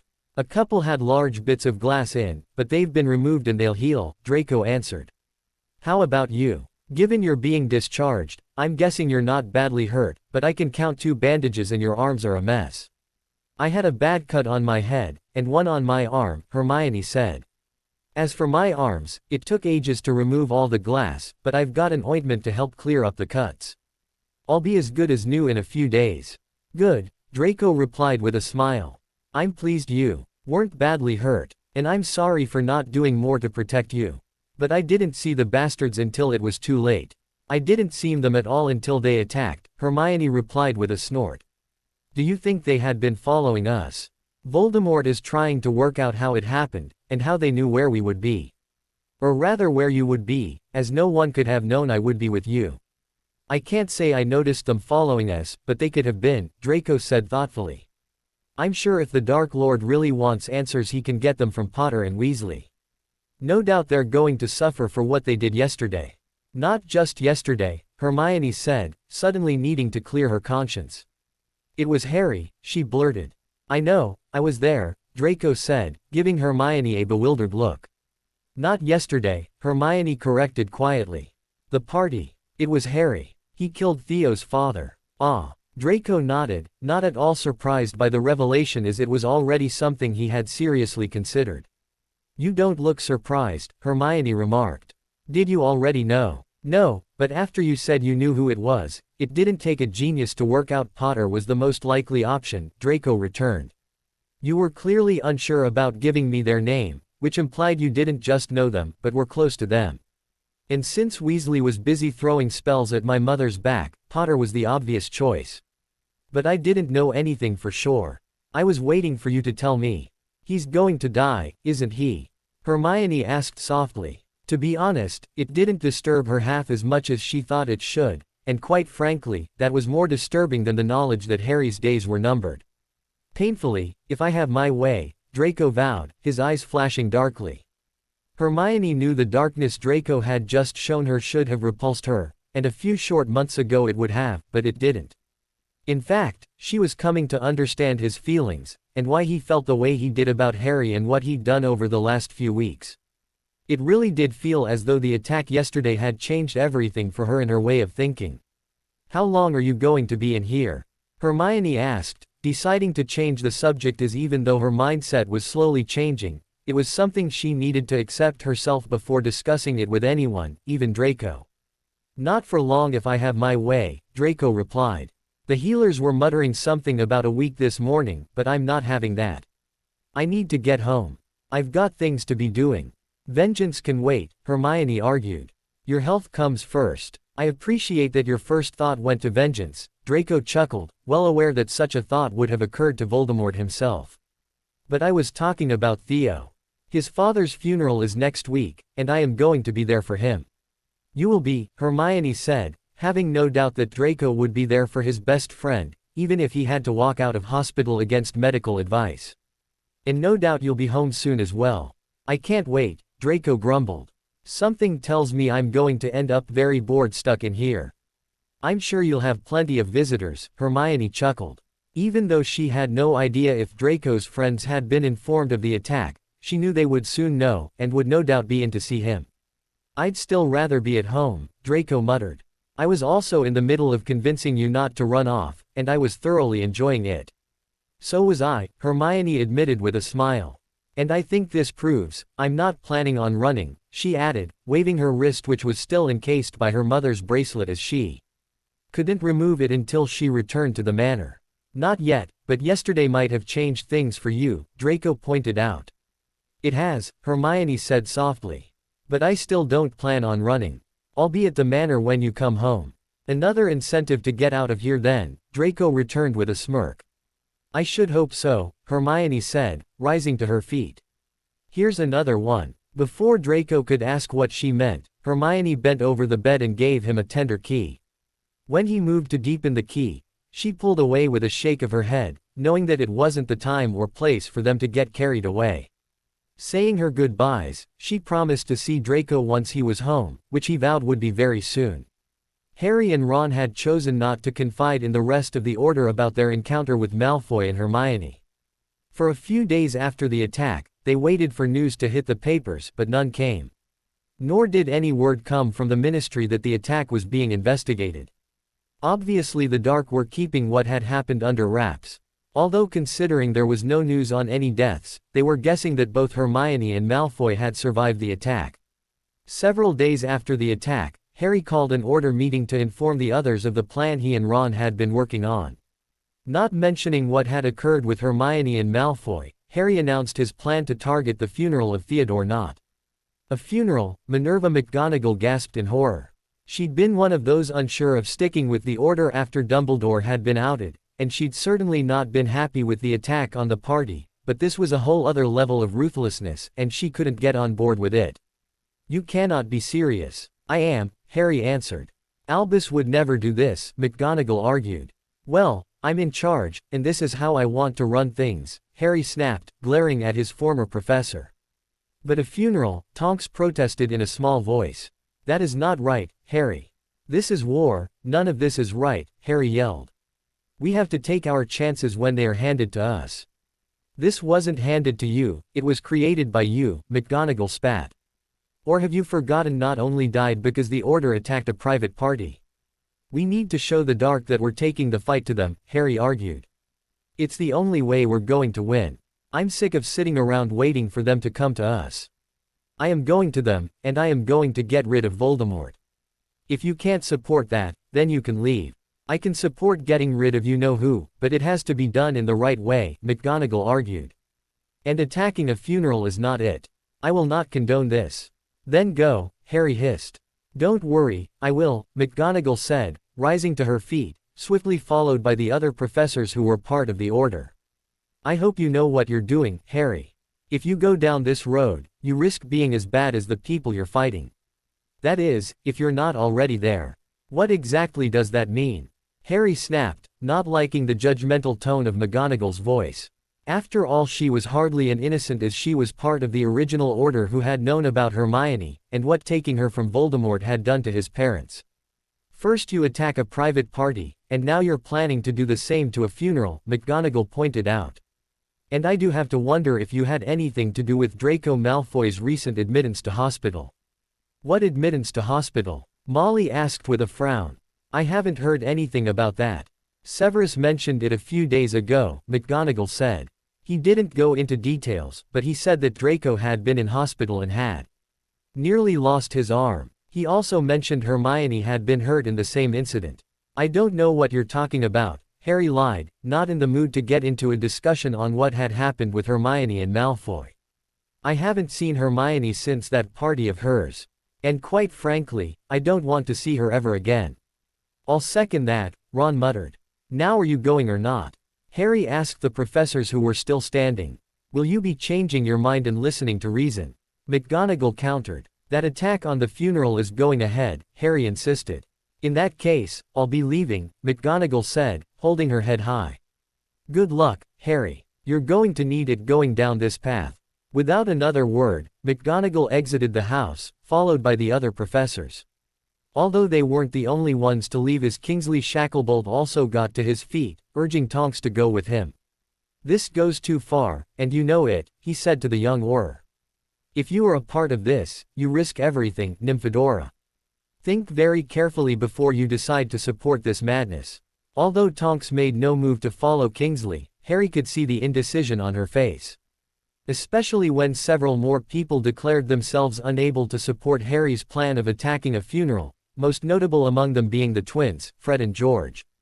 However, there was still enough people willing to support Harry for his idea to go ahead, and so plans were set in motion for them to attack the funeral of Theodore Nott Sr. To be continued. I hope you enjoyed this story. Also remember to subscribe and like this video. See you in the next video.